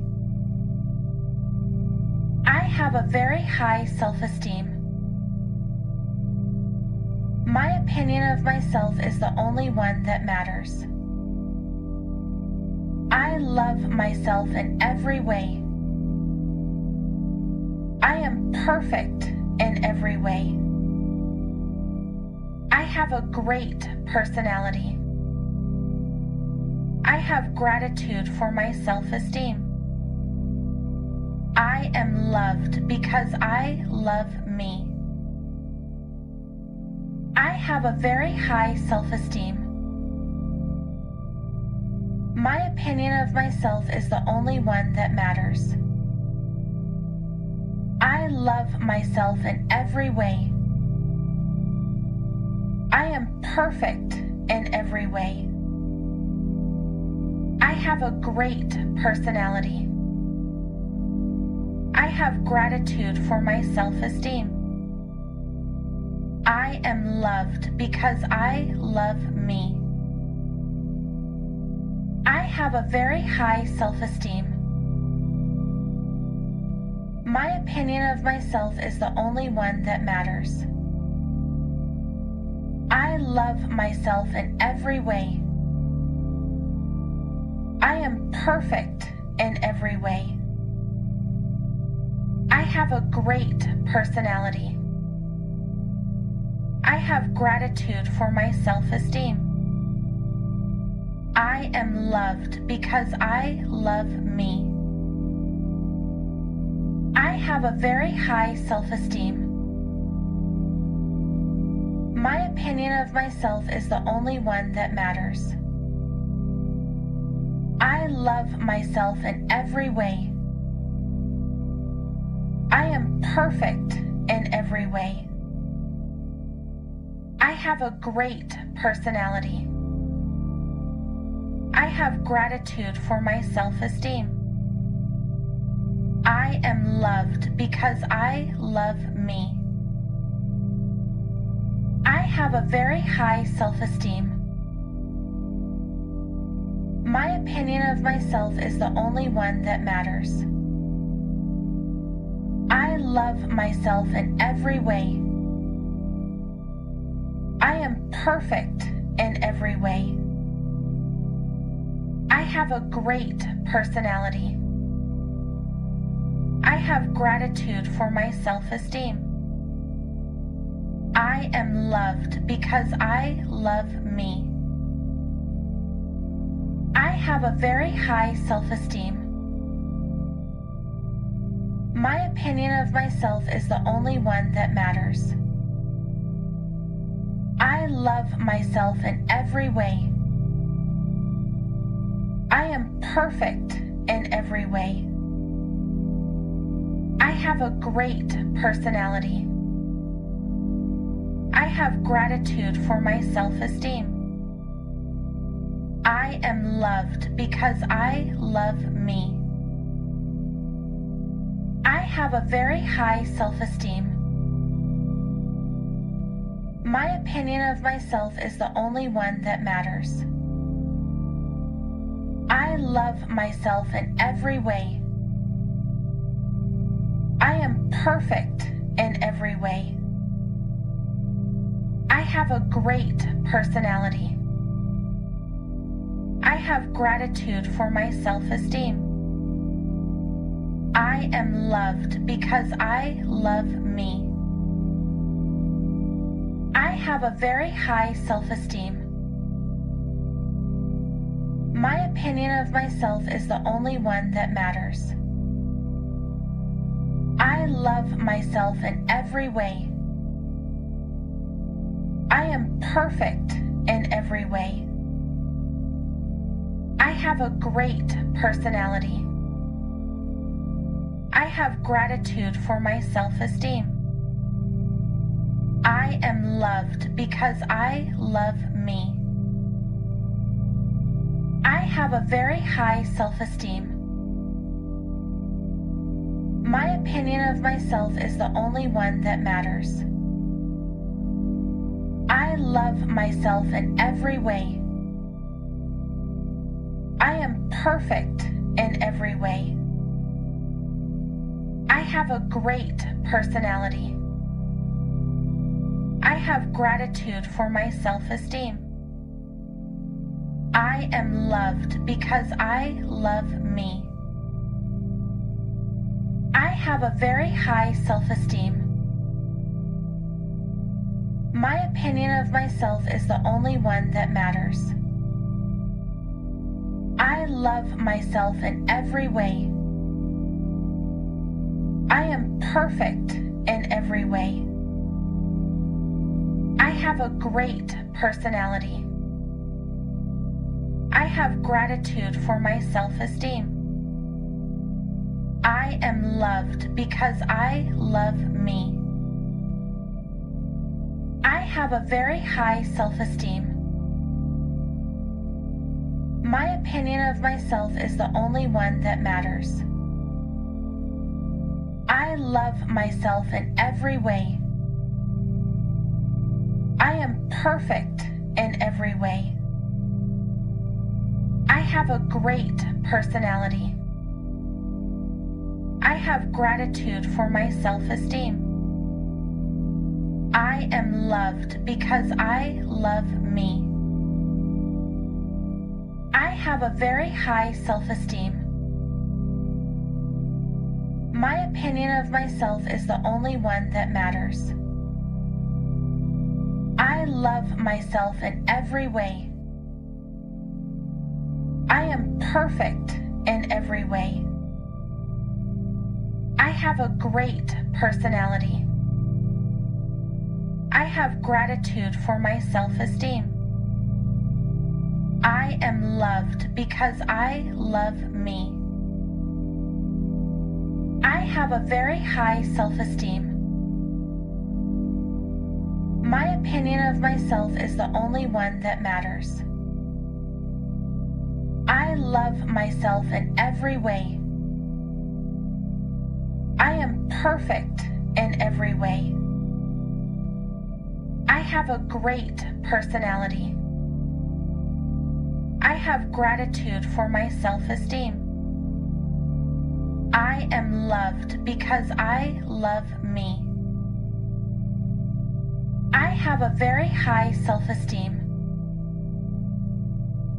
My opinion of myself is the only one that matters. I love myself in every way. I am perfect in every way. I have a great personality. I have gratitude for my self-esteem. I am loved because I love me. I have a very high self-esteem. My opinion of myself is the only one that matters. I love myself in every way. I am perfect in every way.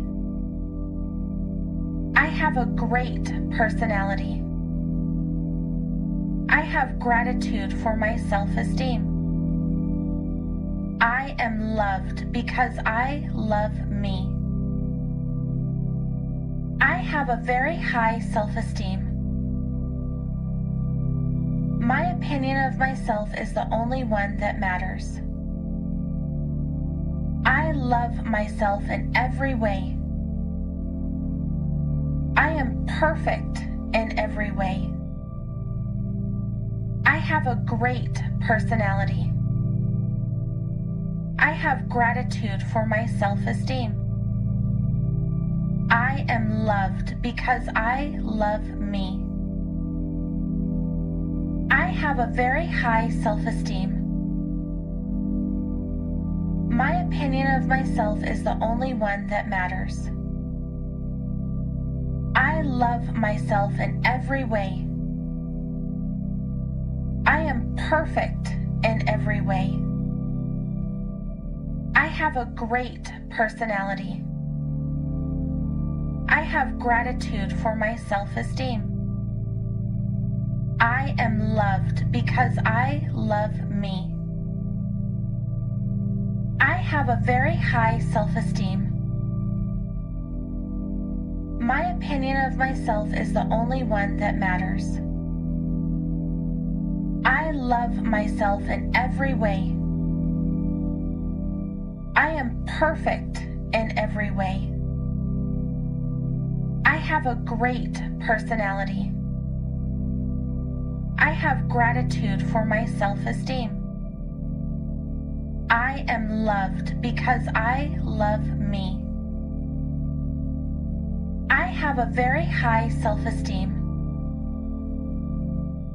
My opinion of myself is the only one that matters. I love myself in every way.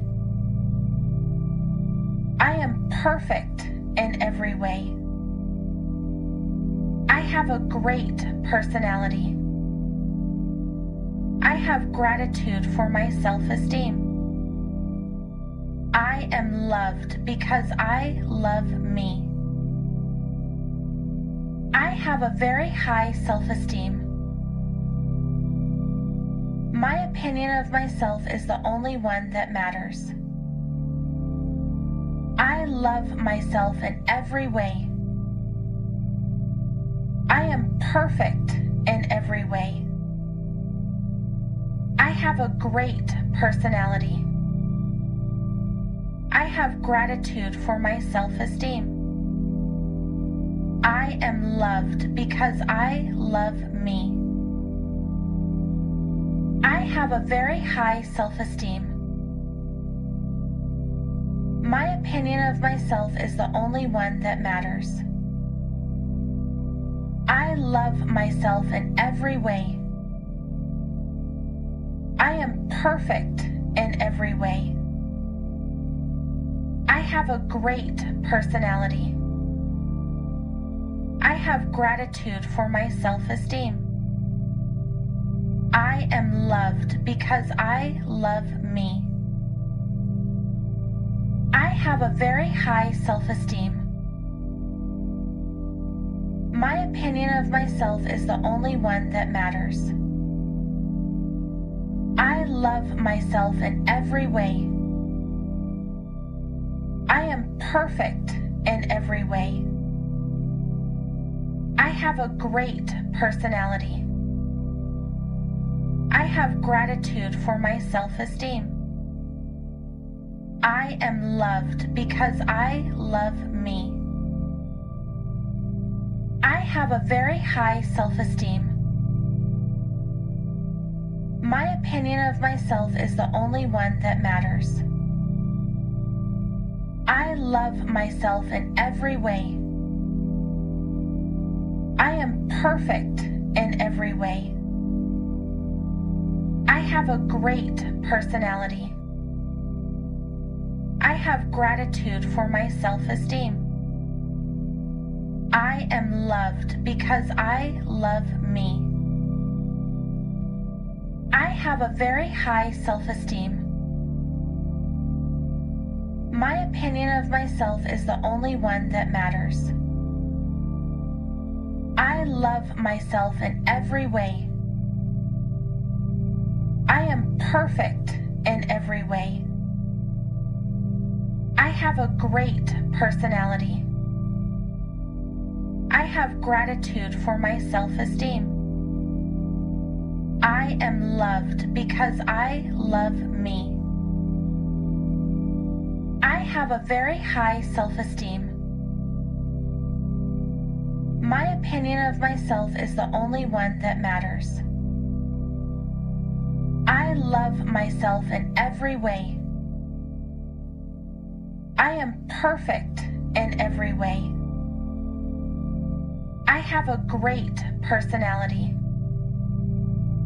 I have gratitude for my self-esteem. I am loved because I love me. I have a very high self-esteem. My opinion of myself is the only one that matters. I love myself in every way. I am perfect in every way. I have a great personality. I have gratitude for my self-esteem. I am loved because I love me. I have a very high self-esteem. My opinion of myself is the only one that matters. I love myself in every way. I am perfect in every way. I have a great personality. I have gratitude for my self-esteem. I am loved because I love me. I have a very high self-esteem. My opinion of myself is the only one that matters. I love myself in every way. I am perfect in every way. I have a great personality. I have gratitude for my self-esteem. I am loved because I love me. I have a very high self-esteem. My opinion of myself is the only one that matters. I love myself in every way. I am perfect in every way. I have a great personality. I have gratitude for my self-esteem. I am loved because I love me. I have a very high self-esteem. My opinion of myself is the only one that matters. I love myself in every way. I am perfect in every way. I have a great personality. I have gratitude for my self-esteem. I am loved because I love me. I have a very high self-esteem. My opinion of myself is the only one that matters. I love myself in every way. I am perfect in every way. I have a great personality. I have gratitude for my self-esteem. I am loved because I love me. I have a very high self-esteem. My opinion of myself is the only one that matters. I love myself in every way. I am perfect in every way. I have a great personality. I have gratitude for my self-esteem. I am loved because I love me. I have a very high self-esteem. My opinion of myself is the only one that matters. I love myself in every way. I am perfect in every way. I have a great personality. I have gratitude for my self-esteem. I am loved because I love me. I have a very high self-esteem. My opinion of myself is the only one that matters.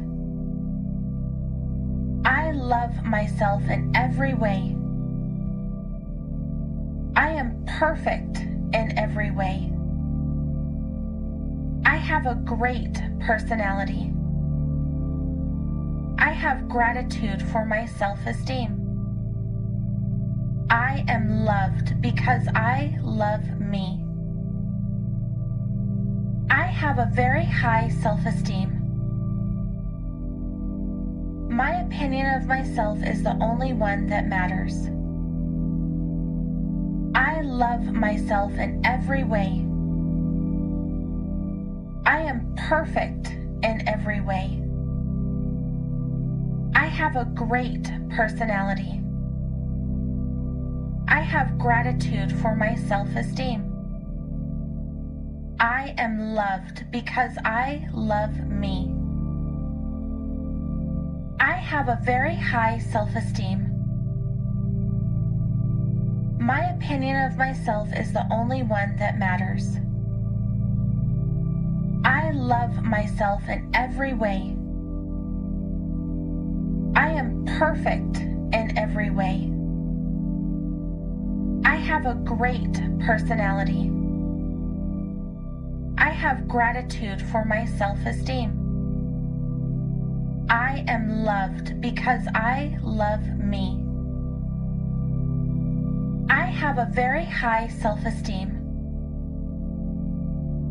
My opinion of myself is the only one that matters. love myself in every way. I am perfect in every way. I have a great personality. I have gratitude for my self-esteem. I am loved because I love me. I have a very high self-esteem. My opinion of myself is the only one that matters. I love myself in every way. I am perfect in every way. I have a great personality. I have gratitude for my self-esteem. I am loved because I love me. I have a very high self-esteem. My opinion of myself is the only one that matters. I love myself in every way. I am perfect in every way. I have a great personality. I have gratitude for my self-esteem. I am loved because I love me. I have a very high self-esteem. My opinion of myself is the only one that matters. I love myself in every way. I am perfect in every way. I have a great personality. I have gratitude for my self-esteem. I am loved because I love me. I have a very high self-esteem. My opinion of myself is the only one that matters. I love myself in every way. I am perfect in every way. I have a great personality. I have gratitude for my self-esteem. I am loved because I love me. I have a very high self-esteem. My opinion of myself is the only one that matters. I love myself in every way. I am perfect in every way. I have a great personality. I have gratitude for my self-esteem. I am loved because I love me. I have a very high self-esteem. My opinion of myself is the only one that matters. I love myself in every way. I am perfect in every way. I have a great personality. I have gratitude for my self-esteem. I am loved because I love me. I have a very high self-esteem. My opinion of myself is the only one that matters. I love myself in every way. I am perfect in every way. I have a great personality. I have gratitude for my self-esteem. I am loved because I love me. I have a very high self-esteem. My opinion of myself is the only one that matters. I love myself in every way. I am perfect in every way. I have a great personality. I have gratitude for my self-esteem. I am loved because I love me. I have a very high self-esteem. My opinion of myself is the only one that matters. I love myself in every way. I am perfect in every way. I have a great personality. I have gratitude for my self-esteem. I am loved because I love me. I have a very high self-esteem. My opinion of myself is the only one that matters. I love myself in every way. I am perfect in every way. I have a great personality. I have gratitude for my self-esteem. I am loved because I love me. I have a very high self-esteem. My opinion of myself is the only one that matters. I love myself in every way. I am perfect in every way. I have a great personality. I have gratitude for my self-esteem. I am loved because I love me. I have a very high self-esteem. My opinion of myself is the only one that matters. I love myself in every way. I am perfect in every way. I have a great personality. I have gratitude for my self-esteem. I am loved because I love me. I have a very high self-esteem. My opinion of myself is the only one that matters. I love myself in every way. I am perfect in every way. I have a great personality.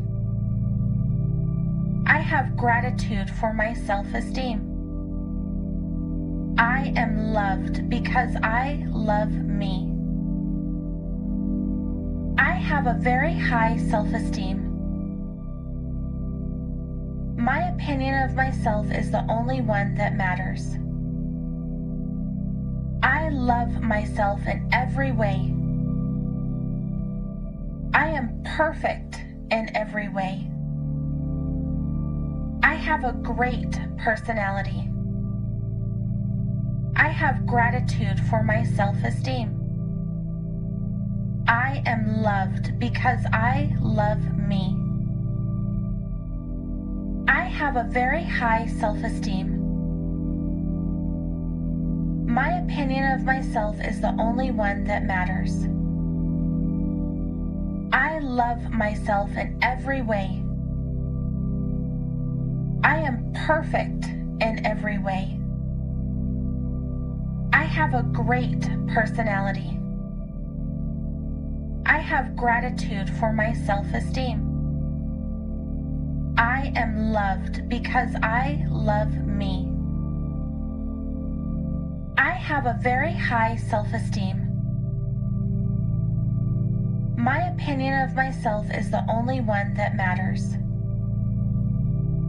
I love myself in every way. I am perfect in every way.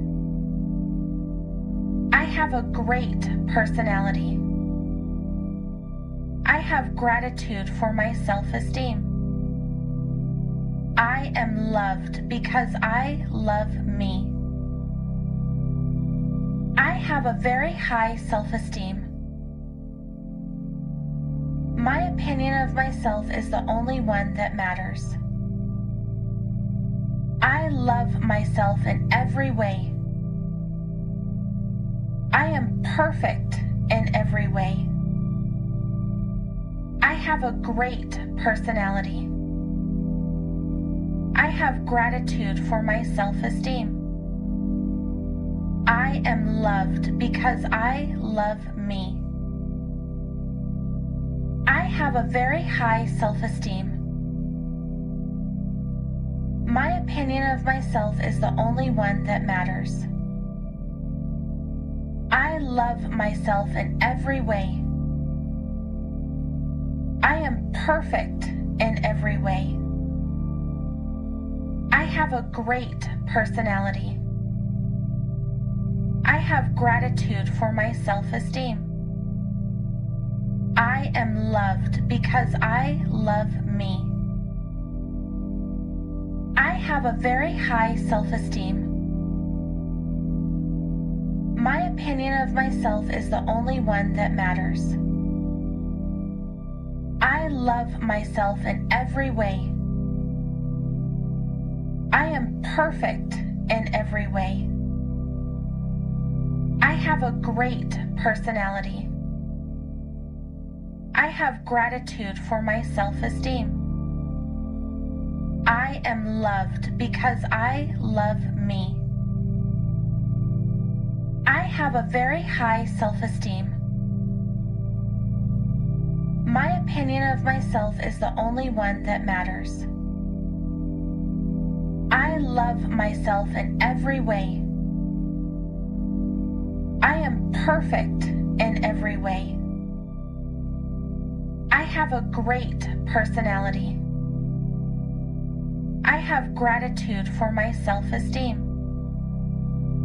I am loved because I love me. I have a very high self-esteem. My opinion of myself is the only one that matters. I love myself in every way. I am perfect in every way. I have a great personality. I have gratitude for my self-esteem. I am loved because I love me. I have a very high self-esteem. My opinion of myself is the only one that matters. I love myself in every way. I am perfect in every way. I have a great personality. I have gratitude for my self-esteem. I am loved because I love me. I have a very high self-esteem. My opinion of myself is the only one that matters. I love myself in every way. I am perfect in every way. I have a great personality. I have gratitude for my self-esteem. I am loved because I love me. I have a very high self-esteem. My opinion of myself is the only one that matters. I love myself in every way. I am perfect in every way. I have a great personality. I have gratitude for my self-esteem. I am loved because I love me. I have a very high self-esteem. My opinion of myself is the only one that matters. I love myself in every way. I am perfect in every way. I have a great personality. I have gratitude for my self-esteem. I am loved because I love me. I I have a very high self-esteem.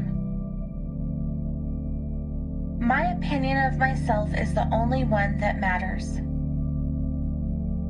I love myself in every way. I am perfect in every way. I have a great personality. I have gratitude for my self-esteem. I am loved because I love me. I have a very high self-esteem. My opinion of myself is the only one that matters. I love myself in every way. I am perfect in every way. I have a great personality. I have gratitude for my self-esteem.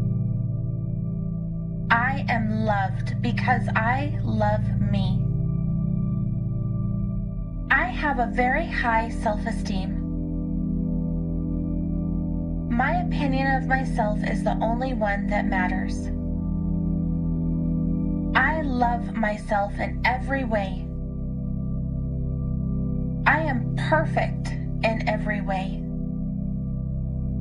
I have a great personality.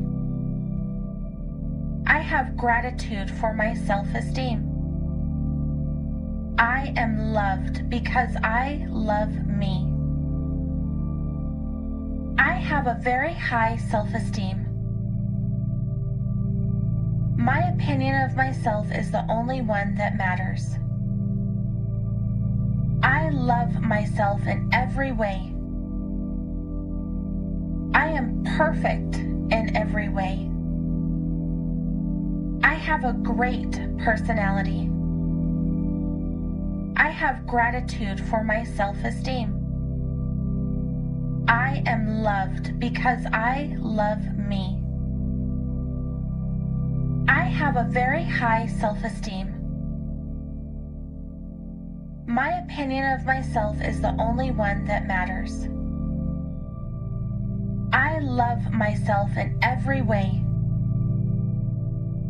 I am perfect in every way. I have a great personality. I have gratitude for my self-esteem. I am loved because I love me. I have a very high self-esteem. My opinion of myself is the only one that matters. I love myself in every way. I am perfect in every way.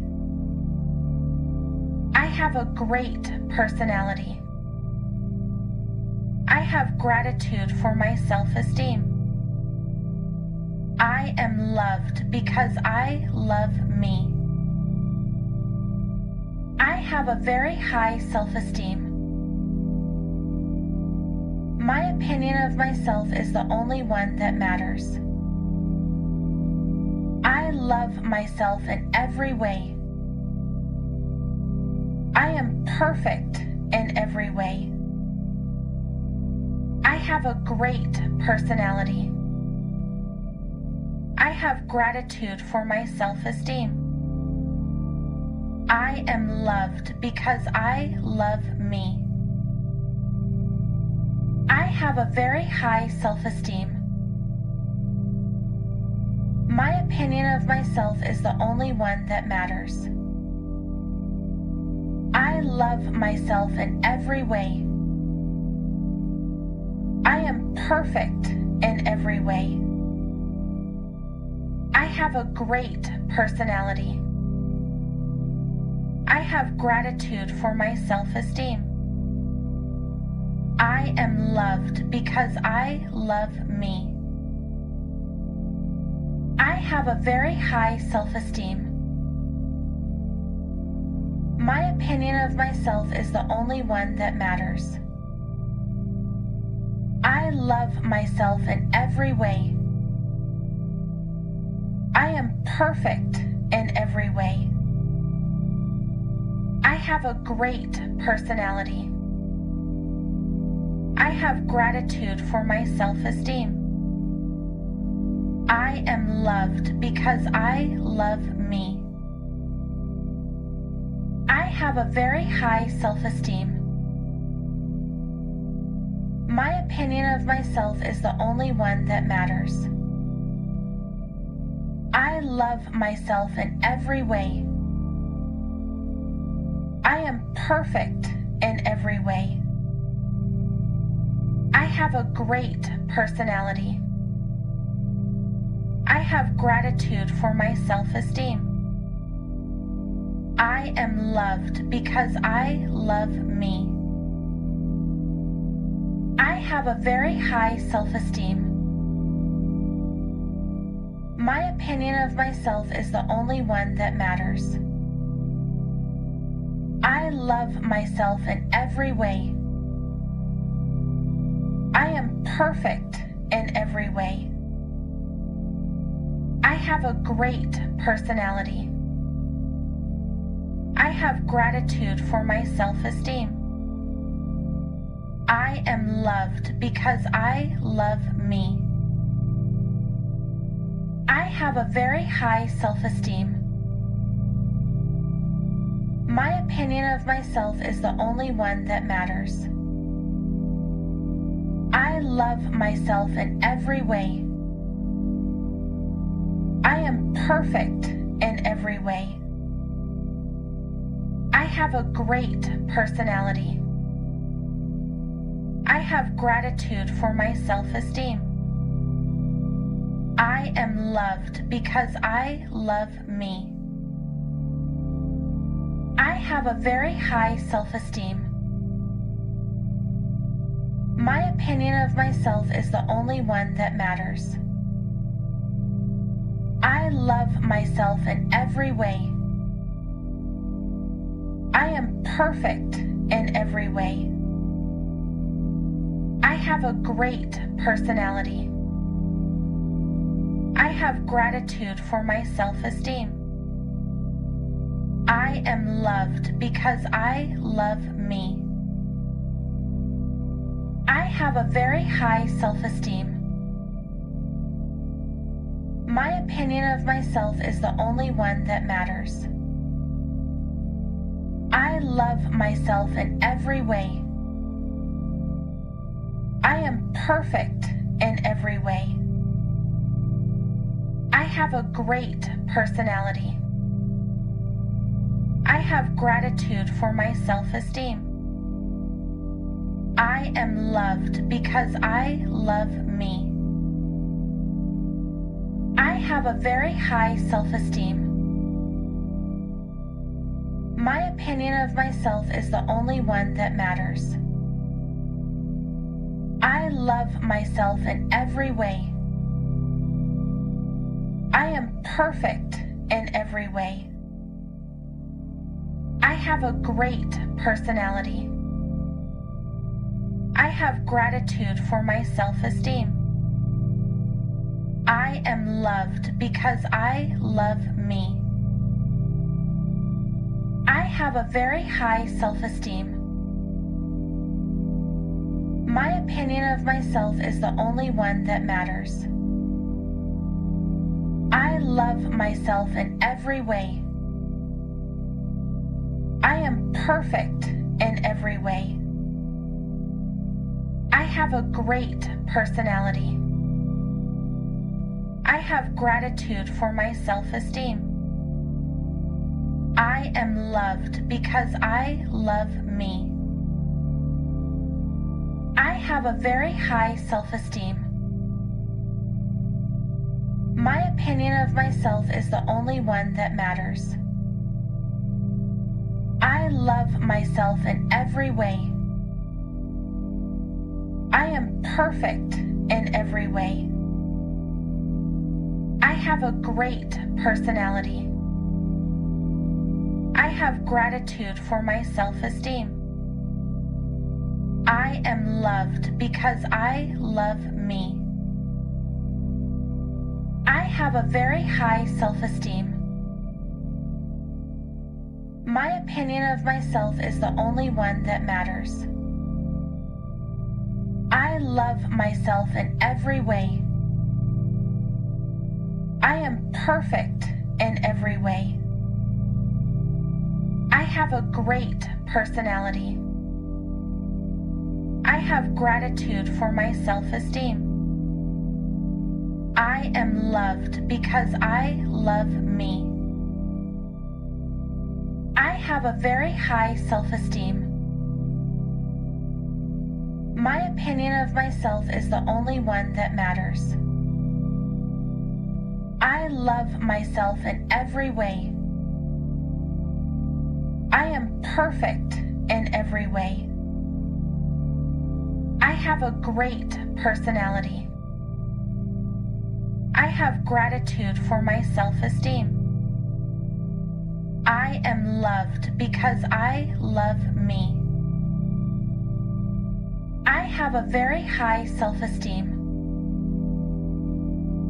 My opinion of myself is the only one that matters.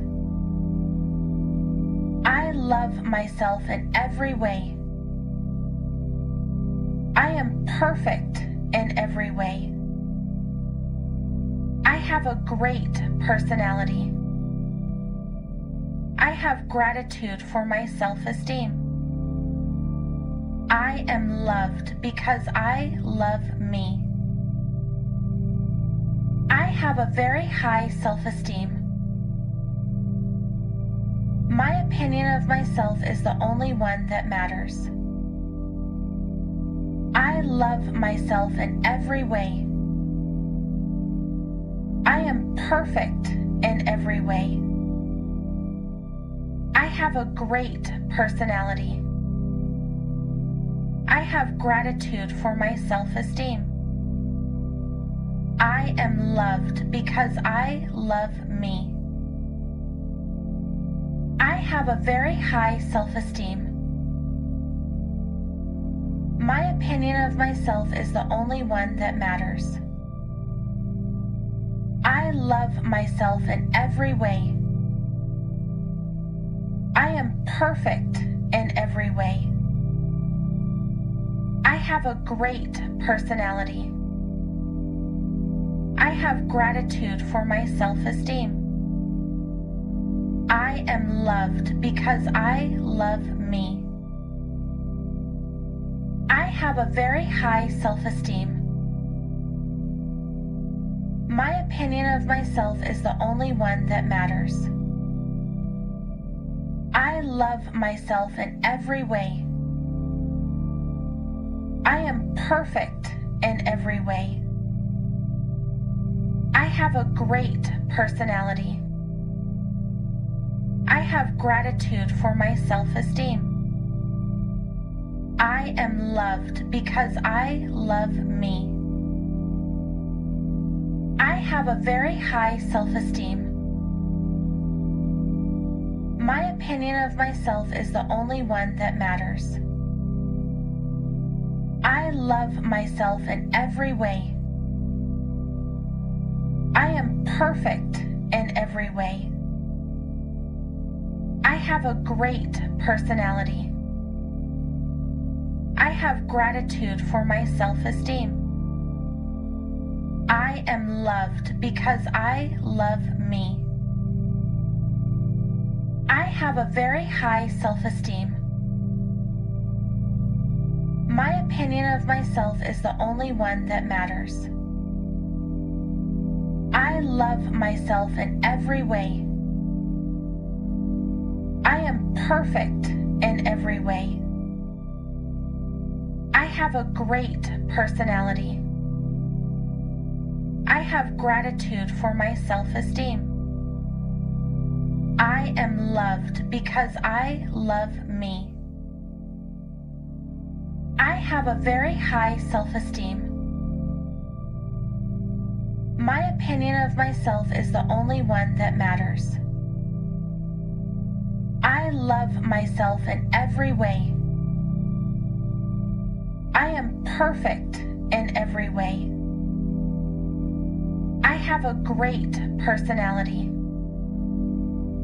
I have gratitude for my self-esteem. I am loved because I love me. I have a very high self-esteem. My opinion of myself is the only one that matters. I love myself in every way. I am perfect in every way. I have a great personality. I have gratitude for my self-esteem. I am loved because I love me. I have a very high self-esteem. My opinion of myself is the only one that matters. I love myself in every way. I am perfect in every way. I have a great personality. I have gratitude for my self-esteem. I am loved because I love me. I have a very high self-esteem. My opinion of myself is the only one that matters. I love myself in every way. I am perfect in every way. I have a great personality. I have gratitude for my self-esteem. I am loved because I love me.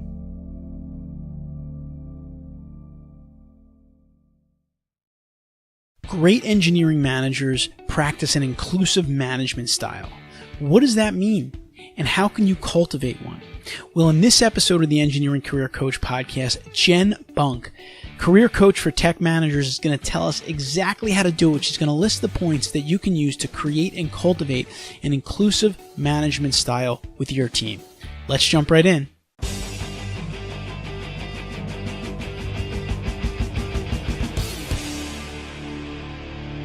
All right, and now I'm excited to welcome in our guest, or I should say welcome back our guest for today, Jen Bunk. Jen is a career coach for tech managers, and she is the CEO of the People Stack. Jen, welcome back to the Engineering Career Coach podcast. Thanks, Anthony. So awesome to be here today. So for our listeners and our audience that maybe didn't hear the last episode with you and aren't familiar with what you do, maybe in your own words, give them a little bit of a background on how you spend your days. Yeah, well, how I spend my days, my mission and our mission at the People Stack is to help technical managers upgrade their careers, to really walk the path toward whatever it is that their dream career is. And that means commanding a premium salary of at least $200K a year if you live in a high cost of living place like, say, San Francisco or the Bay Area. It's going to be higher than that. Maybe it'll be a little bit lower in certain parts of the country, but it's really getting paid for the value that you're adding, and doing that with a Zen-like work-life balance. So that's really what it is that we do. We focus exclusively on coaching technical managers. That's awesome. And like you said, everyone can give some kind of value. And I think a lot of engineering managers, technical managers, they're giving value, but they're not necessarily getting in what they should in return. And sometimes they're just not comfortable, making it clear what that value is. And I don't think you need to do it in a way that is, necessarily like they're bragging. But I know even like in my life as a consulting engineer, it was important to kind of let the clients understand the value that we provided to them, so that they knew that what differentiated us from maybe other consultants or other engineering companies. And some people are uncomfortable with that, but if you're uncomfortable with that and your competitors are not, then you're kind of going to lose out. So I think what you're doing is very, very important, and I'm really happy you're doing it. So thanks for doing it. Yeah, thanks a lot.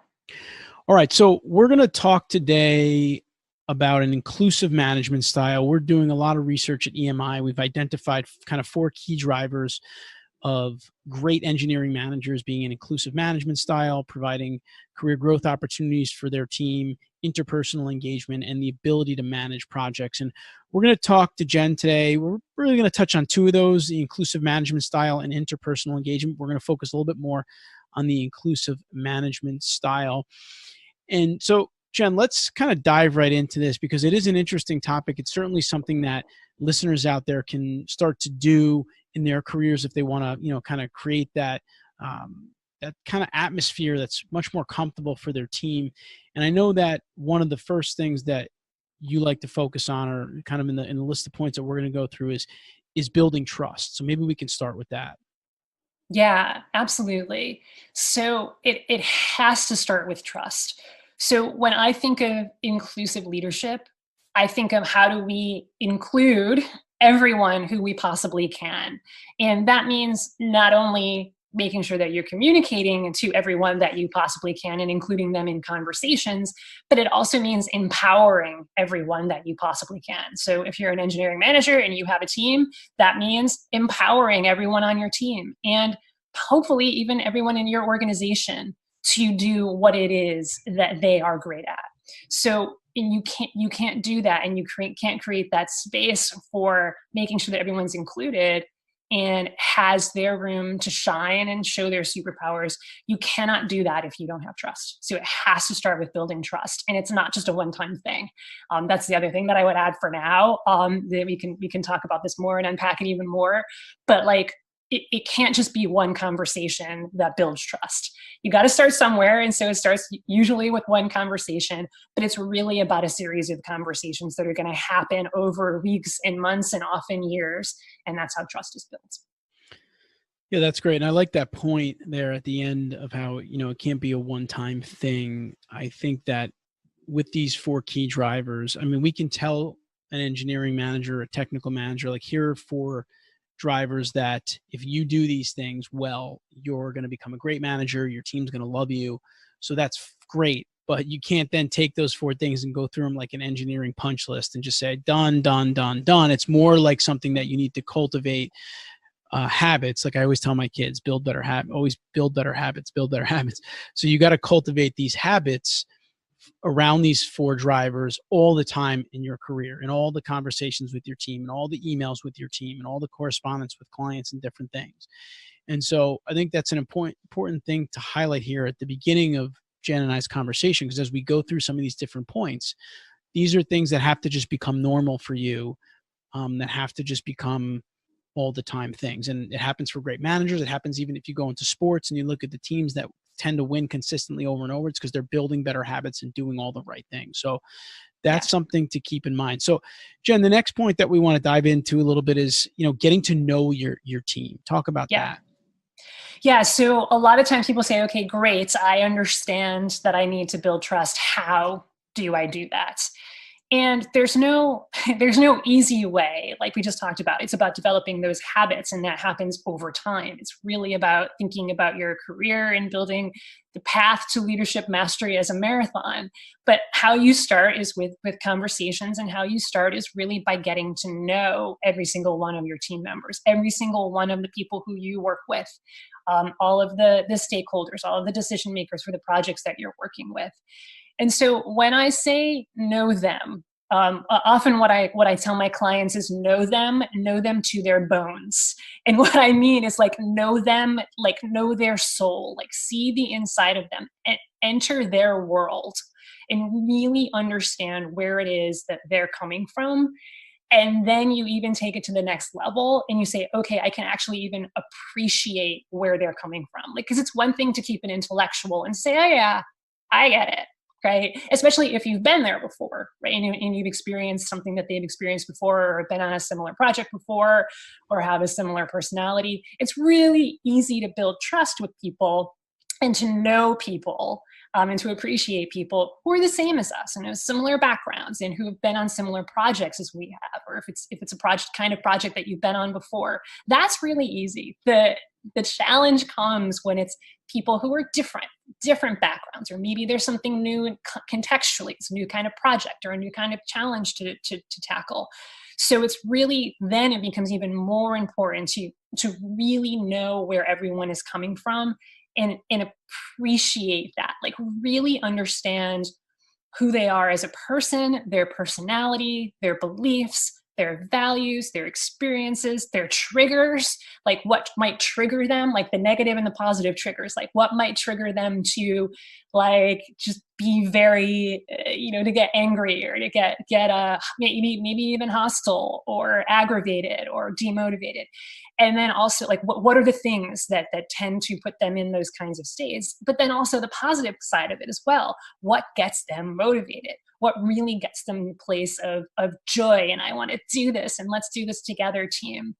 And so that happens over time, but the only way that you can really do that is through a series of conversations and a series of communicating with people and really asking the questions and listening so that you can really appreciate where it is that they're coming from. Yeah, and again, it's another one of those things, as you can see, which is a pattern here that you have to do on a regular basis. You have to continue to do it. You're not going to get to know someone overnight, right? So you're constantly doing the learning. And another thing that this, I think, really kind of highlights is one of the bigger challenges of engineers and technical professionals becoming successful managers is the variable that gets thrown in once you become a manager, which is people. Right? Yes. People are like totally different. It's not like an engineering equation. It's not like a problem you can solve.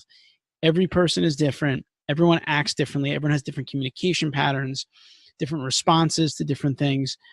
And so unless you know people and you get to know people well, you can't learn their different patterns and work with them the best that you can. I mean, part of management, in my opinion, is you have to know kind of the strengths of each person on your team, the challenges they have, and things that they like to do or don't like to do, so that you can kind of manage effectively. And so, to Jen's point, when you get to know people, you can much better manage kind of the relations between you and the different team members and really get the most out of everybody and put people in the best positions to succeed, which I guess kind of goes in well to our next point, which is making assumptions or not making assumptions. Maybe you can talk about that a little bit. Right. And so sort of dovetail out of this, like we're talking about, and to tie it back to the larger idea of inclusive leadership, right? There's no way that you're going to empower others to be their best and make sure that they're actually included as part of this game, as part of this fabulous journey of building whatever it is that you're building together. There's no way that you're going to be able to do that without trust, without really knowing that. And if you make assumptions, so a lot of the times when clients come to me with challenges or problems, it's not all the time, but there's a pattern that comes up is they're making an assumption about what other people are thinking or feeling. When really the way to kind of solve that problem and just nip it in the bud is just ask, like, I'm curious, why did you say that? I'm curious, why did you make that decision? You can get all up in your head about like, oh man, they decided to put this other person on the project and not my team member because they hate me and they're against me, right? And we go there, right? But you could, and that's fine, and you recognize it. We're human. We feel things like fear and anger and disgust sometimes, but to move out of that, a lot of times the best way is to just not make an assumption about it and ask the person with curiosity, with compassion, hey, I'm curious why you put this person on the project and not my team member, because I thought my team member would have been a great fit for this project. That's cool. This other person is going to rock it. It's going to be awesome. But in the future, I'd love for you to consider my team member for this. So can we start a dialogue about this? Sometimes it's that simple, but like you were mentioning in the beginning, Anthony, that sometimes people feel a little bit weird or don't want to open up these conversations, like especially when it's around like self-promotion or anything like that, but anything resembling self-promotion or talking about like even promoting somebody else who's on your team. But it's often about saying and asking the hard thing, that thing that you don't want to ask that person, right? That thing that you don't want to ask, that conversation that you don't want to have is very often the exact conversation that you need to have. Yeah, for sure. And I think that goes into the next point, I guess, just to drive it home a little bit more, was ask a lot of questions, which is, kind of what you're framing out there. But I think, this is something, again, that happens consistently. Like if you get into a staff meeting, what happened on this project? We had some trouble. Let's talk through it a little bit. Tell us, what worked, what didn't work. And you have to keep asking questions. I think one of the challenges sometimes with leaders is that we tend to think like maybe we reached a certain level, which means we know more than the people that we're leading, but a lot of times they have more answers than us. That's definitely part of it, right? And that's definitely part of not making assumptions, especially as we get more and more removed from what our team is doing. And that just naturally happens as you become more and more experienced as a leader. Like it may start to be, it's 2, 3, 5, sometimes even 10 or 15 years since you've been doing what they're doing on a daily basis. You're developing as a leader, for sure. You're developing leadership skills, but not making assumptions about, the way that something should be done or how it should be built, for example. But it's also about just, it's really a key to building that trust is asking more questions than making more statements. And really, like, my favorite question to ask, if you're like, okay, I want to ask more questions, can you just give me one? It's why, right? Because often what's missing from this whole equation of making sure that people are truly included as part of a mission is that there's no mission. Right. And there's no way to include people in a mission if that mission isn't there or if it's not clear. And yes, the onus is on senior leadership to make sure that that mission is there and that mission is clear. But the onus is also on the managers and the team members to if they're not sure what the mission is, to ask, right? Why are we doing this? Okay, I get that that's why. Why are we doing that? Like the 5 whys, you know what I mean? Right. And you can really get to the heart of, why am I here? The existential question of, why am I here in this seat 8+ hours a day? Like, it's not just to build stuff. Right. There's a larger mission here. And if you could help people get connected to that and ask those why questions more often to team members, to senior leadership, to everyone, then that's also going to create a more inclusive environment as well.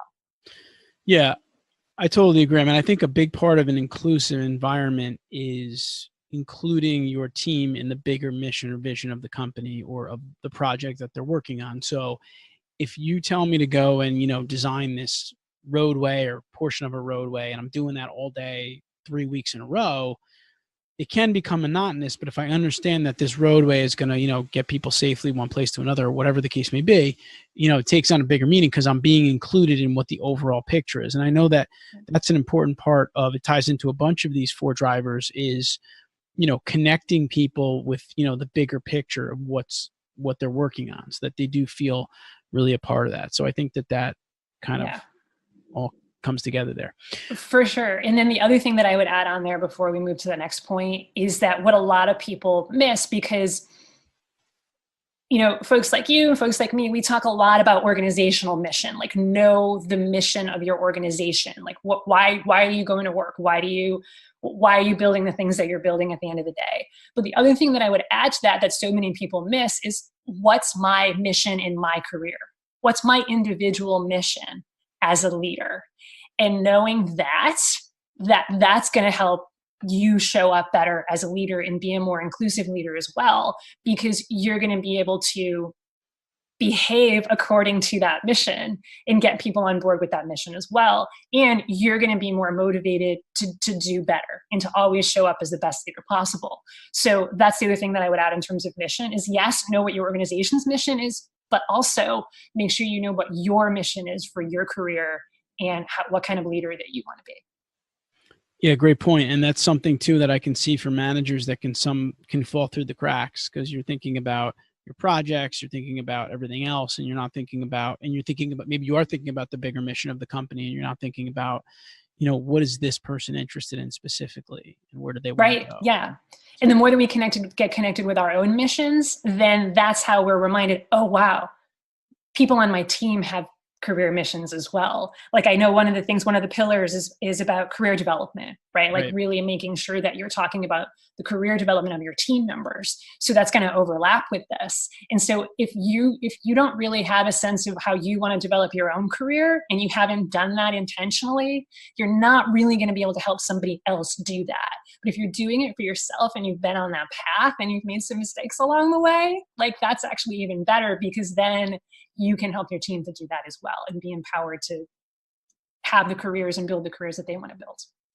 Yeah, which is also goes to a larger point that if you are a manager and you're focused on these 4 key drivers and you are practicing them, your team members are also by habit learning them, and they're going to exhibit those drivers and their management styles, and they're going to become great managers as well. And then, that's how you cultivate, a very positive leadership culture throughout an organization. It starts with, the managers building habits. So, all right. So Jen, talk about compassion and empathy and how they're tied into an inclusive manager or management. Yeah, they're tied into it because of trust, right? So we started out talking about trust. How do you build an inclusive team, an inclusive organization? Well, it all starts with trust. How do you build that trust? You have to have empathy. And this kind of touches on what I started to talk about before around, you have to know them, you have to understand them, but it has to go beyond, I get it, right? It has to go beyond the intellectual understanding of, yes, I get it. I can give you a 5-step plan on how to get through this, right? That's important. Like that's the strategy and that's the tactics. But when we're talking about empathy, it's really about that heart-to-heart connection, feeling their pain, like literally for a second, feeling what it is that they might be feeling, because then that's really when you're going to be able to enter their world and say, oh, wow, I don't just get it up here. I get it here at my heart as well. And now we can move forward from a place of having that heart-to-heart understanding, because especially with engineers, right? Engineers, you're super smart, right? You're super motivated, but we live up here most of our day because we have to, right? Because if we make mistakes, then the bridge collapses. Then the road isn't built as well as it could be, or whatever else it might be. And that's an important part of our jobs as engineers and as people who build stuff, right? Like safety is important, and mitigating risk is important. So that's why we stay up here, why we stay up in our heads. But it's really kind of cultivating that muscle and that habit of learning how to move out of your head and into your heart, and having that empathy and having that feeling for another team person, for another team member, or for another person. That's if there's a number 2 thing that clients come to me the most with, it's, how do I deal with this person? I don't get it, right? So number 1 is don't make assumptions, but then number 2 is really kind of feel what it is that they're going through, right? Like for example, a team member might be underperforming, right?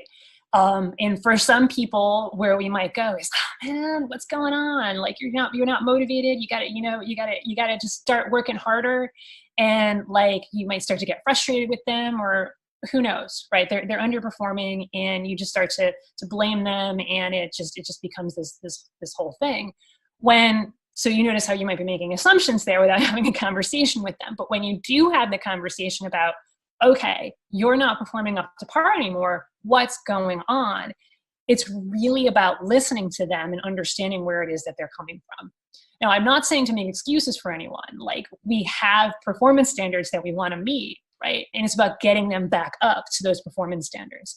Like, for example, they may be going through something at home. Like maybe their mom just died and they didn't tell you, and you don't know that. And by the way, they're not going to tell you that unless there's that trust. But let's say something catastrophic happened in their family, and they're dealing with something outside of work. You want to create that space for them to be able to share that with you. And then you could say, okay, I'm going to give you, a couple of days off so that you can go grieve and spend some time with your family. My heart goes out to you. And then you can come back, after a couple of days.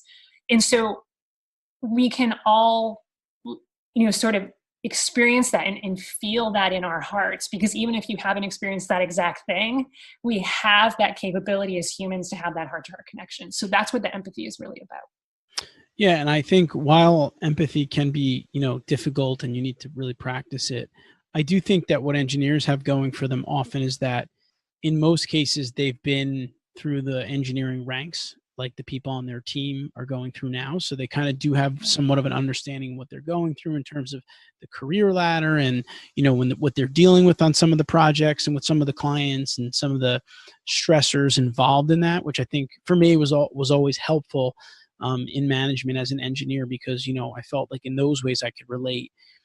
But I agree with Jen in that getting to know them also more on the personal side will help you even more with that, because you'll be able to relate to some of their other situations and circumstances. So that's very helpful. For sure. So our last point here, Jen, before we jump into our take action segment, is talking about controlling people, what we can and can't do. Talk about that a little bit. Yeah. One of the things, so if we're talking about inclusive leadership, and really the larger goal here is, how can I be the best leader I can possibly be? How can I show up as that superhero leader and make the largest impact that I possibly can? And one of the larger concepts that often comes up when people ask questions around this is control. And often where people get stuck is they're focusing on things that they cannot control. Oh my God, my boss hasn't given me a promotion, right? I've tried and tried and tried for the last 3, 6, 9 months, 2 years, and my boss just won't give me a promotion. And if you focus on it from that perspective and have that internal dialogue going on, what you're focusing on is, in the way that you're looking at it, is what you can control. Because at the end of the day, let's just say in this case, it would be your boss's decision whether or not to give you that promotion. You cannot control your boss like a robot and just make him give you, and reprogram your boss to give you a promotion, right? But instead, you can focus on what we can control, which is how we show up. So what we can control is how we respond to other people. So yes, your boss may say, yeah, I'm not really sure. There's still a few more skills that need to get upgraded before you get a promotion. So you can choose in that moment to play the blame and shame and how dare you game. But if you do that, then you're focusing on what you can't control. But if you say, okay, I get it, there's still a few skills, there's still a little bit more measurable impact that I need to give and show in these areas, what can I do? How can I show up? So that's one bigger example that has much more higher stakes, potentially higher stakes results there. But even if it's just I don't know, someone blows you off or something, you're supposed to meet with them. Right, you're supposed to meet them at 10 o'clock, and you're sitting there, and you're like, "Where's Jane? Jane's supposed to meet with me." Right. If you play the blame and shame game, where's Jane? Oh my God, Jane's always late. I can't believe it. She's so terrible. How can she do this to me? But you can't control whether or not Jane's on time. That's Jane's choice. Poor Jane. If there's Janes out there, we love you. But instead, you can say, "All right, gee, I wonder what's going on." Again, turn on that compassion and that empathy. Oh, wow, I hope Jane's okay. I hope everything's okay. And then just focus how you can respond in that moment. All right, cool. I can spend 15 minutes. I can respond to some Slack messages. I can respond to some emails. And if she's not here in 15 minutes, I can just decide that she either forgot about it or something else came up. So it's focusing on what we can control versus what we can't. We can control other people. We can control our reactions and how we show up. Yeah, that's awesome. And I'm actually rereading this book that I like a lot right now called Zen and the Art of Happiness by Chris Prentice. And there's a great line in the book where he says, stress doesn't come from the events that happen to us. They come from how we respond to those events. That's how stress is created. So, exactly to your point, something happens to you inevitably, especially in the world of engineering, on engineering projects, things happen all the time. And, the way that you respond to those will have a major impact in terms of your success overall. But absolutely. Certainly the way you interact with people too. Yeah. And then the other thing that I would stack on top of that is there's a difference between reacting and responding. Because where a lot of people might go here is, well, like, well, I'm going to feel angry. Like if Jane's late, I'm going to feel angry, right? Like that's okay. You can, like, there's that knee-jerk reaction, right? Like when the doctor hits your knee, there's gonna be a reaction. It's almost physiological. And to a certain extent, we may not be able to control that because we're human. We feel things, right? We can't always control what it is we're going to feel in a given moment. So it's like allowing yourself to have that reaction of, yeah, I feel angry, I feel sad, I feel worried, I feel fearful, I'm scared.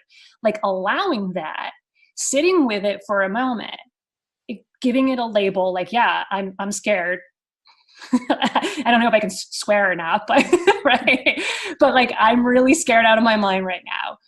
And then you can choose how you respond to that, right? That's what we have control over. We can then say, all right, I can respond to this fear and like curl up into a ball and cry and like never come out of it, right?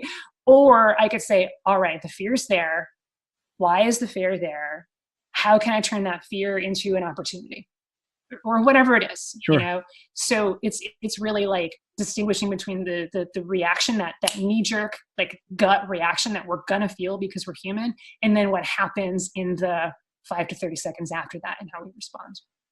Right. And I know probably a lot of listeners are thinking like, well, that's impossible. Everyone's going to have that like knee-jerk reaction. But what I found myself in just working on this specifically is that it is, again, the cultivation of a habit. It's a mindset. Actually, you're changing your mindset so that when things happen, there's like a little bit more space for you to, respond and say like, okay, let me think about this. Maybe there's something really great that I could take out of this as opposed to not. So it's, again, none of this stuff is easy. If it was, everybody would be doing it. So the idea between Jen and I having a conversation here is to bring some points out that you can try to work on if they work for you and integrate them into your management style.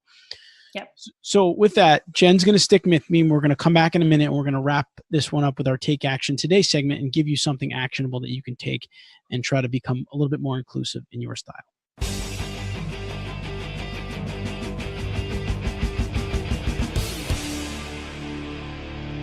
All right, we're back with Jen Bunk. Jen is a career coach for tech managers and CEO of the People Stack. And today we're talking about an inclusive management style, which we found to be one of the 4 key drivers of successful engineering managers. Real quick, I just want to recap some of the points that Jen ran through here, and then we're going to wrap it up with you and give you something that you can do immediately. Jen talked about, building trust with your team members. It's something that you have to do all the time, not just something that you're doing every so often. You need to build that trust with them. You need to really get to know them, kind of enter into their world so that you can, build that kind of level of engagement and that inclusive management style. Don't make assumptions. That's something you need to ask and flush things out as opposed to making assumptions. And in terms of asking, ask a lot of questions, because the more information you can get, then you can have that inclusive style. You don't have to guess at things and have people think you're not, connected with them necessarily. Jen talked about compassion and empathy, really putting yourself in your team members' shoes. If you want to become inclusive and include them in things, you need to understand how they think and what they're going through. And then lastly, we talked about controlling what you can control. You can't control what other people do necessarily, but you certainly can control the way you respond to it. And so kind of cultivating that mindset. So all great stuff, Jen. What we want to do now is give our listeners maybe one thing. They listen to this and they're maybe on their way into work. They're on the bus, on the train, on their commute. When they get there, they want to start to be more inclusive. What can they do? Ask more questions. Ask more questions than statements, right? So take a look and be more mindful of, okay, what I just said there, was that a question or was that a statement? And set a goal that in any given day, you are going to ask more questions than making statements. Because when you ask questions, then that allows you to then build trust and get to know people and not make assumptions and have empathy for people and control what you can control. It gives you that perspective that you're not going to have if you didn't ask the questions. Very often we get into statement making mode. So that's what I would challenge everybody to do, is get out of statement making mode and ask more questions. Awesome. And again, that is something you could do today when you get to the office. You get into a staff meeting, get in a conversation with someone, ask some questions. And to Jen's point, you do have to be careful, because sometimes we go into it saying we're going to ask more questions, but we start asking a question and we end up with a statement, like we ended up saying something. So all of these things, are things that what you need to just do is be aware of them, right? Changing anything begins with awareness. And if you catch yourself and say, okay, I'm making a statement instead of a question, let me make an adjustment. As long as you can stop yourself, you can make that adjustment. And I think that's what management's all about. It's continually improving, continuous improvement, refining your tools, your strategies, the actions you take. And if you keep working on it, there's no doubt that you can develop these 4 key drivers, or develop in each one of them. And I think the inclusive one is important because it ties in closely with some of the other ones, like we talked about, the engagement, the providing career growth, right? They're kind of very layered together. So Jen, thank you again for coming on the podcast for a second time. We're really taking advantage of all of your insight here, and we do appreciate it, and how you really laid those out for people. And real quick, before we let you go, if our listeners want to learn a little bit more about you and some of the programs or the coaching that you offer, what's the best way for them to do that? You can check out our website. It's thepeoplestack.com. Awesome. Jen, thanks so much for your time. We appreciate it. Yeah, thanks, Anthony. Had a great time. I hope you enjoyed this episode. Please leave your comments and/or questions in the comments section below this video. Also, if you'd like to view the full show notes for this episode, visit engineeringmanagementinstitute.org or see the link in the video description. There you will find the key points discussed in today's episode, as well as links to any of the resources, websites, or books mentioned during the episode. Until next time, I wish you the best in all of your engineering career endeavors.